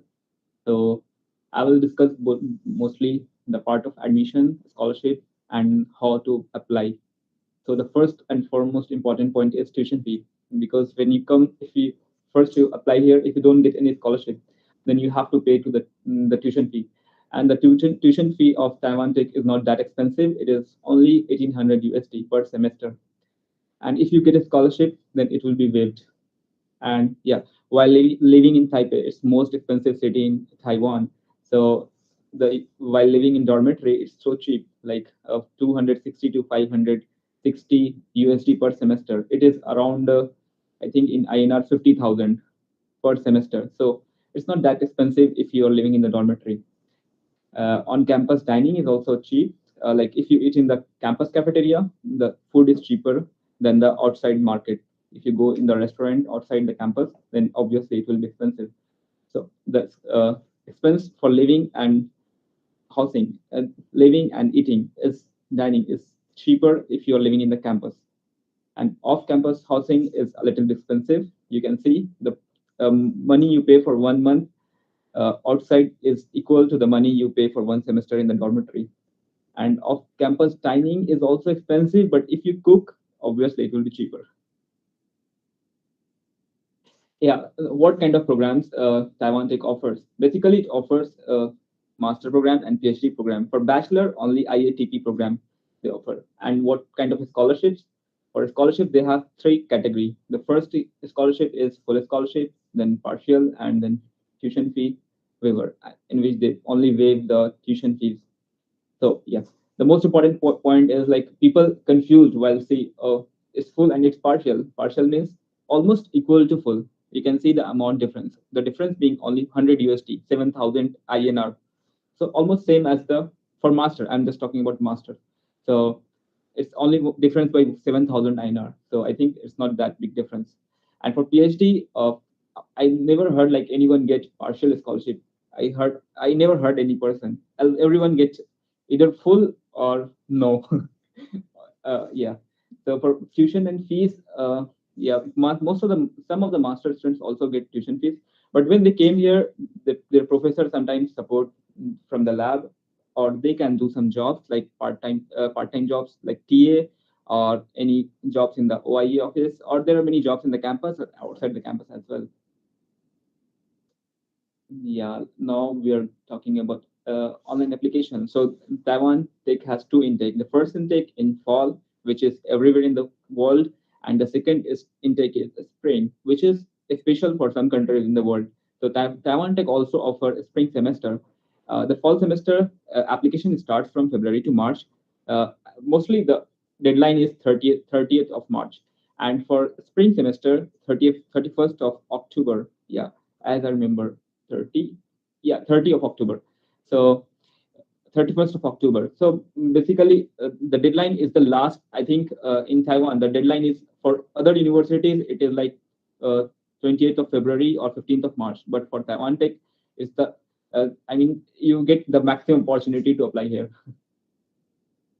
And this is the website where you can apply. Where you can go and apply here. Yeah, this is the website for graduate program, double degree program, and undergraduate program I already discussed.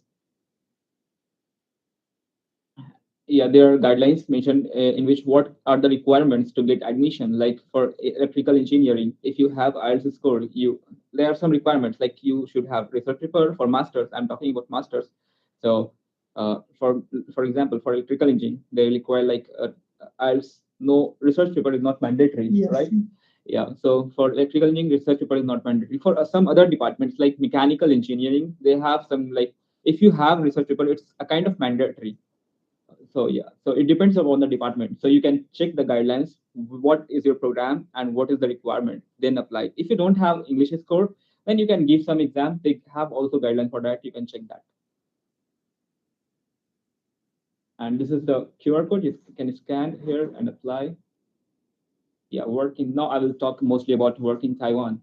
Yeah, Taiwan, as already discussed by many universities, like it's a very famous for electronics engineering. We have very big companies like TSMC, Micron, SML, Delta. These are very big companies. But apart from this, like if you're from other departments, like from civil engineering, from electrical engineering, or from material engineering, you can go there. But if you're from civil engineering, still we have so many companies. And for electrical engineering, yeah, Rashid will tell you there are so many companies. So the best thing is that if you're studying in Taiwan Tech, so that Taiwan Tech ranks first in Taiwan for employability. So you will get a job for sure. Yeah, just you need to make effort. Taiwan. Yeah, I think I covered this part. And yeah, the about alumni, when we talk, I heard like I found many alumni from different companies, and I met also. They're working different companies from Taiwan Tech. So Taiwan Tech is famous not only for university ranking, not for only for employability, but it is also famous for most university which has good collaboration with industry. So Taiwan Tech, I think, as I heard and I know from the data, it's the best for university and company interaction, collaborations. Yeah, that's all for our presentation. Now we will go to our personal experience.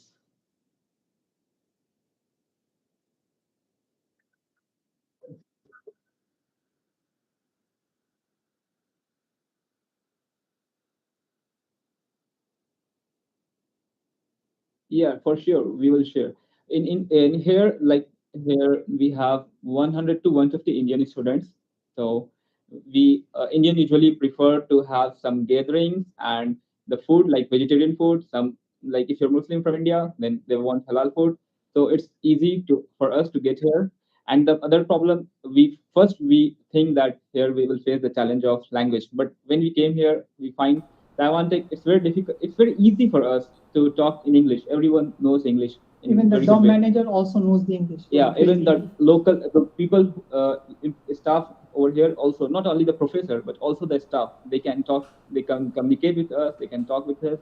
Yeah, that's good. Yes.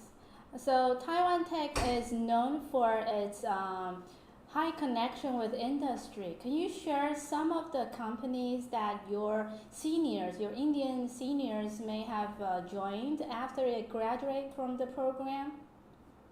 Yes, one of my seniors joined the Wine Electronics company where he is a hardware engineer, and two of our seniors are in TSMC, and there is a Master Cool company which manufactures the cooling unit of air conditioner and refrigerator. So there are 2 to 3 seniors, one from material science and 2 from electrical engineering from India. They have joined that company as a post of engineer. So which company would you want to go to after your graduation?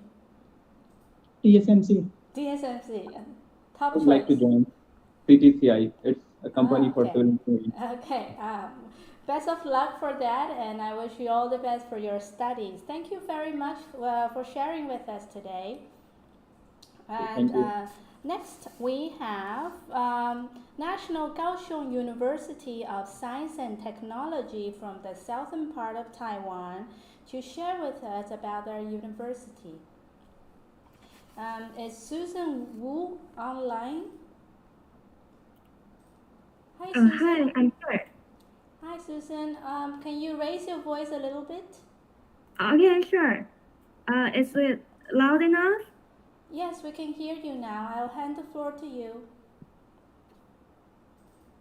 Okay. Hello, everyone. Welcome to National Kaohsiung University of Science and Technology. My name is Susan Wu. I'm the coordinator of admission team in NKUST. I know all of you who are watching this video would like to make a good plan for your life and for your future. So here, I would like to strongly recommend NKUST to you. And the reason why, I will explain later. And here comes the outline of my presentation. First, I will introduce Taiwan, and then Kaohsiung, and then NKUST in different topics. First is Introduction of Taiwan. I know those of you who have listened to so many introductions from other universities will understand that actually India and Taipei in Taiwan actually is very close. It will take about 7 hours to travel from New Delhi to Taipei. So it will be no problem for you to travel by airplane. Okay, right over here, I would like to introduce Kaohsiung. This is the city where NKUST is located. As you can see that Taiwan is a very small country. You can just travel by a high-speed railway in 1.5 hours from northern Taiwan to southern Taiwan. So the traffic here in Taiwan is very convenient. Okay, and our university is composed of 5 campuses, and each campus has their own features. For example, in Chien campus, you can learn more about maritime, and we also have an internship port for students to learn more about maritime science. And also in First Campus, we have many professors there who teach business and also foreign languages. And in Yanchao campus, actually we have teachers who can teach you about business intelligence. And also in Nancy campus, we have professors who can teach you about hydrosphere science. And in Jiangong campus, you can learn more about to be an engineer. Okay, now I would like to talk more about NKUST to you. Here, as you can see, that actually NKUST is composed of 3 universities. First is National Kaohsiung Marine University, National Kaohsiung University of Science of Applied Science, and National Kaohsiung First University of Science and Technology. And in 2018, here comes the birth of National Kaohsiung University of Science and Technology, NKUST. Okay, right over here, I would like to mention more about features. With a core value to create a people-oriented and value co-creation environment, we hope to combine the 3 main features from 3 universities, including a strong connection with industry, innovation, entrepreneurship, and ocean technology, to be the think tank of Kaohsiung and also to be the engine of industries. And here, I would like to add just more on practical skills, innovation, and employability. In NKUST, we have many programs and courses that will invite the industry leaders to not just give a speech, but also to teach students about practical skills and share their working experiences in their companies. And also, by doing so, that our students can enhance their employability after they graduate. As you can see right over here, the TSMC, one of the top semiconductor industry company, will set its fabs in Kaohsiung in the near future. And also right in the right-hand side, as you can see, this is an internship program and a student that goes to the company to have their internship program. For example, and the first one is Evergreen Marine Corporation. We know that during the COVID-19 pandemic, the shipping technology or the shipping transportation has become very, very important. So if you would like to learn more about and work for Evergreen Marine Corporation, you could probably consider NKUST. And also, if you're interested in semiconductor packaging and testing services, actually we have the internship program with ASE, Advanced Semiconductor Engineering. And also, if you are interested in semiconductor foundry, we also have the collaboration with United Microelectronic Corporation. So during the courses and during the study years, students can have more opportunity to learn from the industry leaders, to work, to have direct interaction with them, or even in the future, they can work with the industry leaders. Okay, now here comes the other features of NKUST. We have total 10 colleges, 47 departments, and now we have more than 28,000 students. And here, as you can see, we have about 449 sister colleges that international students can apply for exchange programs and also double degree programs. Okay, right here, as you can see that in 2020, we have 685 journal paper has been published and 2,886 papers in open access journals. So in NKUST, professors are friendly and they are willing to teach students how to do a research and guide students in the academic world. So if you want to become a researcher, you could probably apply for NKUST. Okay, and here comes the scholarship and expenses. And this table shows the approximate figure for a year. So if you would like to become a PhD student in NKUST, you can apply for about $4,800 for a year, and you can apply for 4 years. And at the same time, you can apply for tuition and credit fee waiver, which is about more than $3,700 per year, and you can apply for 4 years. And if you'd like to become a master's student, you can also apply for about $2,400 for a year, and you can apply for 2 years. And also at the same time, you can apply for tuition and credit fee waiver, which is about $5,500, and you can apply for 2 years. If you would like to become an undergraduate student in NKUST, you can apply for $1,200 for a year, and you can apply for 4 years. And also at the same time, you can apply for tuition and credit fee waiver, which is about more than $3,500 for a year, and you can apply for 4 years. And here comes the expenses. Also, this table shows the approximate figure for a year. So the tuition fee ranges from $92,000 to $120,000 NT, which equals to $3,000 to $4,000 for a year. And also the credit fee waiver will be about $104 per unit, and the accommodation fee will range from $480 to $900, depends on the different space and facilities. And also the insurance will be $310. Okay, now you may be very curious about the degree programs that we provide. So first, I would like to introduce the College of Electrical Engineering and Computer Science. The professors in this college are very good at microgrid, solar power management, smart battery charging technology, artificial intelligence, AI, deep learning, machine learning, computer networking, and signal and systems. So if you are interested in these different research fields, you will probably apply for departments in college. Also, the College of Engineering, the professors are very adept at the geotechnical engineering, earthquake technology, earthquake engineering, data-driven machine decision-making, computer-aided design, big data analysis, C and C+ programming, and R programming. So if you're interested to learn more about this research field, you can apply for departments in this college. And also, we have a new college. This is the College of Intelligence Mechanical and Electrical Engineering. So the professors in this college is very good, very good at the thermofluid science, electrical vehicle, computation fluid dynamics, automation, technology, intelligence manufacturing system, semiconductor packaging, semiconductor process simulation. So also, if you are interested in this part of research field, you can apply for departments in this college. And also, the College of Hydrosphere. The professors in this college are very good at marine pollution monitoring, soil and groundwater pollution monitoring, drinking water inspection and analysis, net fishery and fish farm, and also the biological process. So if you are interested in this part and in this research field, you can apply for departments in this college. And also the College of Maritime, you know that we, as I mentioned, that we have internship support for students to have an internship program.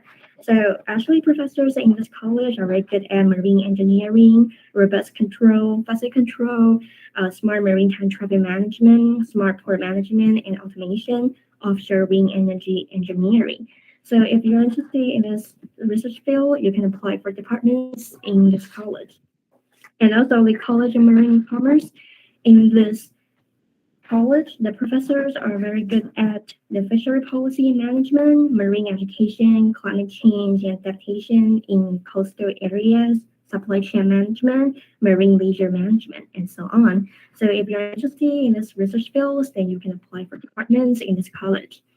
And also the Business Intelligence School, if you're interested in finance, information, intelligent business, tourism management, and accounting information systems, you can also apply for departments in this college. And also the College of Management. Okay, the professors in this college are very adept at electronic commerce, marketing, information management, logistic management, statistical methods, and so on. So if you're interested in these certain fields that actually can apply for departments in this college. And also here comes the College of Humanities and Social Science and the College of Foreign Languages. If you're interested in human resource development, culture, and creative industries and foreign languages, you are welcome, very welcome to apply for departments in these colleges. Okay, here, as I have mentioned, that international students can also apply for exchanges programs. So, which also means that you can apply exchange programs to Germany, to Japan, or to other universities for about 1 semester or 2 semesters for exchange program, and also the double degree programs will be available for international students. Okay, and also we have the international volunteer activities for about every 2 months. We will have the activities to such as clean the beach or actually do some volunteer activities to contribute to our society. All right, and here comes the admission for international degree students. Okay, this year the fall intake has been closed, but next year we will open the application in January and ends in April, and the final result will be announced in July, and the new semester will be in September. And in the spring intake this year, the application system will open in September, and the deadline will be in October. And the final result will be announced in December, and the new semester will begin in February. All right. So, and here is the social media. So please don't forget to follow us on social media. And if you have any questions, you can also ask your question via the social media. And right now you have 5 seconds to screenshot this page. Okay. Also, thank you very much. We have a few questions online. Okay. Yeah, one of the question is some students want to study in big data analysis. Which program would you suggest them to apply for? You mean the big data analysis? Yes, big data analysis. Okay, I will suggest the students to study in the College of Engineering. Which program is that? Apply for the departments in College of Engineering. Okay. Yes. And then another question is related to the poster that you just showed about the timeline.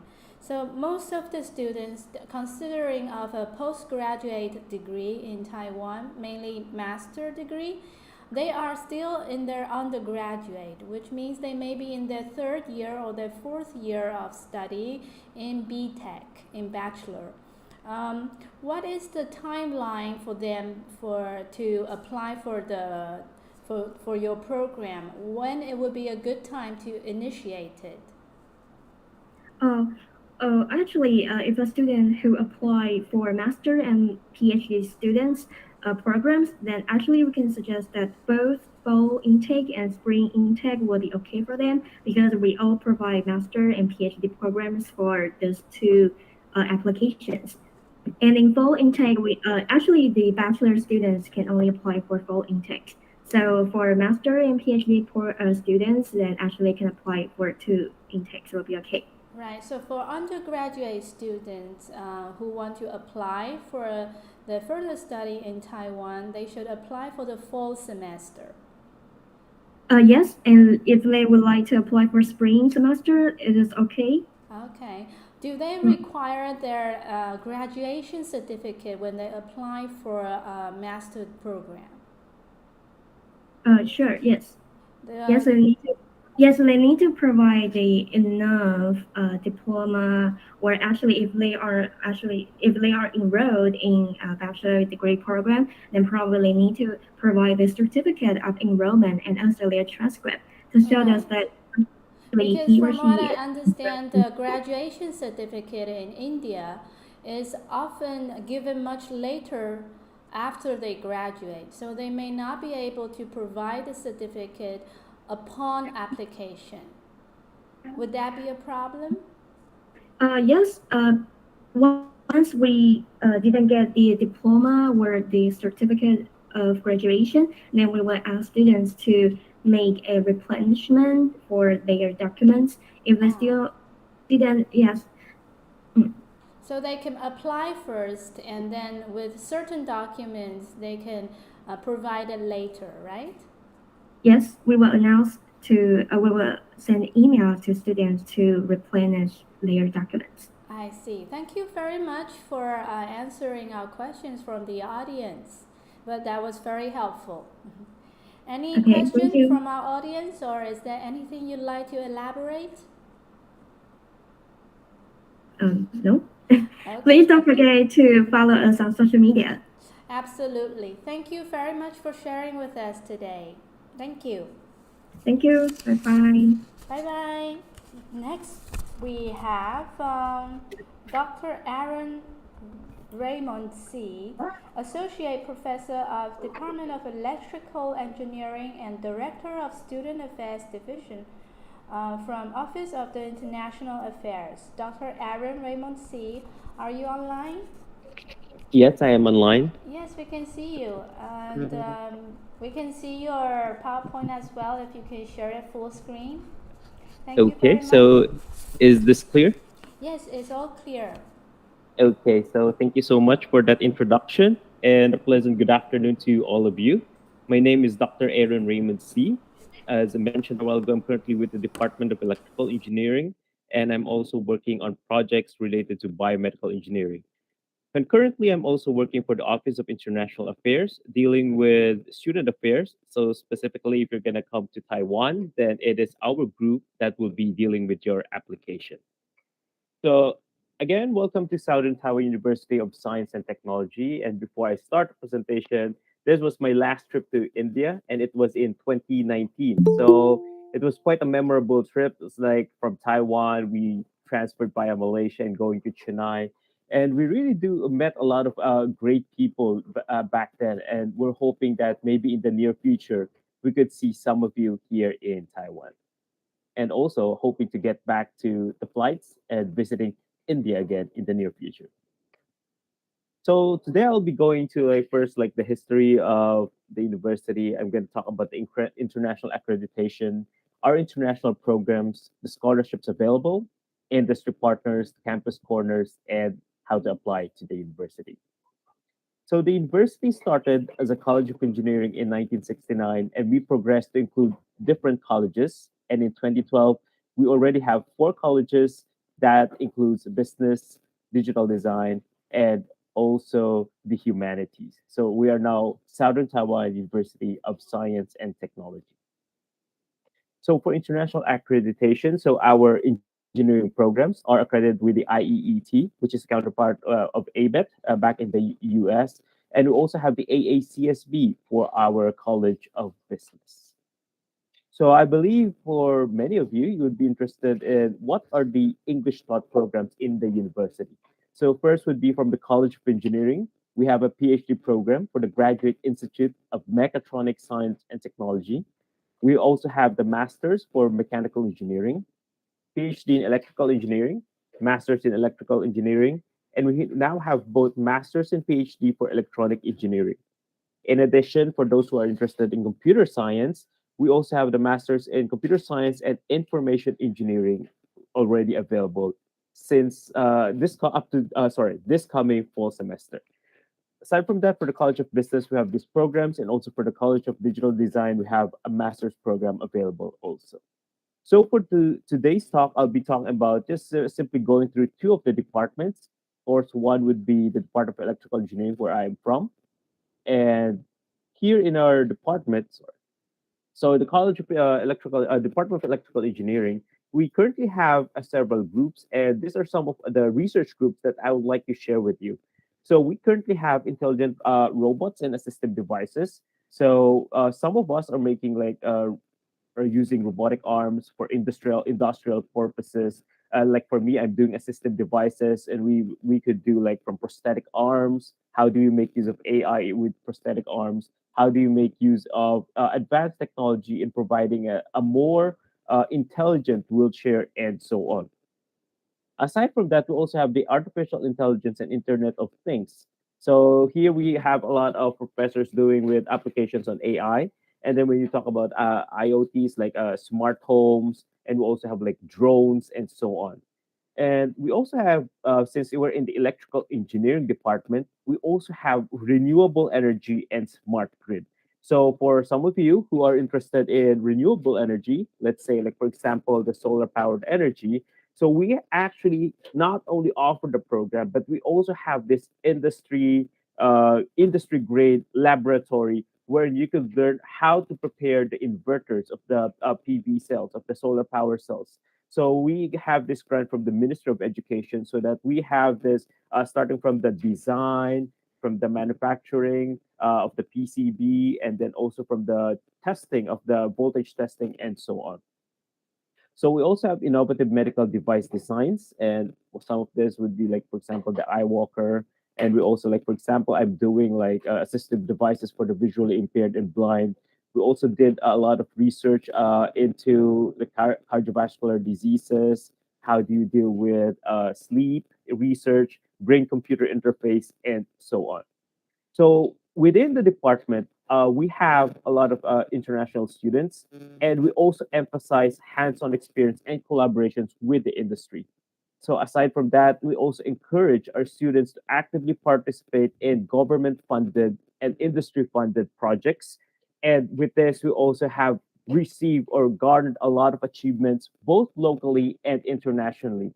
Over here is just last year in 2021. So my team of Filipino and Taiwanese students was able to garner this silver award in the Macronics Golden Silicon Awards. Macronics is, just to let you know, is one of the biggest electronics company here in Taiwan. And this event is like the Oscars for electrical and electronics engineering. And with this, the prize money that we had, because we had 2 awards, so we received more than 230,000 NT dollars as a prize. So aside from that, I would also like to introduce to you the Department of Computer Science and Information Engineering. So for this one, for those really interested in computer programming, and I believe students from India are very good in programming. So this department offers you different programs from in artificial intelligence and multimedia, and also mobile application and cloud computing programming.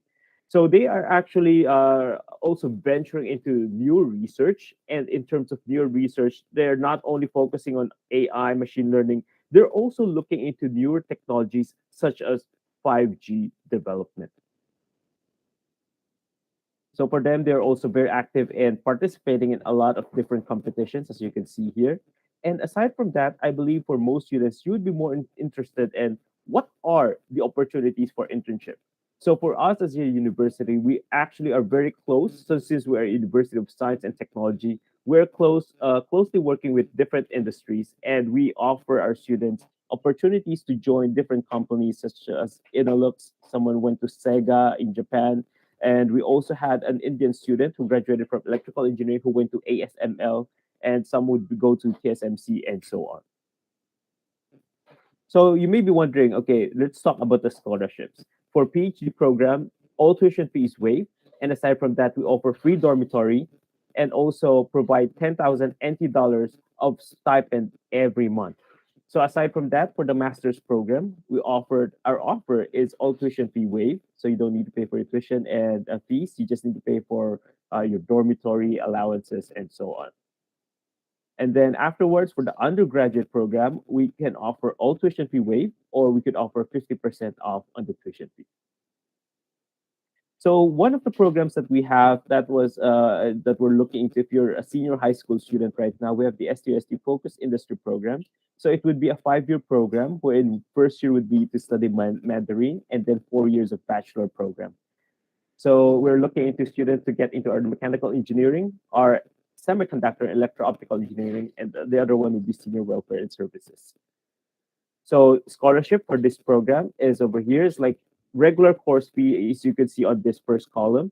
And the first year alone, if you want to study Mandarin, usually it would cost 126,000 NT dollars for a 720-hour course.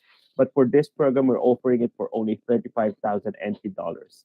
Aside from that, for the College of Engineering, the usual tuition fee is around 55,270 NT dollars, and we're offering only it at around 24,000 NT dollars, which is a very big discount, almost 57% off.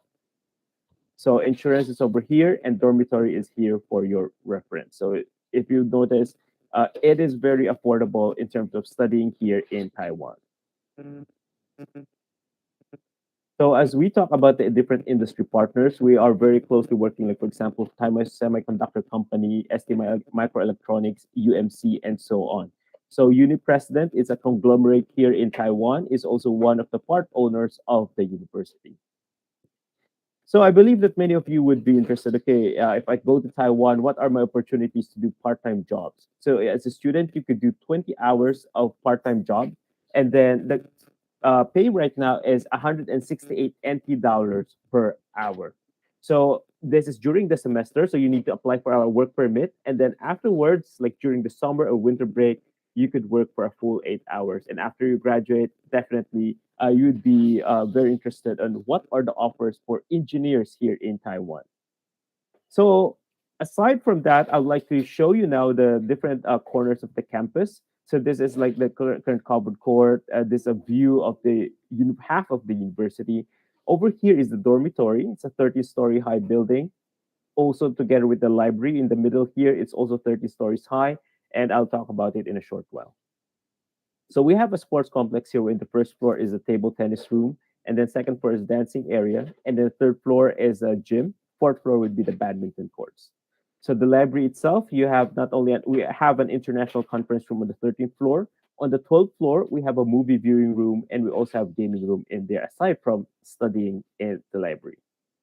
So for your future room in the dormitory, this usually how the room would look like. So we have like on this part, so where you study and you sleep on the upper part. And we also offer a kitchen. We actually have a newer kitchen already, and we also offer a room for our Muslim students for prayer time.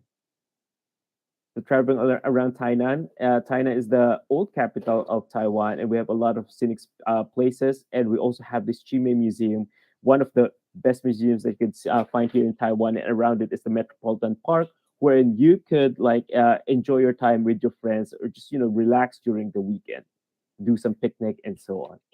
So traveling around Taiwan, it's very convenient. So it's like we have buses around in Taiwan. We have high-speed rail where you could like want to go to Taipei. It's very easy to travel. Less than 2 hours, you could be there already. Want to go to the city center? We have the local train, and you just need to ride it for 3 minutes, just one stop away. Okay, so how do you apply to STUST? So we have the online application form. You need your diploma, the transcripts, letter of recommendations, and of course, language test scores. So I believe we still have some time, and I would like to share with you, okay, for the fall semester, we have already closed the applications May 15, but we're still open for the spring semester, which is November 30th. So over here is my email.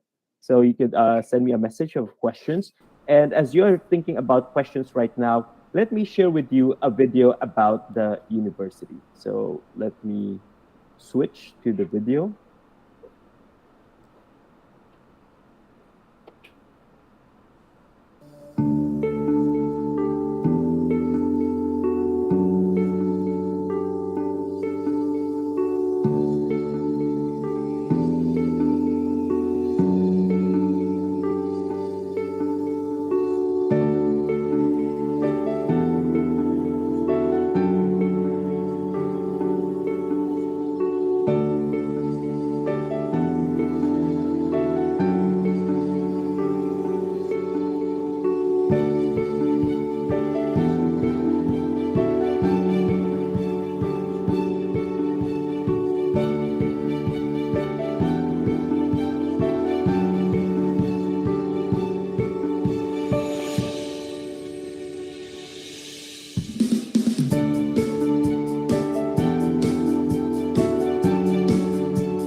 Okay,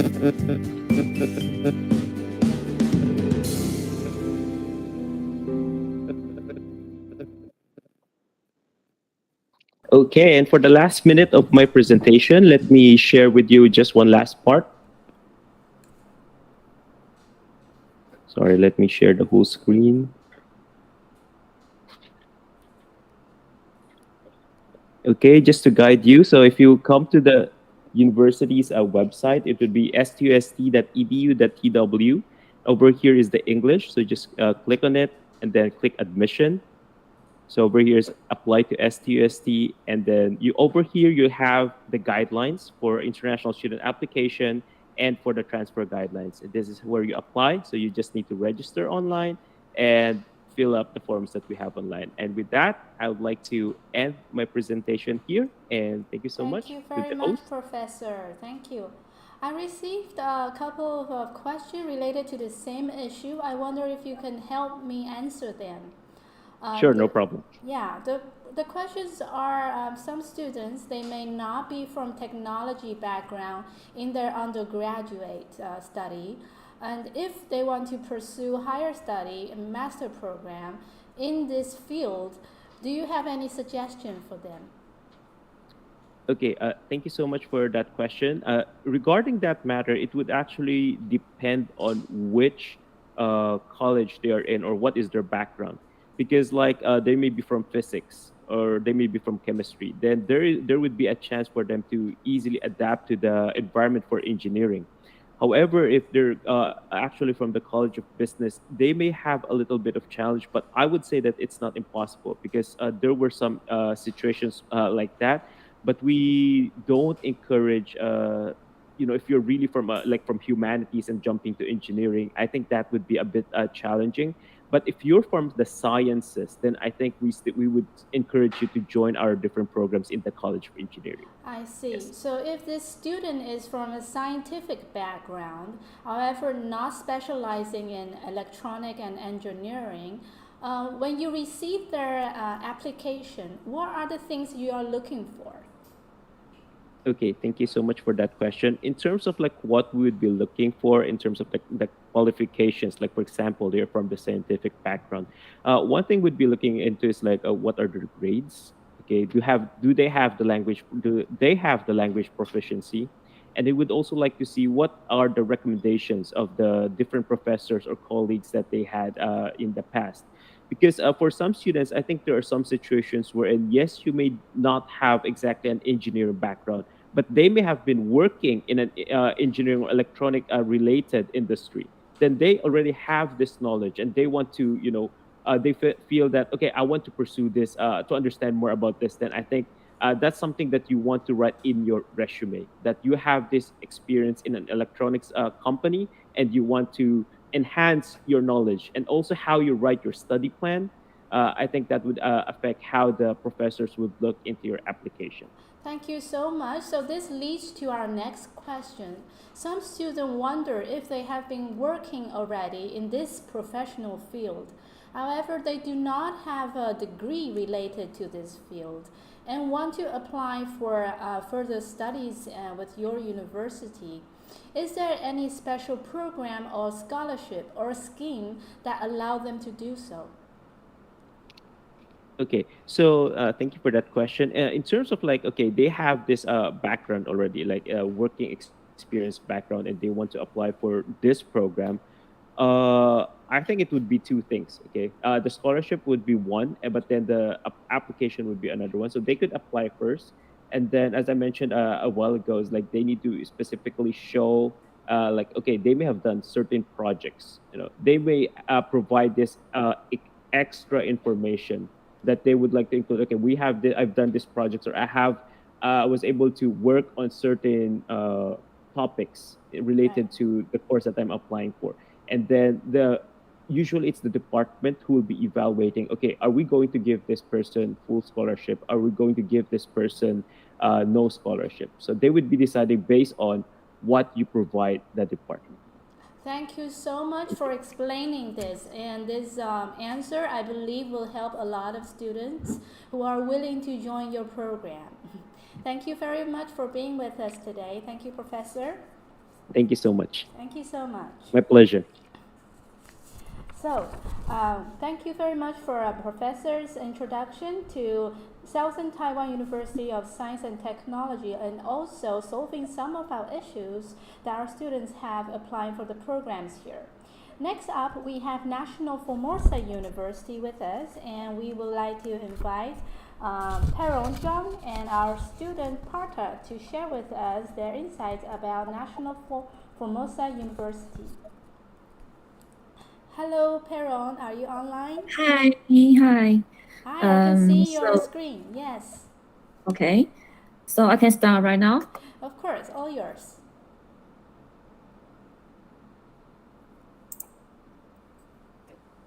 Okay.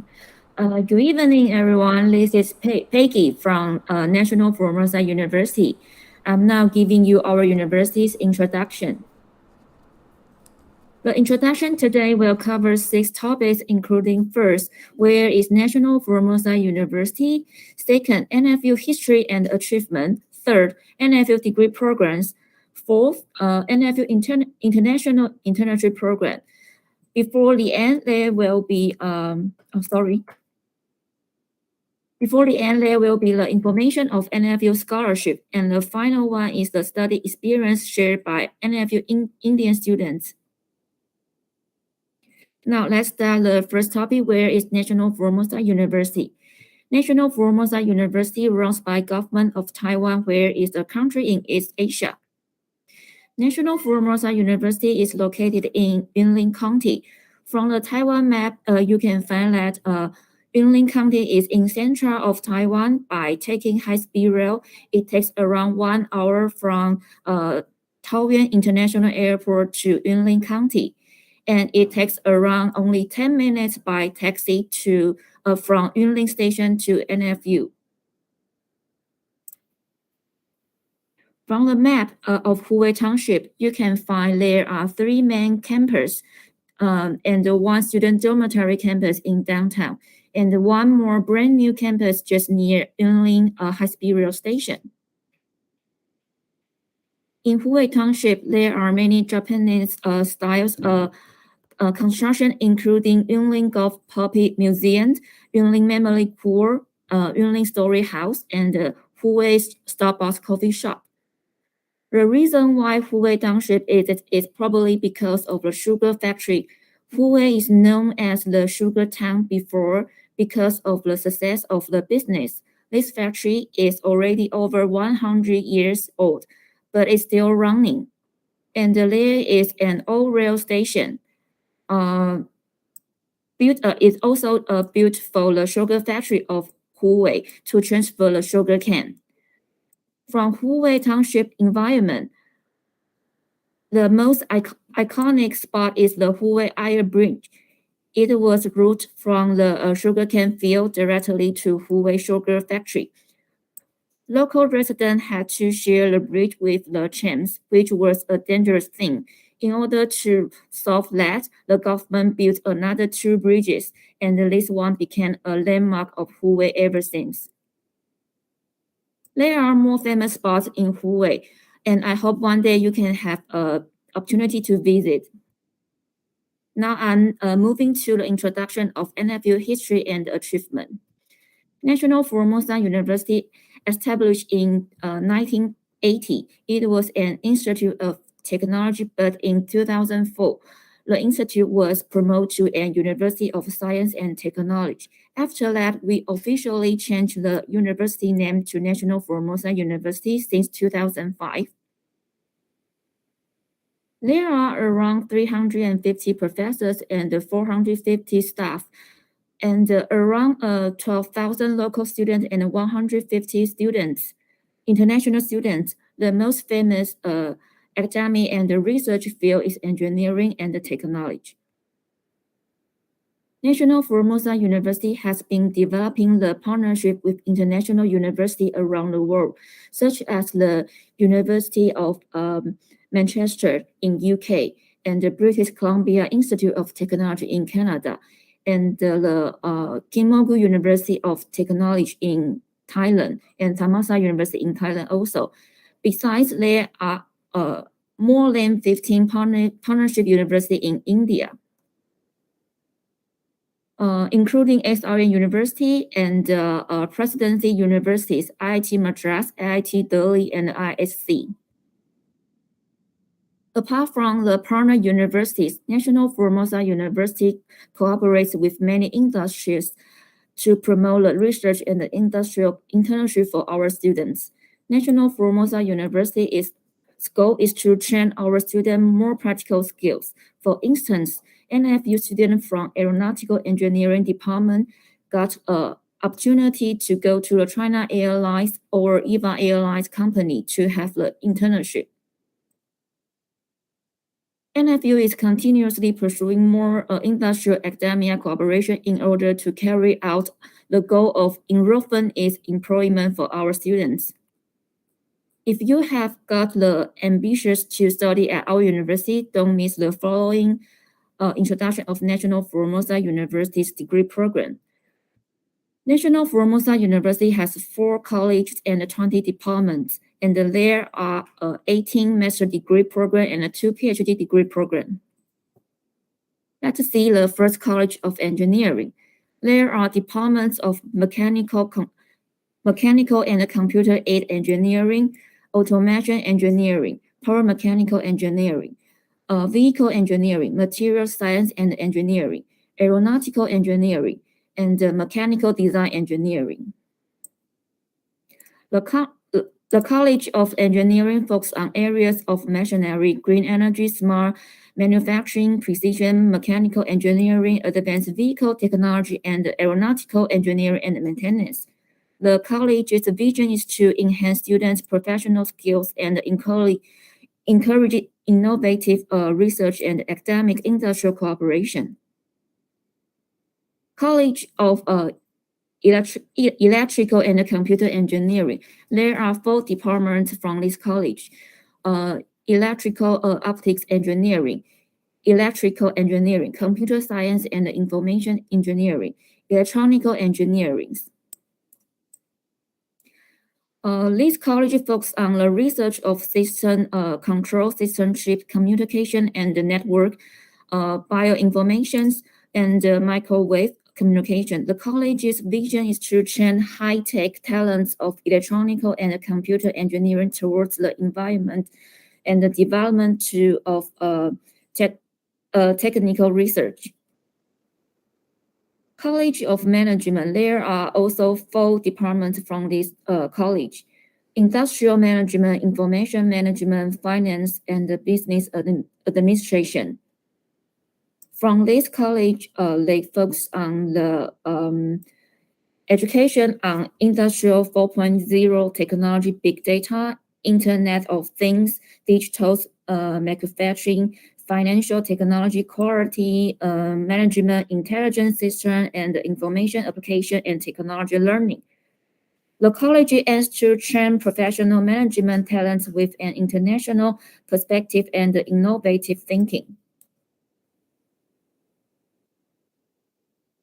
The final one, College of Applied Arts and Science. There are 5 departments from here: biotechnology, multimedia design, leisure and recreation, agriculture technology, applied foreign language.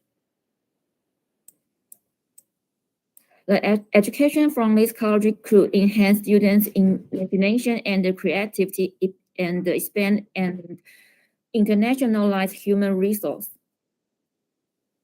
If you still hesitate to pursue a degree program, you probably can consider another kind of program to participate a short-term program of NFU International Internship Program. In NFU, we have a special program called FEDEX program.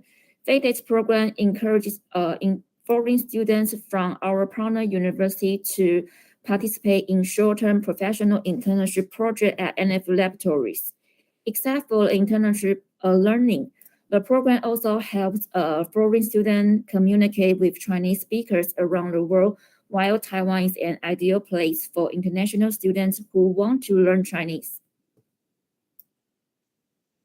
The most important is the program allows international students to gain an in-depth educational experience in Taiwan, while also preparing themselves for the Asian job market.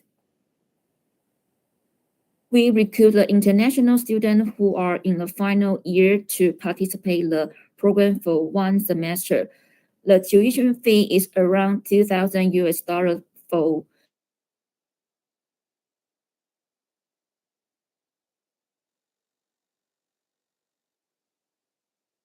following 8 items, but we also provide the tuition fee waiver opportunity for the top 10 outstanding students.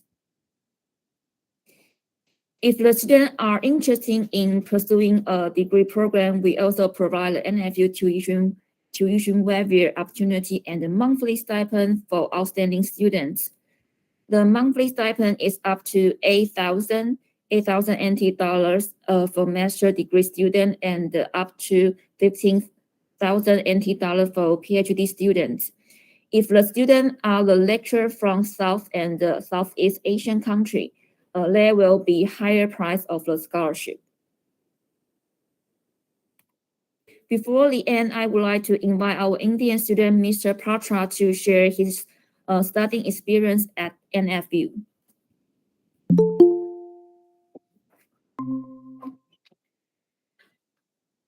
Good evening. I am Patra, and I'm gonna share my experience in National Formosa University. So my journey started in 2020 to Taiwan. After graduation, my bachelor education, I got information from the website of NFU, and one of my friends at that moment was studying in Taiwan.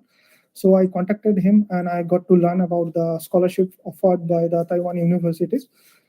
And I know from the news and the research articles that Taiwan is nowadays a leading industries in mechanical and electronics and electrical. So I choose my high study to pursue in Taiwan. And I chose National Formosa University. I applied for the National Formosa University in 2020. And fortunately, I got selected in the National Formosa University. And at that moment, I mailed my resume to one of the professor, Dr. Young, who was at that moment the president or director of the international students. So at that moment, he accepted me in the Combustion Science and Technology Lab, Green Energy Laboratory.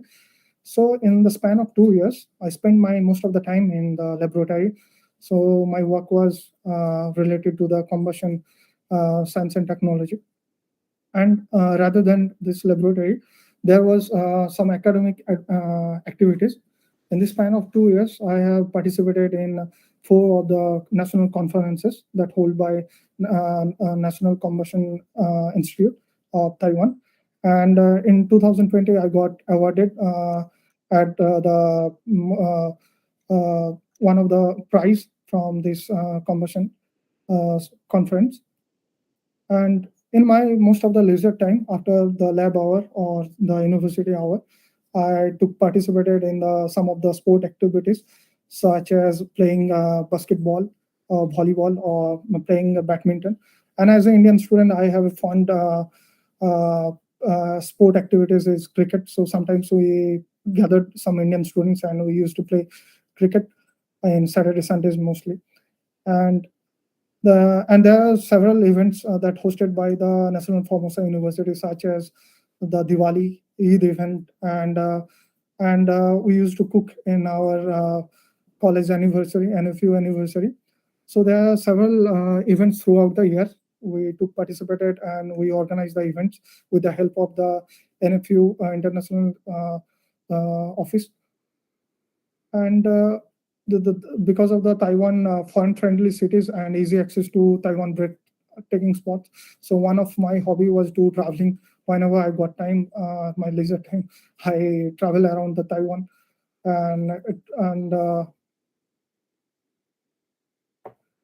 and there is for any problem or these events, with the help of our NFU Indian students, we organize this program, and whoever wants to join NFU, we help them through our NFU Student Association. So, and I'm now in second grade of master student. I'm going to graduate in the next month in June.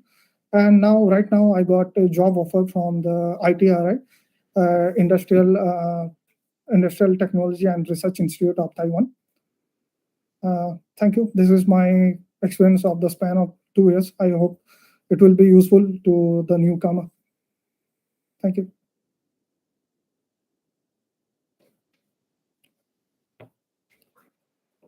Much, Peggy, and thank you very much, Partha. I have a quick question for Partha. Yeah. So you've been in National Formosa University for some time. Can you compare it to any cities that in India? Is there any similar part or any different part about your life in that city?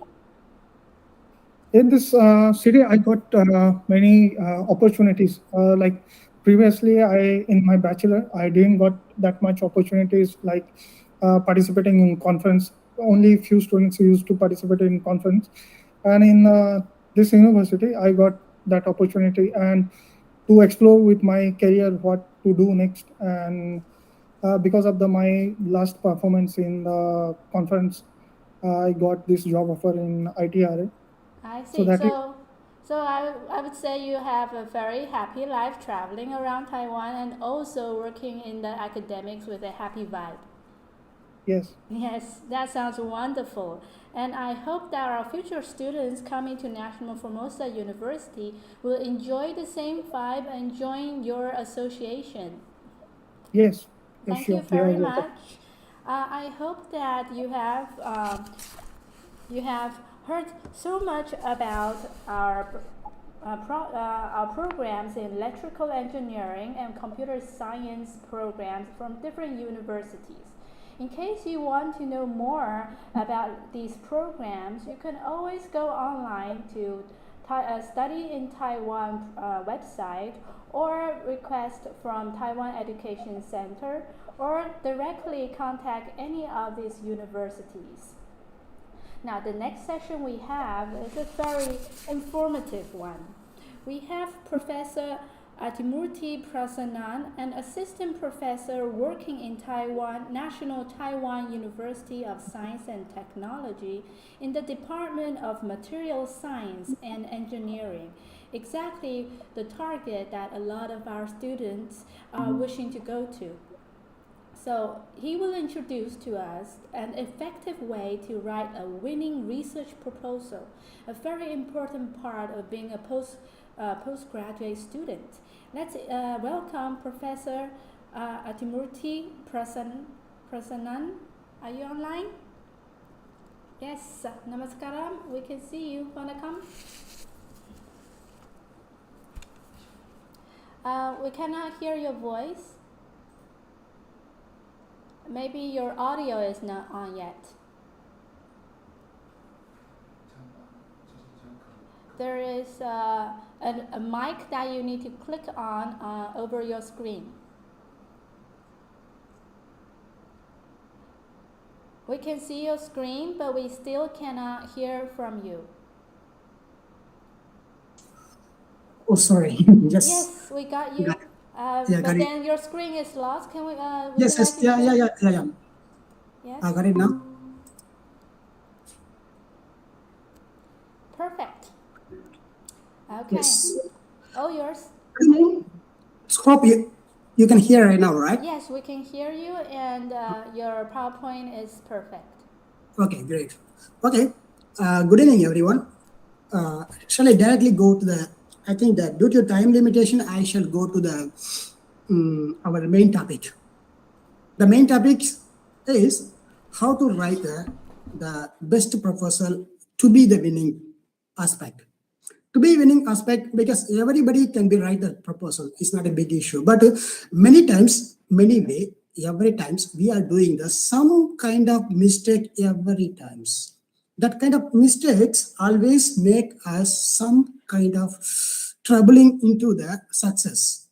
So most of the professors or most of the institute, they want short and sweet and successful proposal. That's the reason I would like to give some tips how to we can prepare the effective proposal.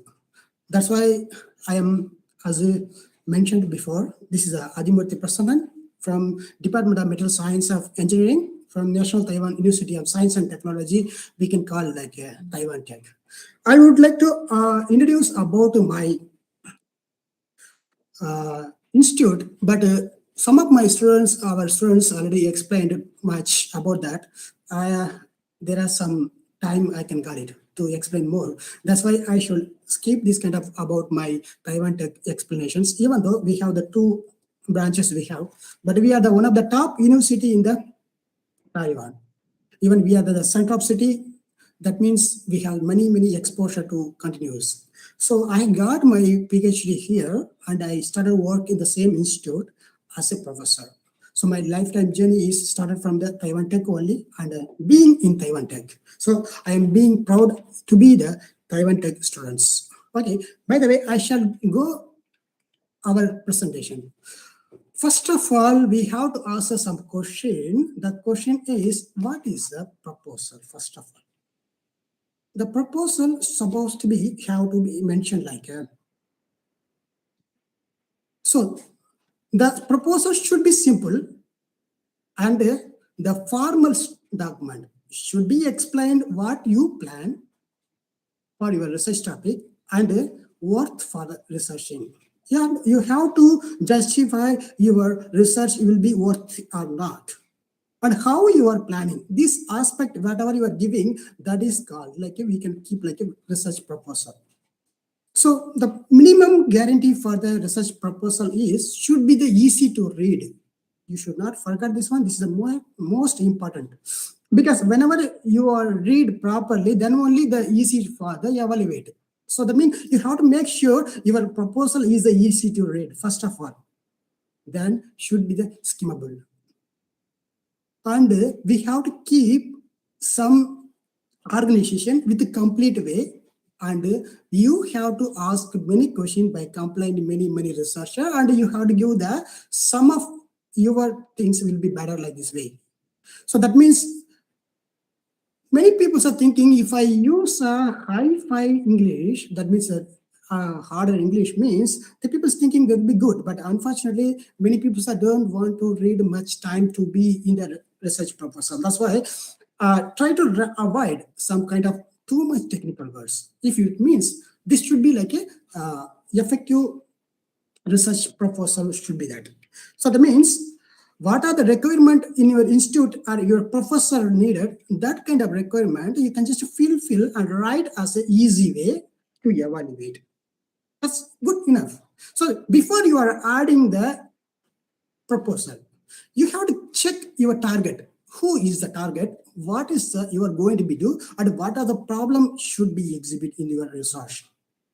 That means target is the first aim. From the target, you have to design some research designer doing or collecting some information and what are the research you want to do it, and how you are getting that kind of research by achievement or this kind of object you have to keep as a research design.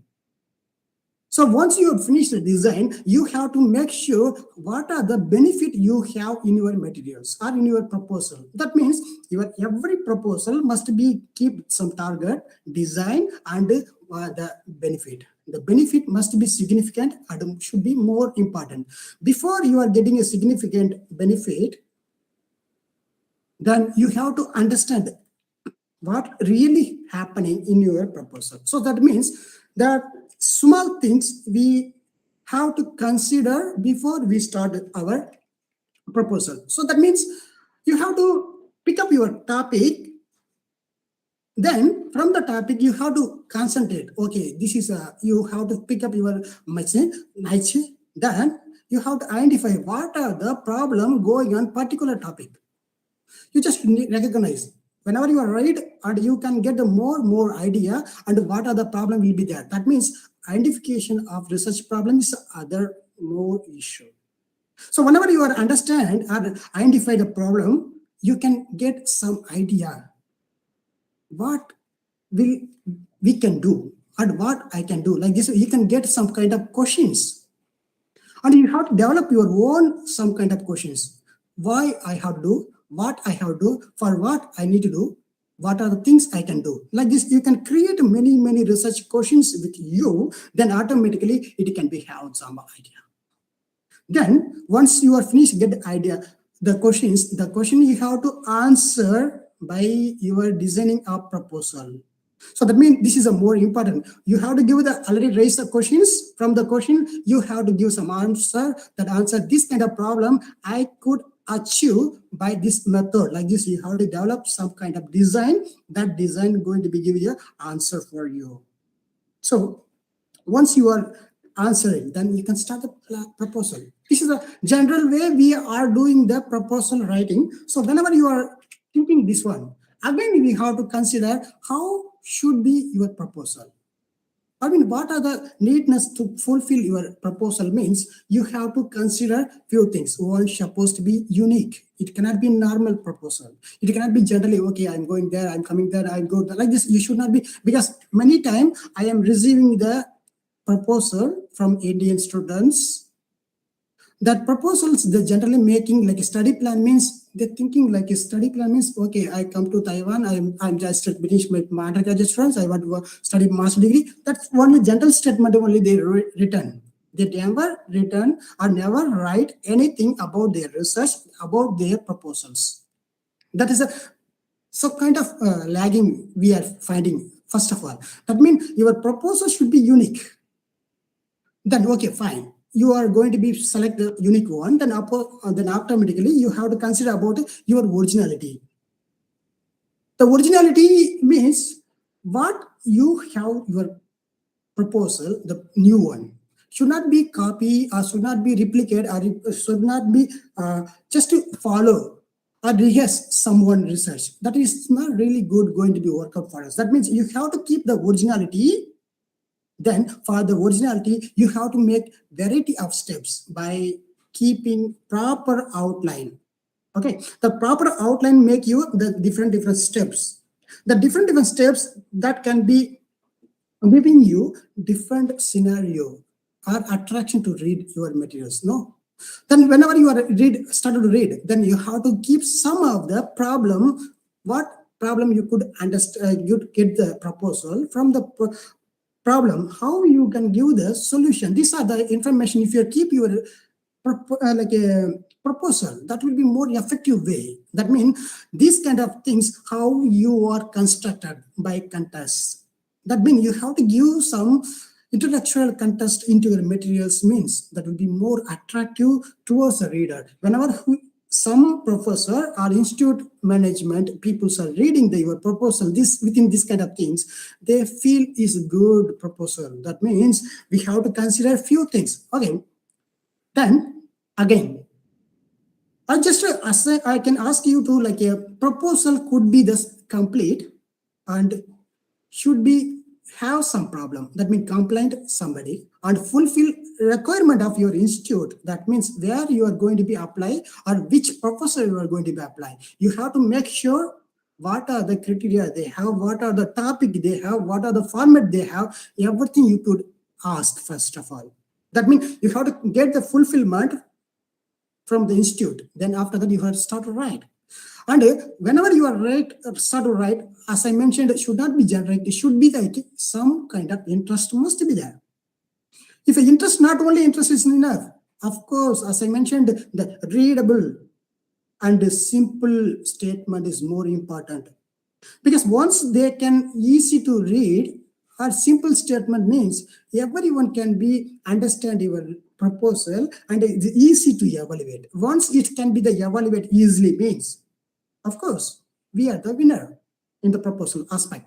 So whenever you are getting that point, then we have to consider about your topic should be the heading by heading. Each and every point we have to use a head and a subheading. If you are keeping means, the looks very nice. When if you are here looks very nice, it's maybe more good to see it, right? Then one more thing we have to consider should be write the proper way for your proposal with the limited words. You know, the limited words is more important. Somebody last year I received some proposal that contain around 15 pages for admission. PhD admission, we are getting 15 pages of proposal. This is too much lengthy. I think this much, even our funding, we are required government funding. For that reason also, we are not going to be prepared this much page. That means you have to find out the word limitation. That means you have to keep some limitation to write the length of the proposal and write it.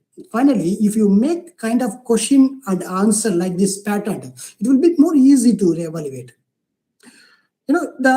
Your proposal, you may know what is the problem over there. Then you can ask what these are the problem will become, how you are resolve it, how you are evaluate. This kind of thing means you have to ask this kind of problem will be evaluated, you can solve by this kind of approach. Like this, if you mention that means it will be more easy.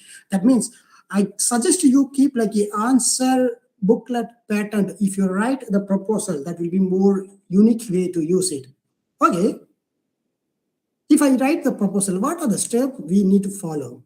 Of course, if you want to make a successful anything, you have to make always homework. Do your best homework every times. Whenever you are doing the homework, this kind of homework will be make your regular work, regular commitment towards writing the proposal. So whenever you are use the regular commitment and the proposal writing, then only we can get the proper structure. Because every time we are reading, every time we are working means we can get a proper outline, a proper structure that once you are getting, and we have to make sure our project goal and objective. The project goal and objectives are most important because many people can be designed by your proposal from the few things. Maybe of course from the later on the slide we are going to be see those things. So main things is one of them is goal or aim and objectives. That means you have to develop your plan. Then of course submit to the right time is also needed. Then automatically we will be the successful one. So before that, we have to consider in the proposal, what are the problem will be there? Why we should do it? That is main questions. That means you have to find the step to be the taken. First of all, the question should be asked with you. Then for the question, how you are going to be answered. Okay. Once you are answered the question, okay, how you are going to be achieved. The 3 steps are more important here. So whenever before you start the proposal, you have to mention or you have to start with your things, ask the question from you, what are the problem here? Why I should do? Like means you have to select our statement with the problem. Then you have to give the problem identification and the problem prioritize and justify. These things will be that. Then after that, what are the information is already exhibited? It's already available. That means you want to know that means you have to go with the literature review. The steps to be the literature review. The literature review come from the source like internet or Google or something like journals, books, everything like review. Now similarly, why we should do the research and what are the accomplishment will be that. That means you have to keep the aim and the objective. The aim, you have to keep the specific objective and the hypothesis, anything you have to fix it. Similarly, the methodology we have, for example, how do we carry out the research and how to collect the data, how to give such a proper data. Like this means you have to bring this information from the research methodology. From the research methodology, you have combined some method, data collection, sampling, how to interpret data, everything we have to combine. This means you have to, before you start, you have to think yourself, you have to ask yourself the questions and you have to step you need to take out as action. From the action, we have to use some kind of achievement. This slide is more important to be the effective research proposal writing. So it means before you are start, you have to think about read more, take everyday notes and discuss with your professor. Do the step-by-step topics. Again, discuss if you're confused. If you have any questions, you have to ask yourself. And systematically you can understand your problem. Then best thing, you should be avoid the plagiarisms. What mean plagiarism? Just to copy from somebody, some idea, some text, some thinking is called plagiarism. The plagiarisms, we have to make sure First of all, we have concept. That means before that, we have to use that some common mistake always writing proposal. That common mistake, why? It should be like a leg up contest. Then we cannot limit that one. We are writing like anything. Then we are not able to give the proper citations. Then unable to write some literature review. This everything will be happening. So whenever we are using this one, most of the time we are speaking about more on the minor issues, but we cannot speak in the major issue. That's one more thing. Of course, they have the many topics, the discussion, the rambling, but we never ever talk about the main things. That means the best proposal should be like a streamless river. It should be go like a flow, like anything. Should not be stuck anywhere. So that means, and try to avoid irrelevant reference also, and should not be too long, should not be too length, too shorter. This will be that.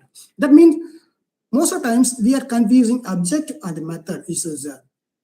Most of the times it's not really good. Then it's similarly objective and activity also the aim we are confusing. That means we have to focus some method, and we are not able to provide proper evidence for your imaginations or your hypothesis. And also you are not able to give you some justification or technical approaches. That's why you are using some common mistakes in our proposals. That means to understand, first of all, professional looking, informative, or meaningful, clear heading, to be conscious, precious, and spell check, grammar. These are things should be there. Should not be copy, paste. If you not understand, should not write it. That's why the plagiarism should not be acceptable for anywhere. That means you have to give some sufficient time to understand the concept. Don't copy. Then you have to reface yourself.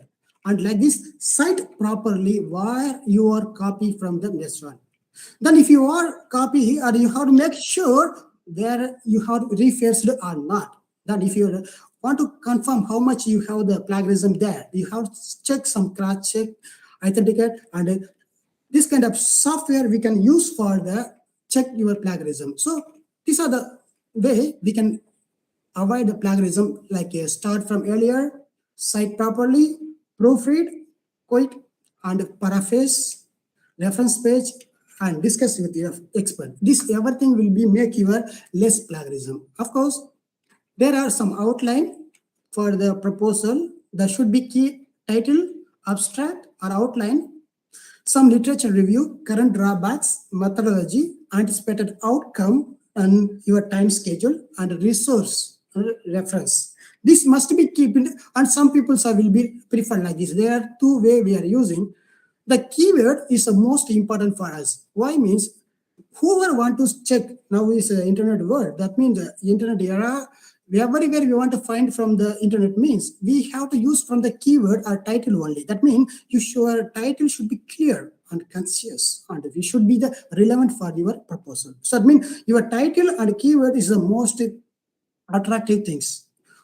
Anybody can see first of all title only. Then only they can go with aim. That aim or objective, we have to make sure with some kind of things. We have to spend sometimes we have to aim, we can use objective. Aim can be the intentions, but objective can be a specific goal. So that means you have to make sure the proper aim or proper objective with the proper manner. That's why we are keeping like they're called like a SMART guideline. The SMART guideline is like a specific, should be measurable, and it should be how to achieve, like achievable, then realistic, the time consistent. These things will be more appropriate way to explain our guidelines. Sorry, shall I take 5 more minutes?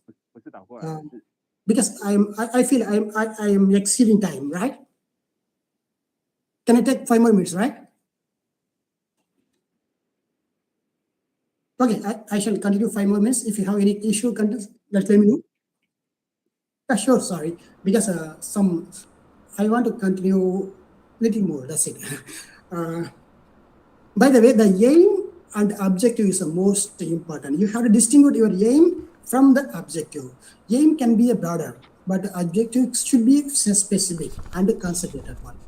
So that means many research will be designed from your objective. So make it is more specific and more concrete.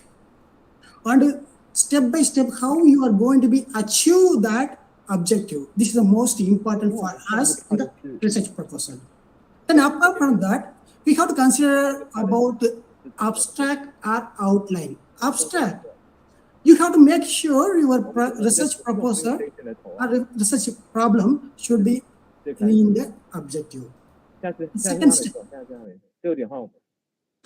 step, that have you have to mention about method and approach. Of course, you have to keep some key of research, expected research, or you have some argument. You have to keep in the abstract or outline. Of course, you have to keep some kind of anticipated outcome in your abstract and outlines. That is more important. Of course, next one, introductions is the most way we are doing the mistake in the literature review. How we are writing like anything, like whenever you are going to be write the literature review or introductions, we have to make like a kind of funnel kind of approaches. Like you can see the funnel is starting very bigger, then it's come to narrowing, and it is more concise. That means your introduction start from the broader way, from general to specific. Then you have to keep your broad view from the background. Then you have to make to narrow the research, and you have to find the related research articles. Then finally, you have to kind your hypothesis statement. You have to find it. This is like a funnel kind of approach will be there. The topic background should be the more specific whenever you are going to be finish it. That means you have to search and select your source, identify your gap from the source, then you have to get from the outline, then write. This is the way we have to use the literature review for the introductions. That means you have to make the summarize and analyze and interpret yourself and evaluate well-structured and the paragraph. This is the way you have to think. First of all, read more and summarize yourself and analyze interpretation to evaluate more well-structured introduction we can get it. Then, of course, we have to think about that methodology. What kind of method we are going to be used? That is how to select the method. And what are the selection how do you justify this kind of method will be appropriate for my proposal? That means requirement, the methodology is more important here. Then what are the approach we are going to be using? Instrumentations, infrastructure, sample accesses, and data analysis. These are things also needed to improve. So when you are considered about your next stage, you have to give some connection to your method and anticipating outcome. This is the other key things before you are keeping the methodology. Then whenever you are keeping the other one, you have to understand the proper principle for the particular methods to obtain your proposal achievement.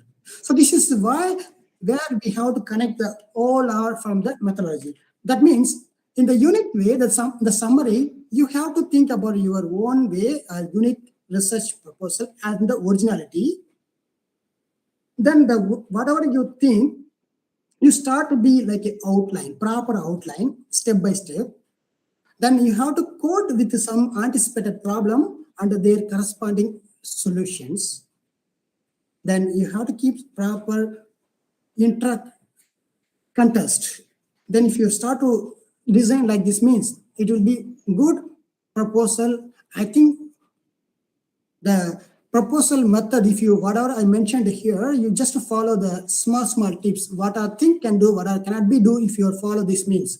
Of course, everyone can write the successful proposal for your research career or for your higher educations. Hope this talk will be useful for anybody, everyone.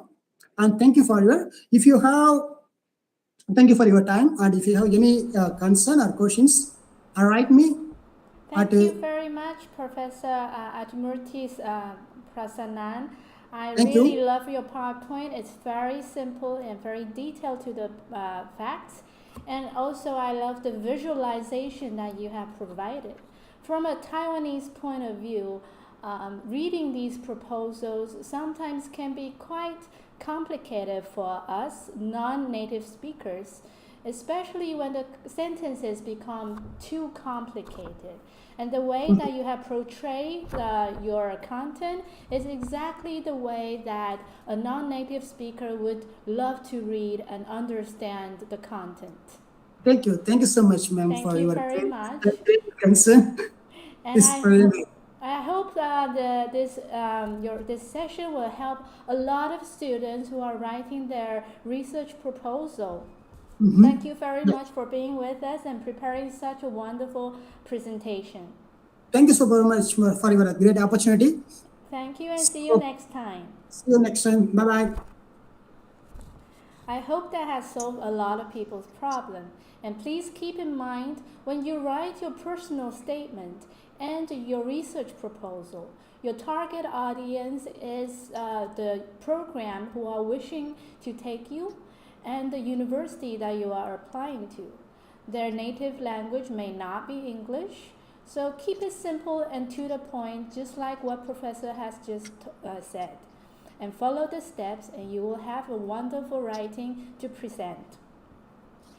In the next session, we are introducing to you the humanities, language, and social science session with the universities in Taiwan.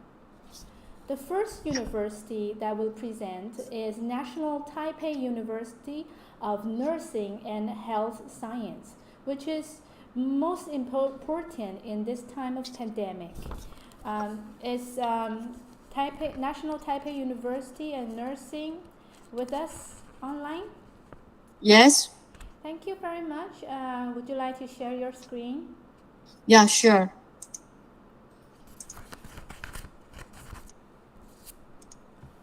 Yes, we can see you. Okay. Wonderful. So am I starting my briefing? Of course, all yours. Okay, thank you so much. Hello, dear all the participants and the audience. I'm the Director of International Affairs from the National Taipei University of Nursing and Health Science.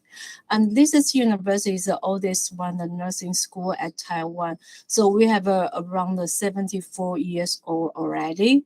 And our school is really emphasized on the health science, professional education and the talent training. So our specialize in the nursing, health technology, human developing, and smart healthcare.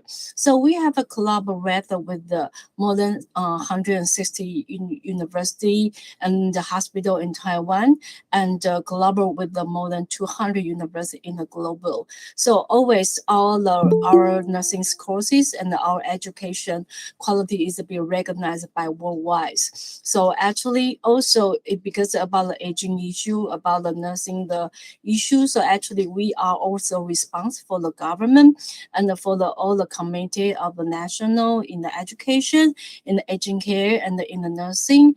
We just leading more than 50 universities in the nursing, aging care, and long-term care, the program in Taiwan to just providing a updated and innovate about the curriculum and higher education system. And in our international accreditation, we have been ranking by the QS Star, the 5-star university since 2021. And we also be ranking as a worldwide, the nursing outstanding research university by the RU, and we are ranking by the number 80 in the global. And in the QS subject ranking nursing, we are being nominated as the ranking is number 120 in the 2022. So actually, our school, no matter in our education system, in our curriculum, and in our research performance, is be recognized by the international accreditations. Okay. And this is our school, the framework of our academic program. We are not a big university, but we're providing very complete and very deeply in the healthcare related fields of the study. We're providing from the bachelor to the PhD program. In the cultural nursing, we're providing a nursing program, midwifery program, gerontology healthcare program, health aligned education, and e-learning, the education program. And we have three international programs in the cultural nursing, including the international nursing midwifery program, and including the nursing, nursing master program, and of course, including the nursing PhD program. And in College of Health Technology, we provide the IT information management program, healthcare management program, and the speech language audiology program, long-term care program, and the leisure industry health promotion program. And of course, we have an international program is named the Health Technology in the master degrees. And in College of Human Developing and the Health program, we provide the infant child care, sport and health sciences, technology and health counseling, international Montessori program, and international sports sciences program. I want to emphasize about international Montessori program.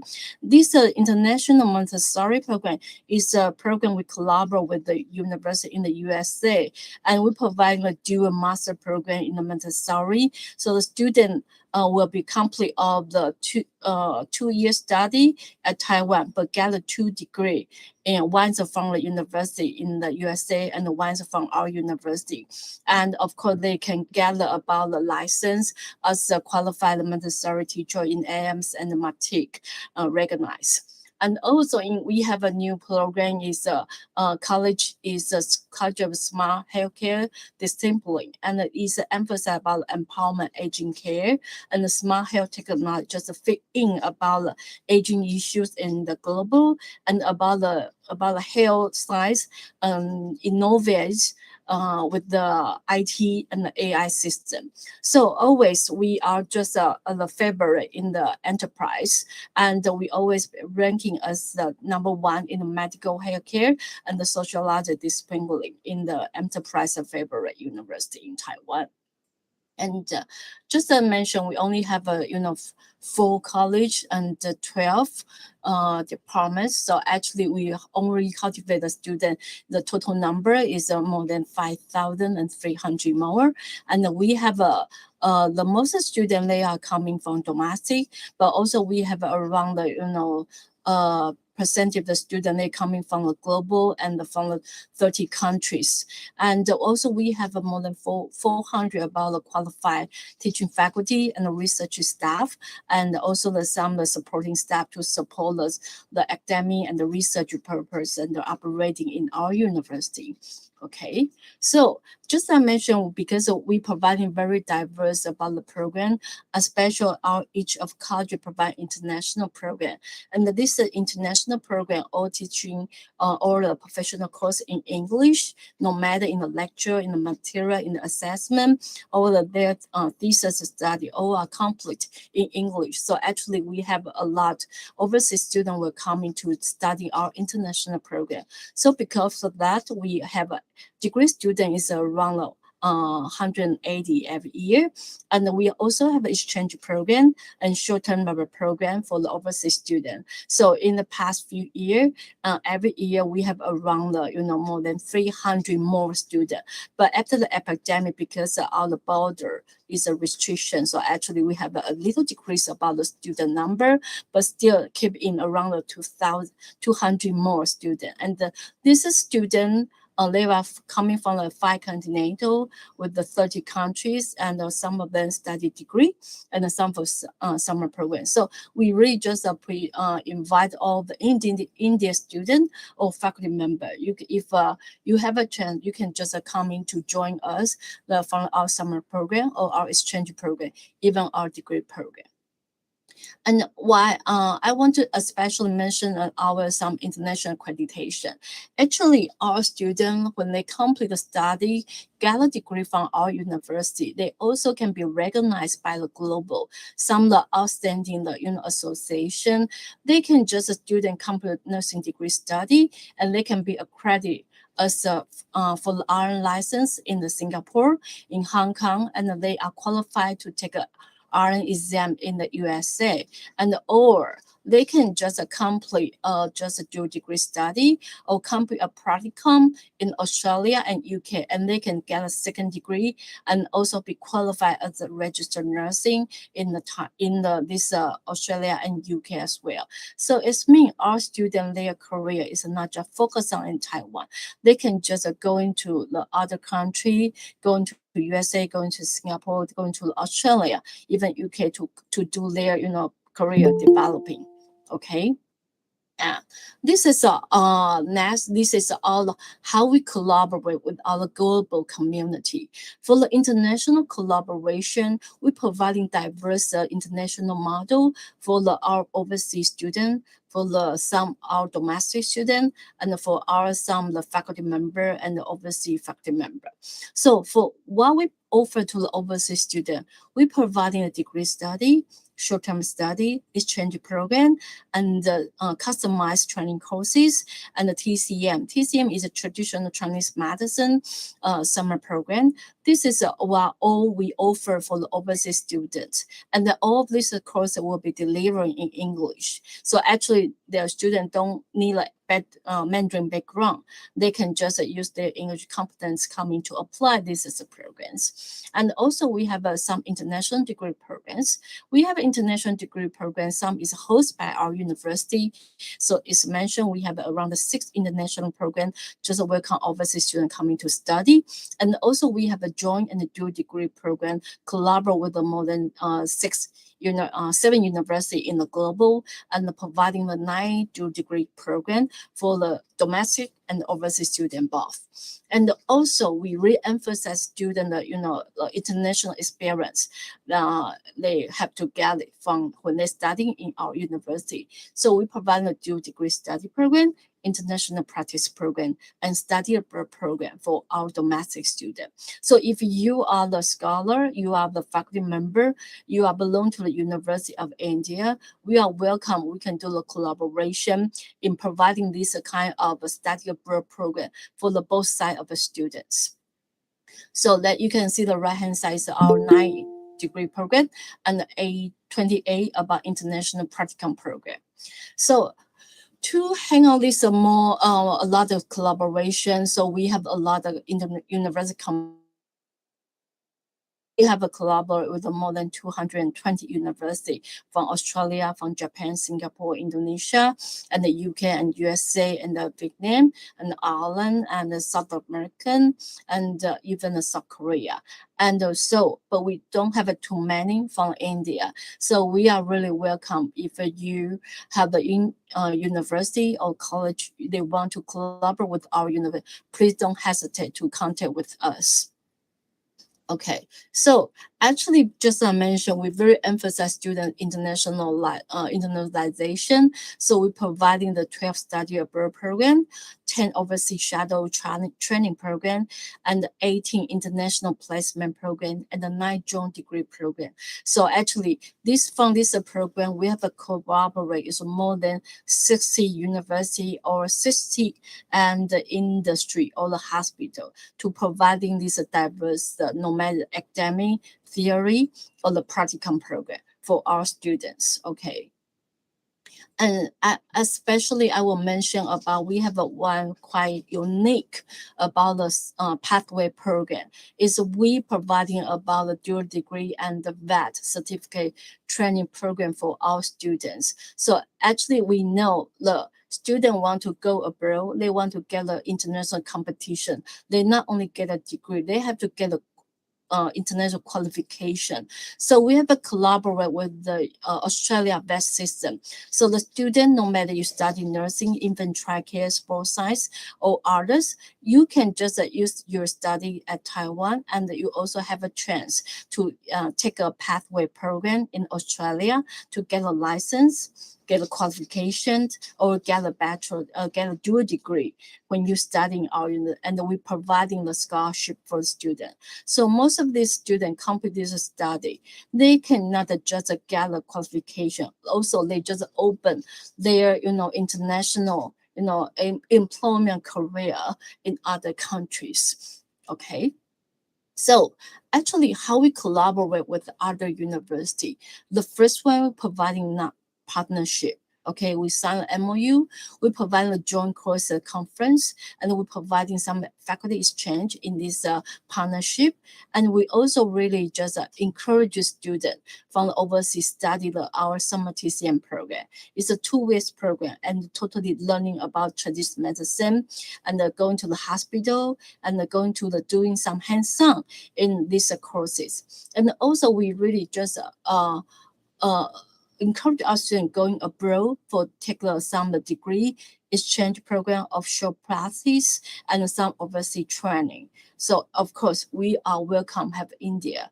Some university can offer this studying program for our students. And of course re-emphasize we are emphasize about research and the co-teaching. So we have invited the professor from the outstanding university to do our joint professor or to do join our research center to do the co-research or do the co-supervising and also providing a PhD exchange program. So from these diverse programs and collaboration, every year we have enriched more than 300 students with the international experience, our second degree or certificate, okay? So if we want to collaboration strategy for the overseas, no matter you are a student or you are the faculty member or you are from the professional industry, we're providing really diverse about strategy. For the student, we can provide summer program, TCM program, and some international practicum observation program. And under this is a program, we're providing some kind of scholarship supporting fund for this overseas student coming to Taiwan study. And for faculty and professional training, we also providing a lot of faculty short-term of a training program and the clinical, side professional training and the industry demanding elite training. So actually from this is professional training, we have cultivate a lot of faculty with the research, performance and with some of the Taiwan clinical and the hospital experience, and also learn some of the surgical and the medical skill in the clinical side. And also for the some students they want to just approach for some degree study. We providing the master degree study, PhD study, and some other program. So, and of course, we provide a diverse government scholarship to offer for this, no matter you are faculty member or the overseas student. Okay, and this is all the flyer program. And so I just skip it. So actually, this is my briefing of our university. So I don't know that you have any question for our university. We have a question from the audience asking if you have special scholarship for students looking in the humanity and social science field. Yes, we have a really diverse of the scholarship. Some is from our school providing scholarship, and also we have a southbound, the elite scholarship, and we also have like a MOE and MOA scholarship, and also we have a Taiwan ICDF scholarship. So we providing the different national and school and other countries scholarship for these overseas students. So if students have any inquiries about how to apply the scholarship, who should they write to? Yeah, actually in our admission flyer and our admission website, we have providing very clear link how to apply these programs, these scholarships. So we can find the link in your website? Yes, in our admission parts. I see, in the admission part. And yes. For the partner universities, you have so many partner universities. In case any student who want to do exchange program or coming from your partner university, are there special schemes or scholarship supporting them to come over? Really depends. Sometimes it's their school providing a scholarship, or sometimes based on the mutual collaboration, we were providing the scholarship as well. So it really depends on who is a collaborate and what is the kind of the collaboration model. I see. I see that each partner university will have individual contract and in agreeing on what benefit the student will get, right? Yes. Yes, but I believe some of the basic stuff are provided. Can you tell us what are some of the basic stuff that students can expect if they are on exchange program? Yeah, it's our exchange program. The first one we're providing about if that is a mutual collaboration, of course the tuition will be waived.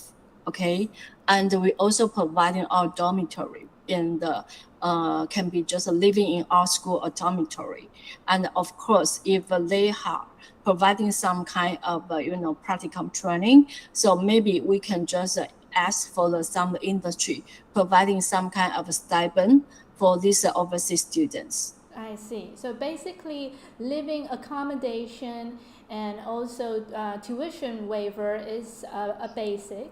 And for further stipend or any scholarship will depend on individual partner and agreement, right? Yeah, you're right. Thank you very much. And I believe that answers a lot of students' questions. Thank you for Yeah. sharing with us today. Okay, so actually, if they want to contact us in our chatting box, we have our contact information. So they can just feel free to contact with us for any questions. Thank you very much for sharing with us your information. And I hope students can use this opportunity and send more questions to our universities. Okay, thank you so much. Thank you for being with us. Yeah, thank you. Bye. So next up, we have Chuan University with us today. Is Chuan University online? Yes. We have Ann Chen. I-Shou. Yes, this is Anne. Yes, Ms. Chen, we can see you. Would you like to share your screen? Yes, please hold on. Share my screen. Okay, we can see your screen now. Okay, perfect. Thank you. So, okay, hi. Hello, everyone, dear students, parents, and friends. My name is Anne. I'm a faculty of International Education and Exchange Division at Chuan University. And today I would like to introduce you about Chuan University. Before starting my presentation, we are going to have an introduction video about our university first, and to let you have a brief idea about us. Okay, I think okay, and can you share the video for me?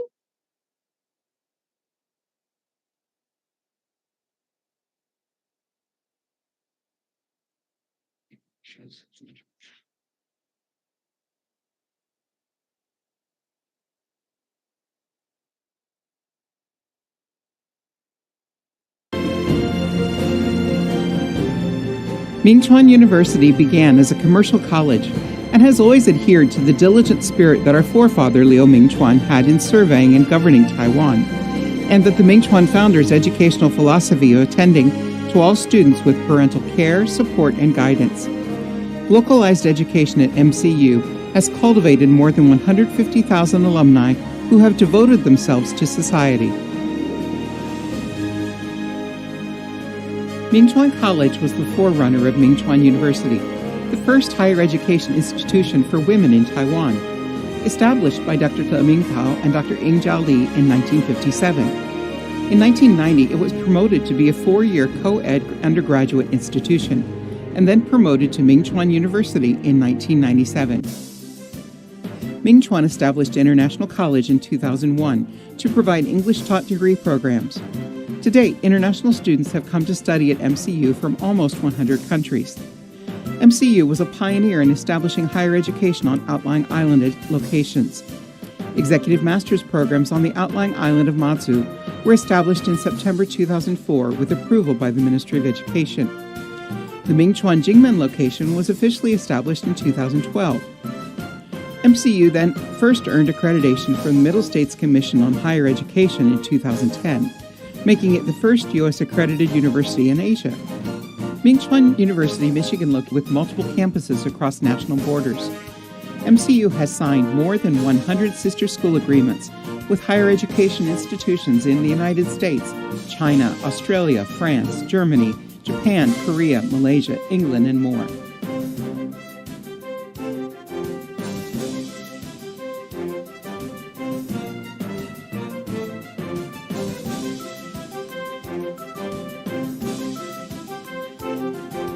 The School of Management received AACSB accreditation in July 2017 within 3 short years and became one of 5% of management schools thus accredited around the world, which illustrates Ming Chuan's teaching quality and research capability. Ming Chuan University Education and Cultural Center in Thailand was established in March 2018 in line with the development of the trading environment in Southeast Asia. Currently, MCU has more than 4,000 international students studying in its programs, which is top among all private universities in Taiwan. Students from around the world exchange different languages and cultures on Ming Chuan campuses.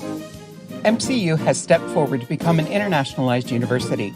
For 3 consecutive years, Ming Chuan has earned a place in the World University and Asia University rankings published by the Times Higher Education World Reputation Rankings.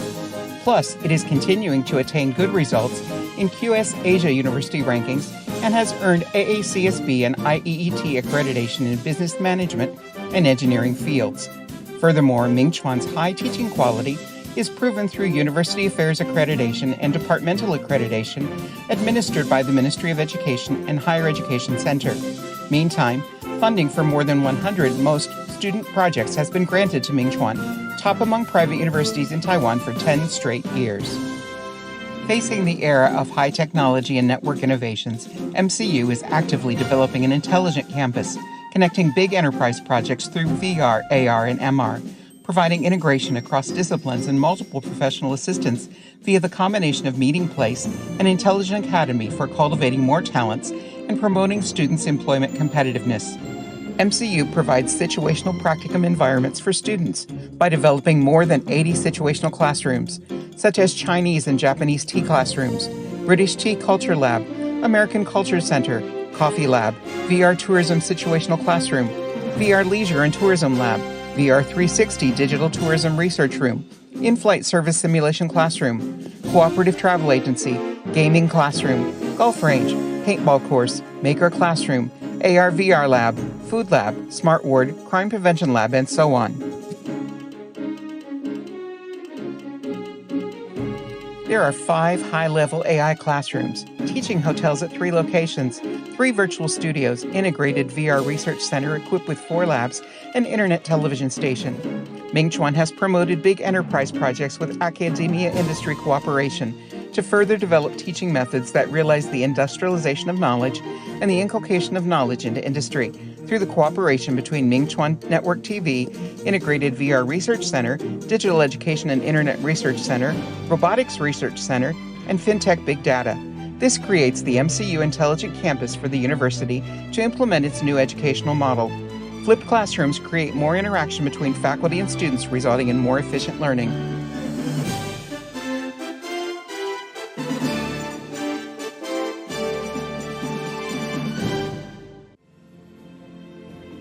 Looking back over the difficulties of the establishment of Ming Chuan, these achievements were not easily attained.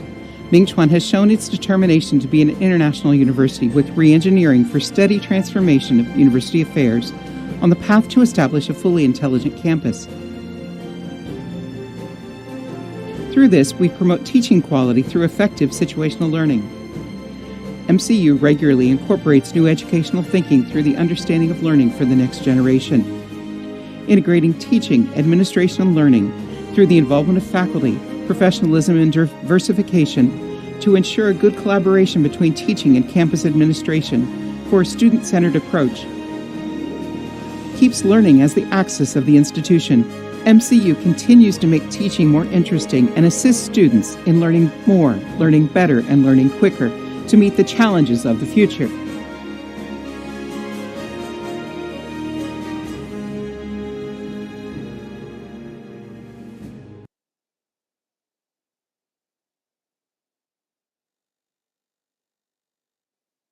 Okay, thank you for watching. And as you can see, as you saw in the video, Ming Chuan was founded in 1957, and we have a student population of about more than 2,000 20,000. And we have 5 campuses located in Taiwan and in the United States, which are Taipei, Taoyuan, and Jihe Complex, and Jinmen, and final is the Michigan campus in the United States. And why should you choose Ming Chuan University? They have 6 main reasons. And the first one, we are not only have a campus in the United States. Ming Chuan is also the first university in Asia which accredited by the MSCHE, and there later I will have more detail about this. And second, MCU established the first international college with fully English taught programs in 2000. And of course, because we have many international students, so we have the international and multicultural campus environment, and our campus are fully like bilingual and learning and living environment. And we have more than 180 partners university all around the world, and we have over 120 student clubs. As I mentioned about the MSCHE, in 2010, Ming Chuan was the first granted accreditation by Middle State Commission on Higher Education, making it first, and we are the only U.S. accredited university in Asia. And in 2016, we granted accreditation for 10 more years by MSCHE. And this is the maximum reaccreditation term, which means that the diploma and the transcript which issued by Ming Chuan University are recognized in the United States. And it will be a huge advantage for you if you plan to study in the United States in the future. And second, in 2017, our School of Management have earned accreditation by AACSB. Someone know AACSB accreditation represented the highest treatment for an education institution that award business degree. And now, as you can see, we have 11 schools in Ming Chuan University, and we have 42 department and 28 graduate degree program and 2 PhD program. And we have more than 800 degree-seeking international students and more than 3,500 students from outside Taiwan, which included like overseas Chinese or the students from Hong Kong and Macau.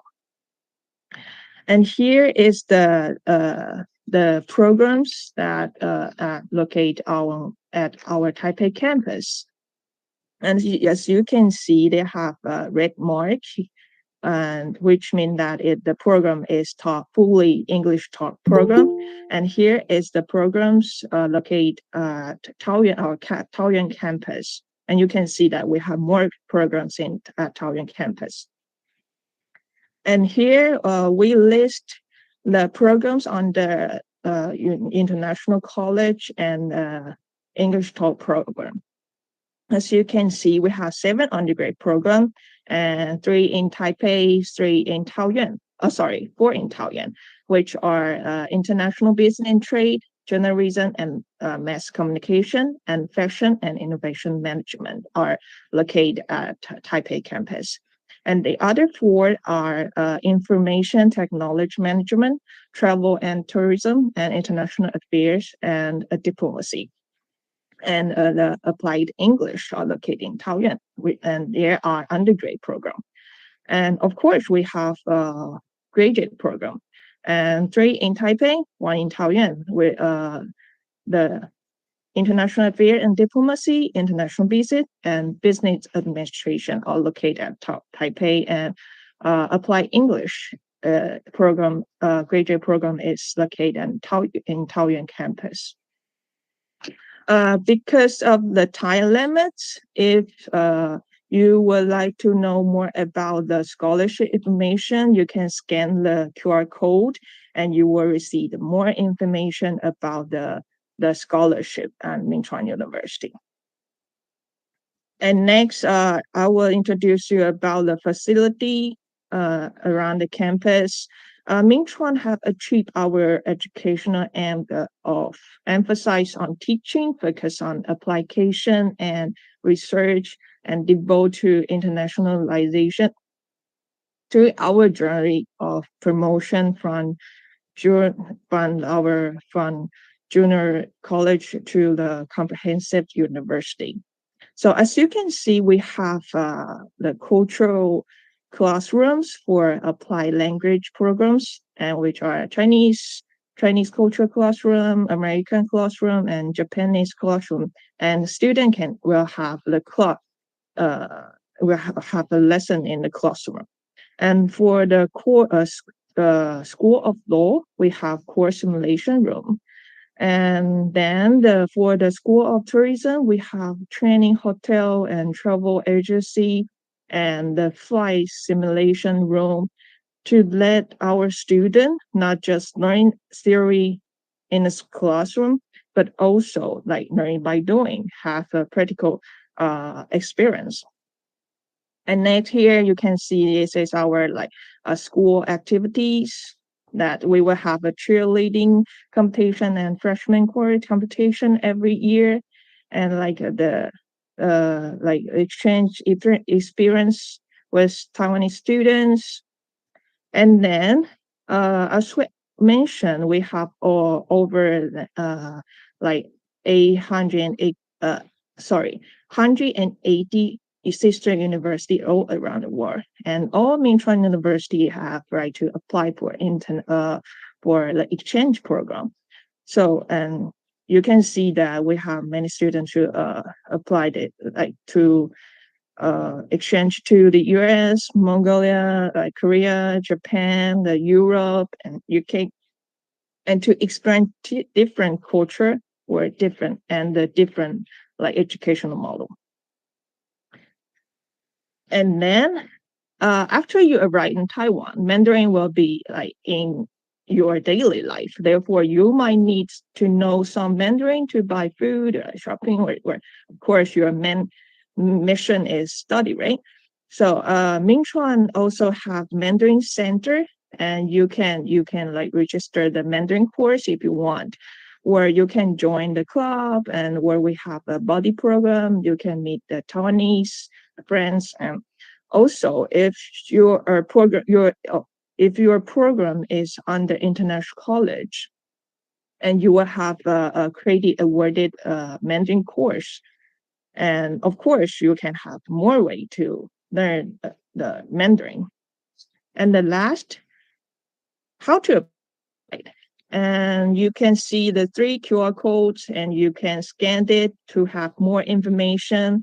And first is our website, International Education and Exchange website, and the middle one is our online application system. And the last is application handbook, and you can find more application information in this handbook. So, and thank you for attention. Hope we can see you in Ming Chuan. Thank you very much for your presentation. We have a quick question. Is it possible to share with us what are some of the companies or future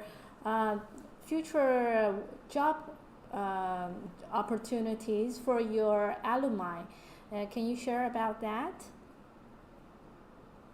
Yeah, sure. Actually, it will depend which program and you will student will study in. Like if you are studying in travel and tourism, and actually in this program we will have in the curriculum of this program, they will arrange they have one course is the internship program, which means that student will go to have an internship in the travel agency or the hotel or some travel company.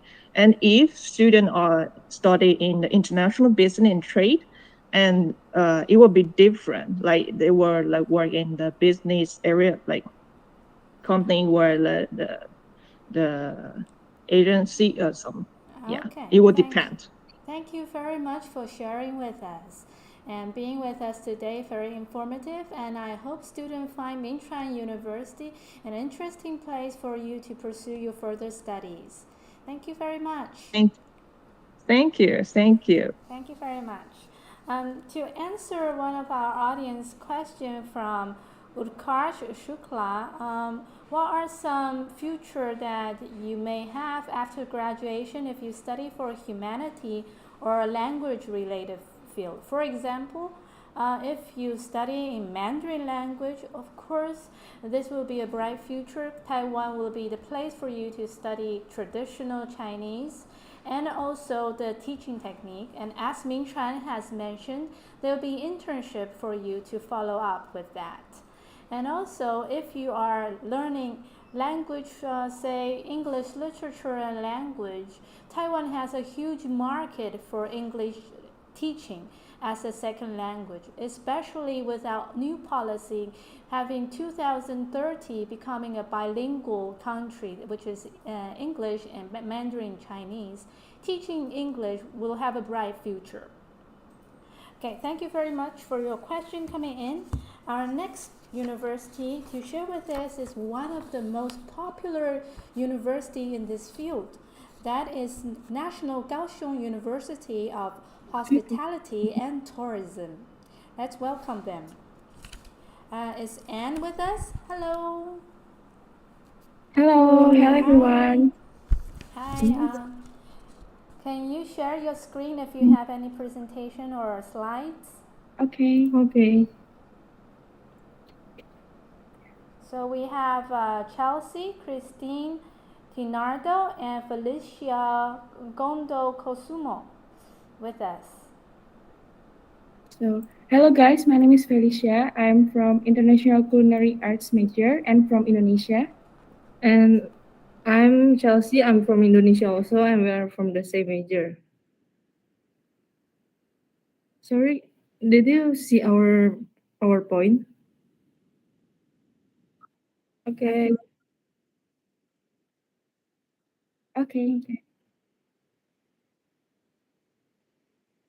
So here are some contents that we're going to talk.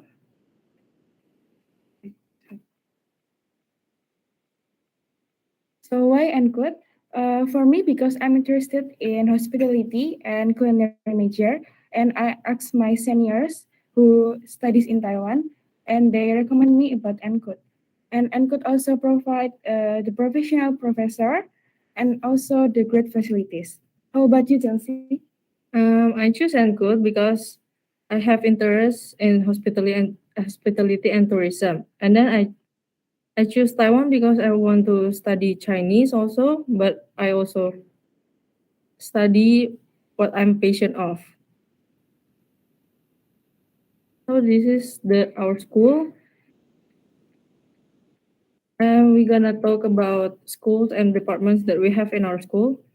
So we have 4 main schools in Ankut. And these are the departments that you can choose if you want to study in Ankut. And we also have English taught programs. We have 4 departments that taught in English. The first one is PhD program that we have Graduate Institute of Tourism Management. For the master program, we have International Master's Program of Tourism and Hospitality, and for the bachelor programs, we have International Bachelor's Program in Tourism Management, and for program of Culinary Arts. And these are the activities that we have in our major, which is International Culinary Arts. We have basic Chinese cookery class in our first year, and we also have our freshman camp last year, and we have a lot of fun, and we also get to know our classmates. Next, I'm going to talk about the high quality internship program. So Ankut has an internship or exchange program for 1 year on your 3rd year, and which is a great program that not every university has. So you can choose between domestic and overseas internship. For domestic internship, you can immediately go to internship, and for overseas internship, you can choose between internship or study plus internship. So you can study for 6 months and internship for 6 months. So here are some restaurant, university, and hotel that famous around the world. We have Hamburg College, and then University of Brighton, and University of Central Florida. Next, in Asia, we have a partnership with Silpakon University, and also Mako University of Science and Technology. So here are some photos that our senior when they went to internship. The internship in Seoul, Taipei, and then China Airlines. Also Eastern Hotels and Resorts, and not only restaurant and hotel, but our school also have internship with theme park, like Far Glory Ocean Park, and then the famous dim sum restaurant Din Tai Fung, and then Cathay Pacific Airways. And then here are some overseas internship photos in Canada, and then Bangkok, and then region Singapore. Also in Japan. So as you can see, NCUT not just has internship with Asian countries, but also with Western countries. Now we're gonna talk about the application and scholarship when you wanna apply for NCUT. So the first one, we're gonna talk about application information for international students, and we have 2 batches of application period that you can apply. The first batch is on 15 November, and then the second batch is on 10 of February. And you can apply by online. You didn't have to come to our school to apply for NCUT. And these are the application documents that you may need to apply for NCUT. The first one is diploma certificate, which is your senior high school certificate. The second one is official transcript or full semester from your first until your 3rd grade. And the third one is financial statement and financial guarantee. The fourth one is photocopy of your passport. The fifth one is your study plan. What are you gonna do when you come to Taiwan, study in NCUT, and after you study in NCUT?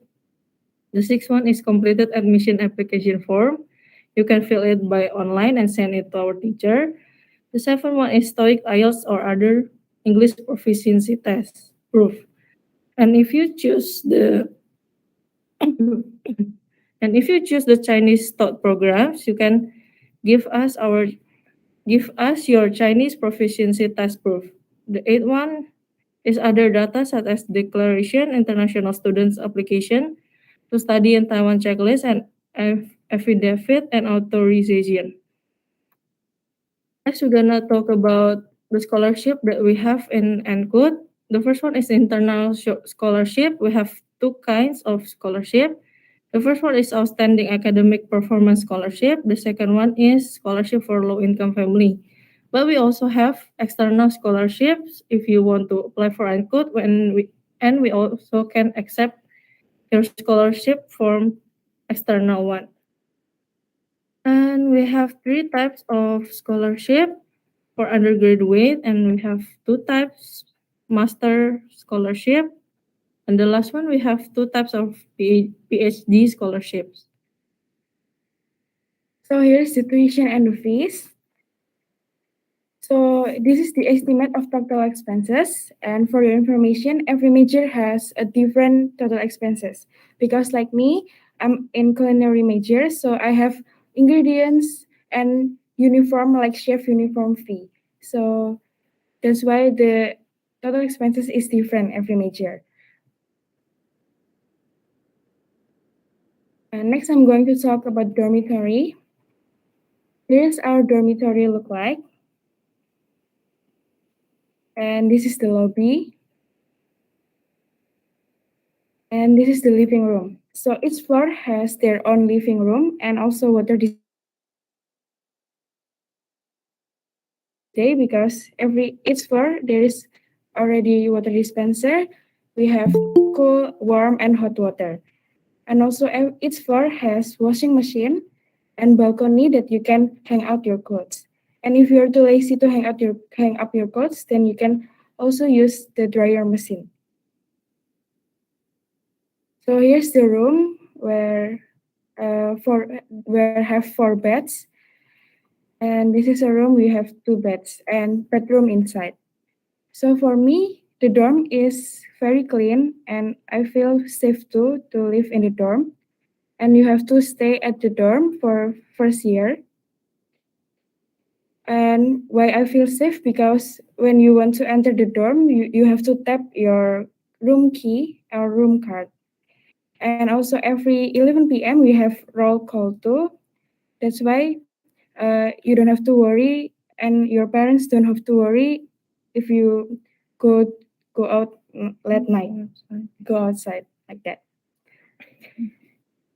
And the last one, we're gonna talk about the contact. If you have any questions regarding to our school or you want to ask for more detail for ENCODE, you can scan the barcode in the screen, and then there's the email you can ask to our teacher, and they will reply you on office work hour. Thank you. Thank you very much. We have a quick question for you. So studying in Taiwan, coming from a foreign country, how do you manage the language problem? Is it a big problem during your study? For us, maybe in your first year you will feel difficult, but you can get used to it, and you can find Taiwanese friend maybe to talk Chinese with you and study with you. So do you have to study Mandarin Chinese in your first year? We have Chinese class in our first and second year. Yeah, so our school provides Chinese class from basic, intermediate, and advanced, so you don't have to worry. Okay. So the school will guide you on the language problem. Yes. What about the program that you are taking? Some of it seems like international programs. Some of it looks like domestic programs. Are there any change? Are there any difference in the language that they speak in the class?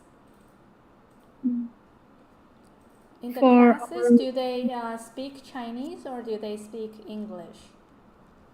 For our classes, we major in international, so we taught in English mostly, but in Chinese cookery class, we have our translation teacher that help the international student during the class. I see. So there are English programs provided for you, and you also have a lot of support from the teachers. Yes. Thank you very much for sharing with us today. Thank you. Thank you. Bye-bye. Our next presentation comes from Taipei School of Economics and Political Science in National Tsinghua University. And our presenter today is Dr. Ali Shih. Professor, are you with us online? Yes, can you see me? Yes, we can see you. Would you like to share your screen? Okay. Good afternoon, good night. My name is Ali from National Tsinghua University. Instead of presenting the whole university, I'm proudly going to introduce a new college that is actually is established in our university last year. Before we start our PowerPoint, I would like to show you a video of our college.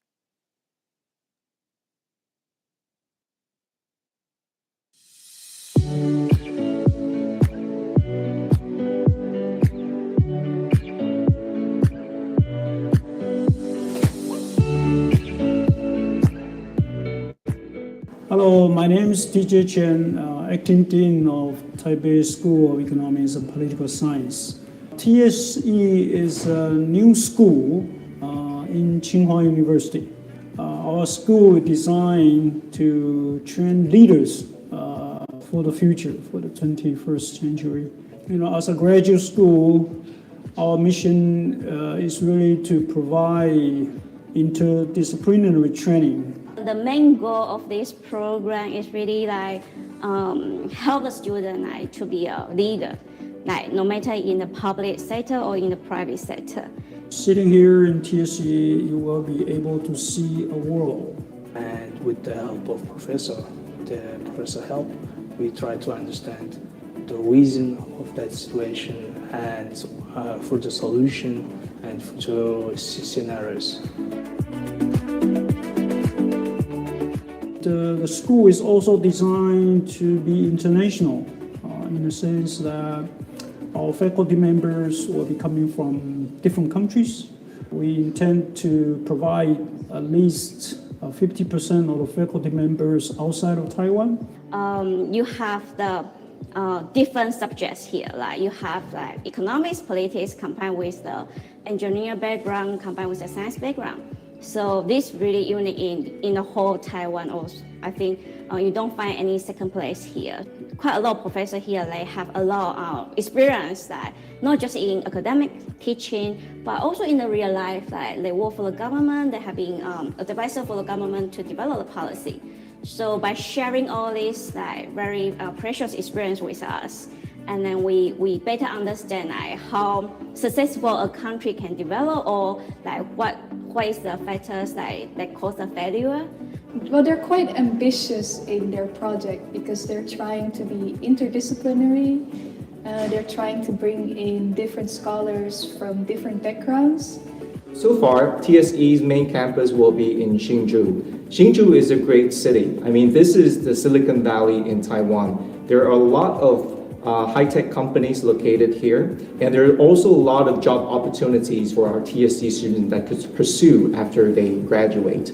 So our students are able to create some contacts during their study. They're able to do internship or site visit in the heart of Hsinchu.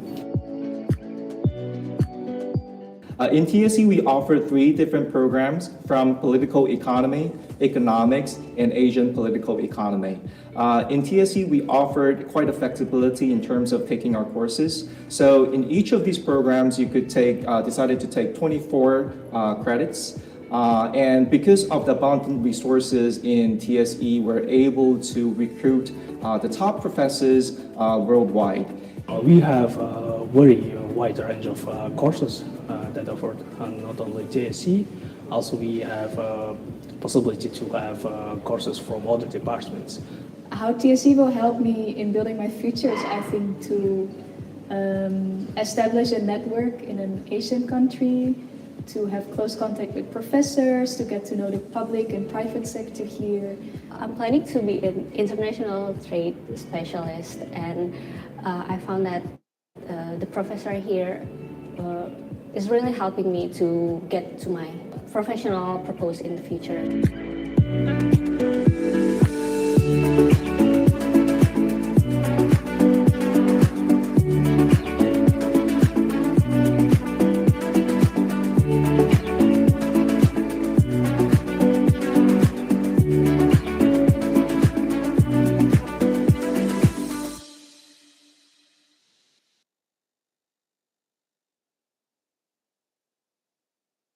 Okay, so let me share my slides with you. Well, I think the video I just showed you has mentioned a lot I would like to cover. So I would like to talk a little bit about the TSE itself. Okay, so by the way, I'm Ali. I'm actually an associate professor in our business school, the Technology Management College, and I'm also the executive director of admission in TSE. So I would like to introduce why are you studying political economy in Hsinchu in Taiwan, and why are you going to choose TSE? And I'm going to talk a little bit about the program itself, and of course, what resources we could provide it, including the scholarship, and so on and so forth. So hopefully we could have some time. If you have any questions, it will be great if we could have that discussion sessions. Okay, so what is political economy? Basically, this is a branch of social science that's studying the dynamic of changing relationship between individuals, government, and public policy. I mean, in the past, where we knew that, for example, I mean, the world is dominated by, science research a lot, and, National Tsinghua University is also very famous in terms of its science. However, recently we do see that the changing of the world, geopolitical issues has been influencing how we do the business, and of course how we to be more sustainable in different level, country level, organizational level. So it becomes very important to know more about interdisciplinary between economic and politics. So basically, we define political economy as how political forces will influence economy and how economy will influence political. And a lot of the time, we also will be offering the tools of economics to study politics. Okay.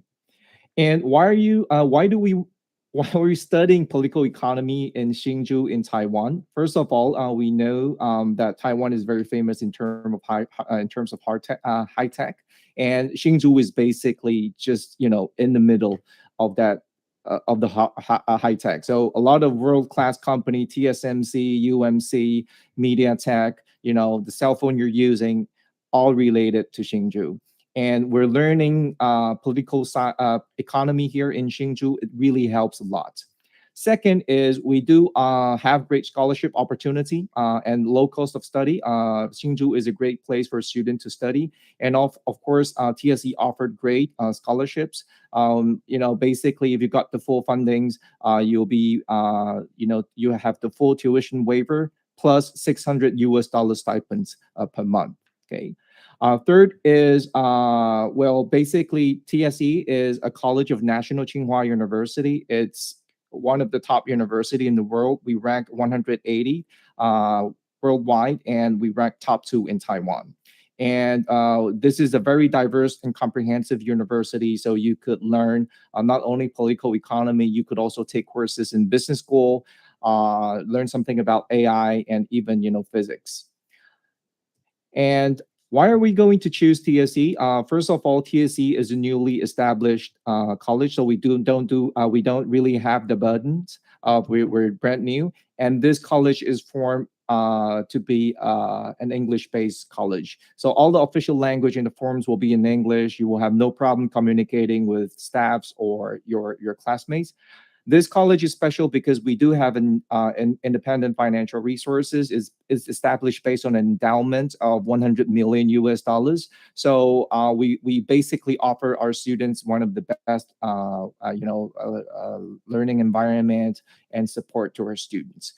We have autonomy in recruiting. It's also related to our endowment. So we are able to recruit top faculty in the world. If you see our faculty list, you will see that these are the top scholars worldwide. Finally, I think important here is because we promote interdisciplinary research a lot in Tsinghua University. So, by enrolling in TSE program, you could also take courses elsewhere, and we really promoting this kind of learning environment here. So we've talked about the program. We offer 3 different specialties in the MA program. You could focusing on Asia political economy, global political economy in Asia, and economic development. These are some of our world-class faculty, just for your reference. Tuition fees are around $18,000 for 2 years. However, if you got the full scholarships, you will have full tuition waiver and a monthly stipend of $600. Of course, we also offered half scholarship, but so far as we are establishing, we try to provide the students one of the best learning environment. So the student that got recruited last year and maybe this year, we will be offering most of them full scholarships. Okay. So if you're interested in applying for the scholarship, you could click on the online application program. We're not open right now, but we will be. We just closed our final round of application, but our new application for 2023 will start it this September. And if you're intended to apply for the full scholarship program, please click on it. Okay. In terms of career development, we do offer different training courses and programs for students. We also offered some internship opportunities. A lot of our faculty members do have great contact with either the government or the business.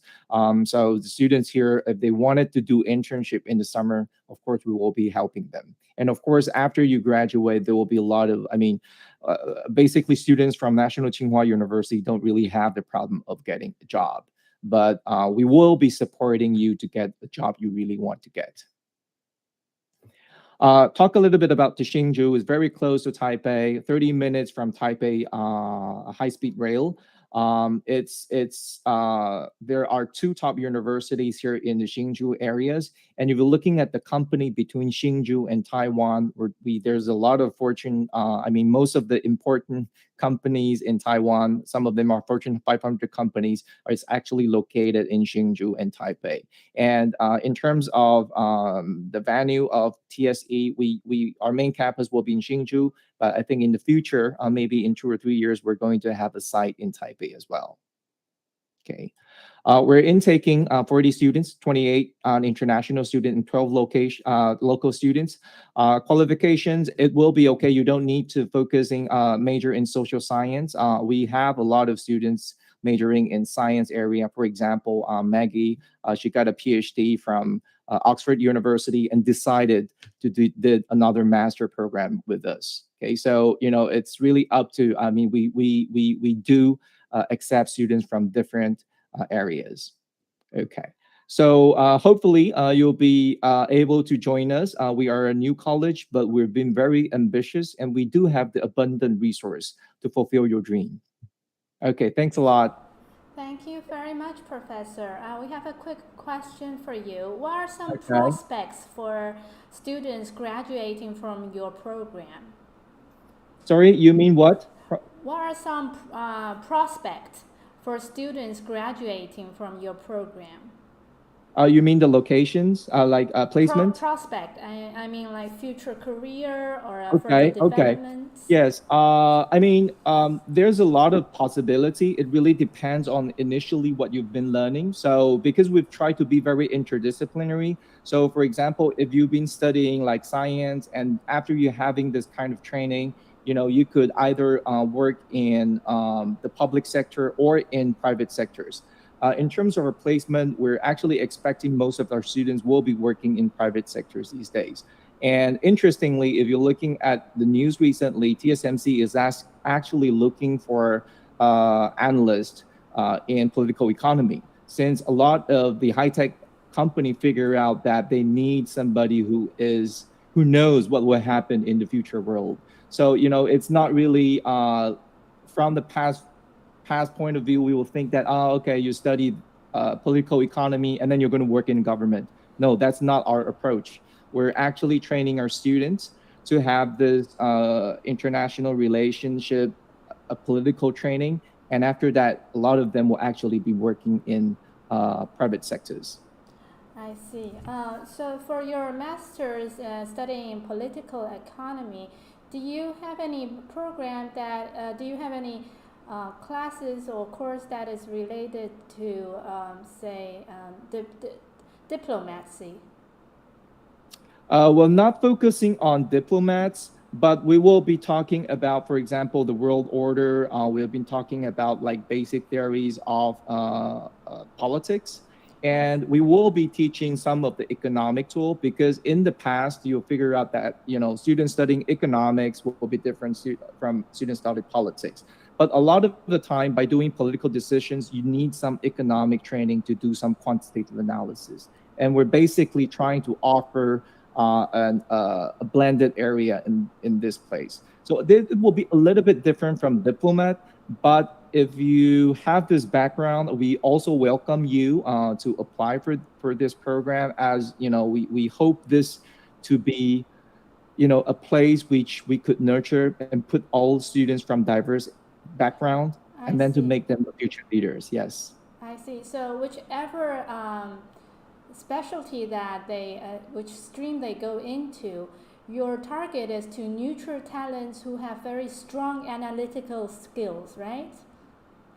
Yes. We will be offering those training through the way, so don't worry. I see. I believe students going into your program will have a very great career lying ahead of them. Thank you very much for sharing with us today, Professor. Okay, thank you. Thank you for joining. Thank you. See you next time. Okay. So Last of our session on humanities, language, and social science session is our university, National Chengchi University, one of the top-notch university in this field. And we have the supervisor of global recruitment, Lexi Yap, to share with us about this university. Okay, thank you for having me today. I'll click on my PowerPoint first. Just give me a second.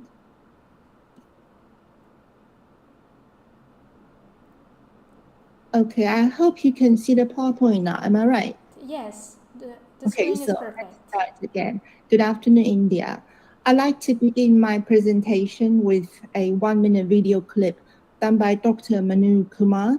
He's the new director of Center for Northeast Asian Studies, and he graduated 2 years ago, earning a PhD degree in Asia Pacific Studies from the university I'm presenting, National Chengchi University. And let's hear from him first.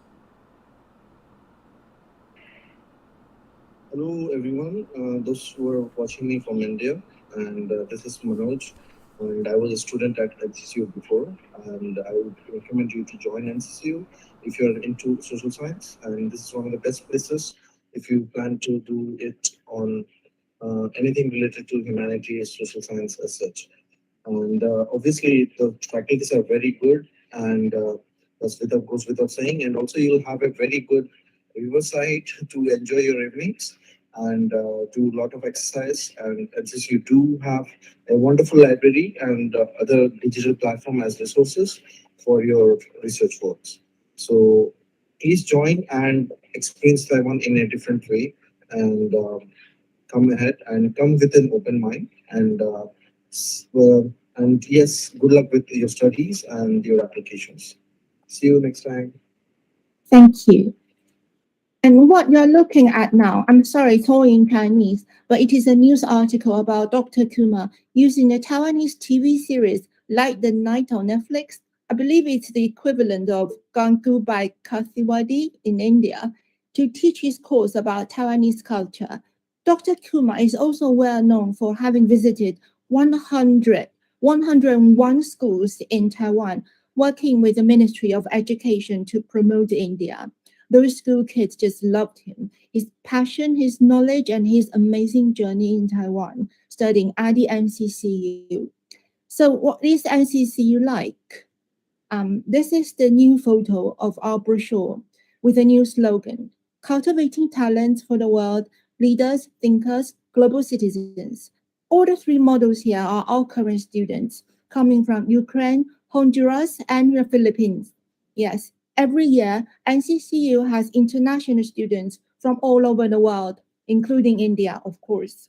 And this year, we received 18 applications from India, 18, which might not be a very impressive or surprising number, but it's 2 more than last year. So I'm very grateful, and it's quite encouraging. And what you're looking at now, it's some basic information about NCCU. It's a university of about 16,000 students, 3,000 of them from overseas. And we have 700 full-time professors. 82 of them have PhD degrees. We have 800 English taught courses available for current students, and more than 500 partner universities, which means the opportunity to go to other countries as an exchange student. And as you can see here, we have partner universities from all over the world. And this year we have an American student going to Hungary, a Colombian student going to Thailand, and a Chinese student going to Norway. After a semester studying at the NCCU, everyone will be eligible for going abroad as an exchange student for a semester or 2. And the number of partner schools makes NCCU, this is a little bit of bragging, but there's some truth in it. The number of partner schools makes NCCU the best in Taiwan in terms of exchange studies. And the number of English taught courses, more than 800 of them, also ranked NCCU the #1 English-friendly learning environment. And for 5 years in a row, NCCU graduates have been a top choice for Taiwanese employers. So what options does NCCU offer for international degree students? Especially for students in India, who probably don't speak much Chinese but are perfectly fluent in English. And basically, all departments in all our colleges at the NCCU accept international students. Most of them offer bilingual programs, but these you can see here are a few here. These are the most popular choices for international students who like to finish their study completely in English. And on the right here, you can see IMBA, the #1 business studies in town, as the NCCU College of Commerce is the only business school in Taiwan with 3 major international accreditations. And next, iMix. The vibrant, it's about communications. The vibrant young democracy in Taiwan makes it a perfect place for communication studies. And the following 3, iMess, iMus, and IDAS, they sound very similar. They are from the College of Social Sciences. It is the college that has the most English taught courses and has the biggest number of international students at the NCCU. And these 3 courses are about economics, politics, development studies, and Asian Pacific studies. Next, our IMPES, the International Studies Program, is also the top in Taiwan and the most sought after among international students. And at the bottom here, ICI, our International College of Innovation, is only 3 years old, and it offers both undergraduate and postgraduate programs. And on the bottom left here are the 3 of our brand new bilingual international programs on global communications, global finance, and inter-Asia studies. If anyone who's listening now just happen to have a certain command of the Mandarin language, these could be your choices too. And here, Jasmine. Jasmine is a student from India, of course. She's currently an undergraduate student at the International College of Innovation.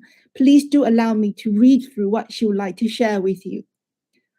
I think it's a very close-knit program. It has a lot of international students and faculty with international experiences. I think the students and teachers are very considerate of each other, feels like a small family. And above all, I love how every student is very dedicated to their classwork and how everyone is very passionate about something or the other. I love every subject taught. Some subjects are very thought-provoking and very practical. There are, of course, some that I don't like, for example, economics, but the other subjects make it worth it. As for NCCU, based on my limited experience from volleyball and tennis club, the local students are very welcoming, even if we are not able to communicate due to language barriers. They go above and beyond to be inclusive. And the photo you can see now, this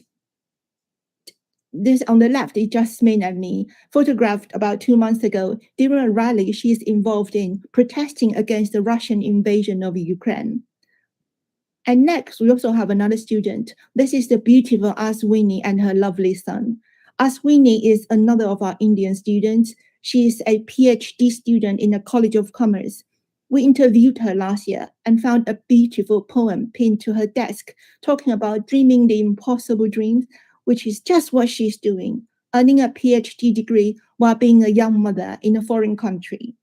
Aswini is especially impressed with the vegetarian-friendly environment in Taiwan.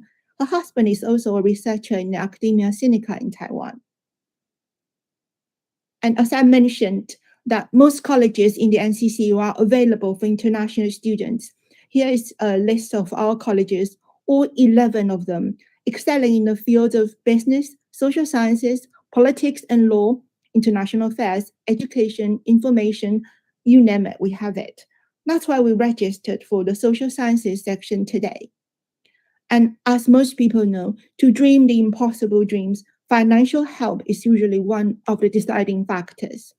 And here hence the scholarship, the importance of it.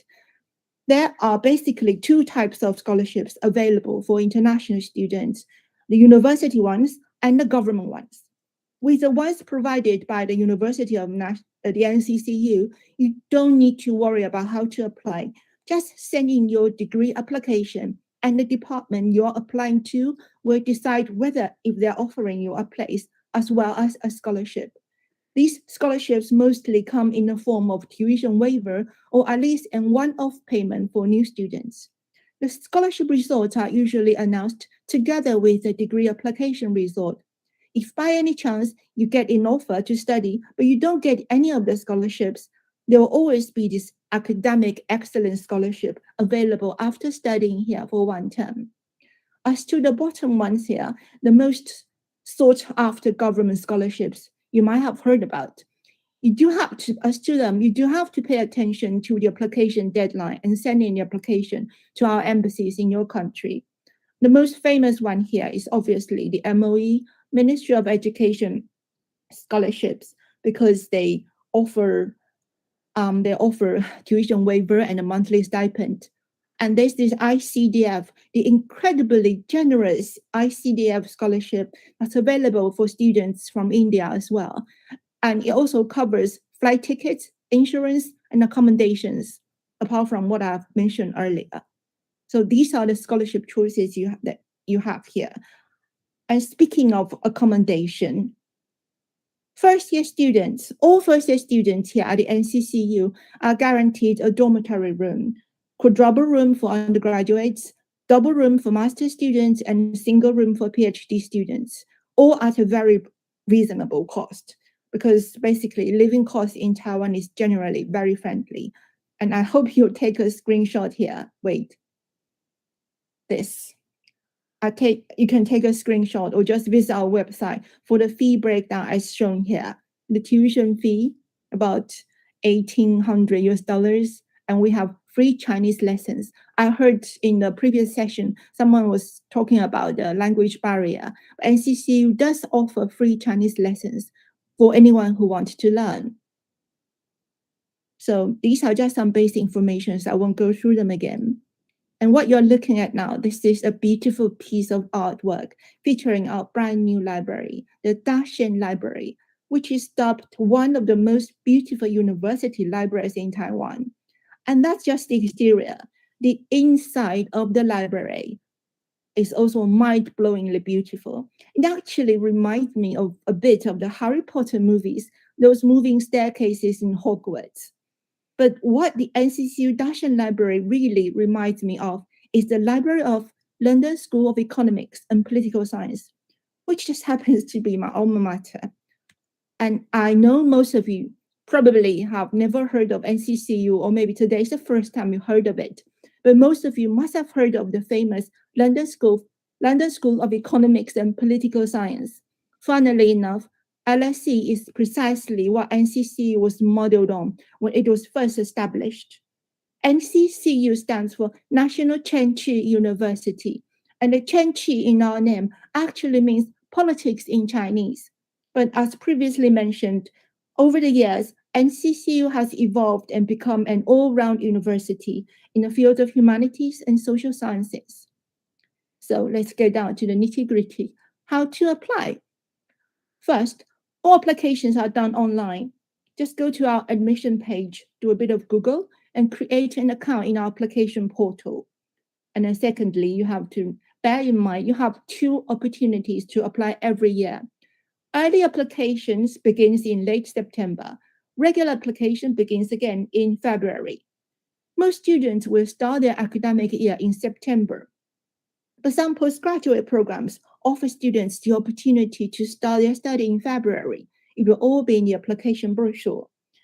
Yes, there will be a new one for everything you need to know about sending in your application, and it will be released sometime this September after summer. So please just pay attention.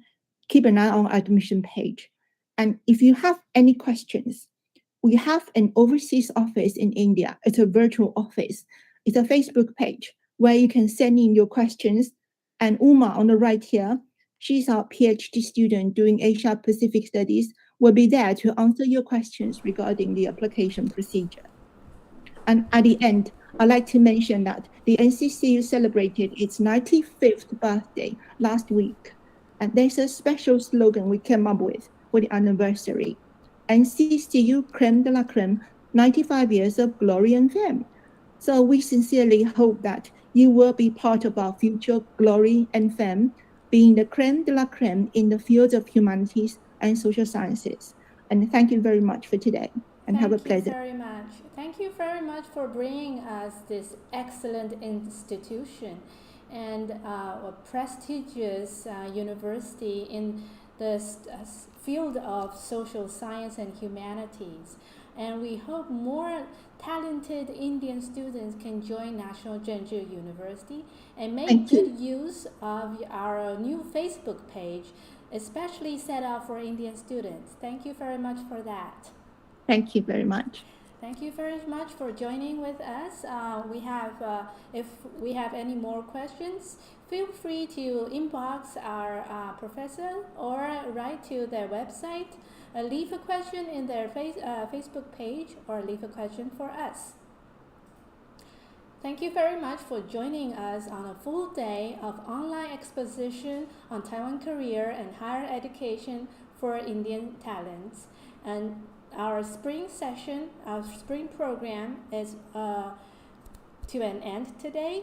In case you have any further questions, our video today will be remaining online in our channel, so you can pull back and see, check on any detail that you may have missed, or even check more detail in our previous session, our winter session, where other university might have presented, and you can check the detail of how to contact them for further details. Thank you very much, and we hope to see you again next time, or even better, see you in Taiwan.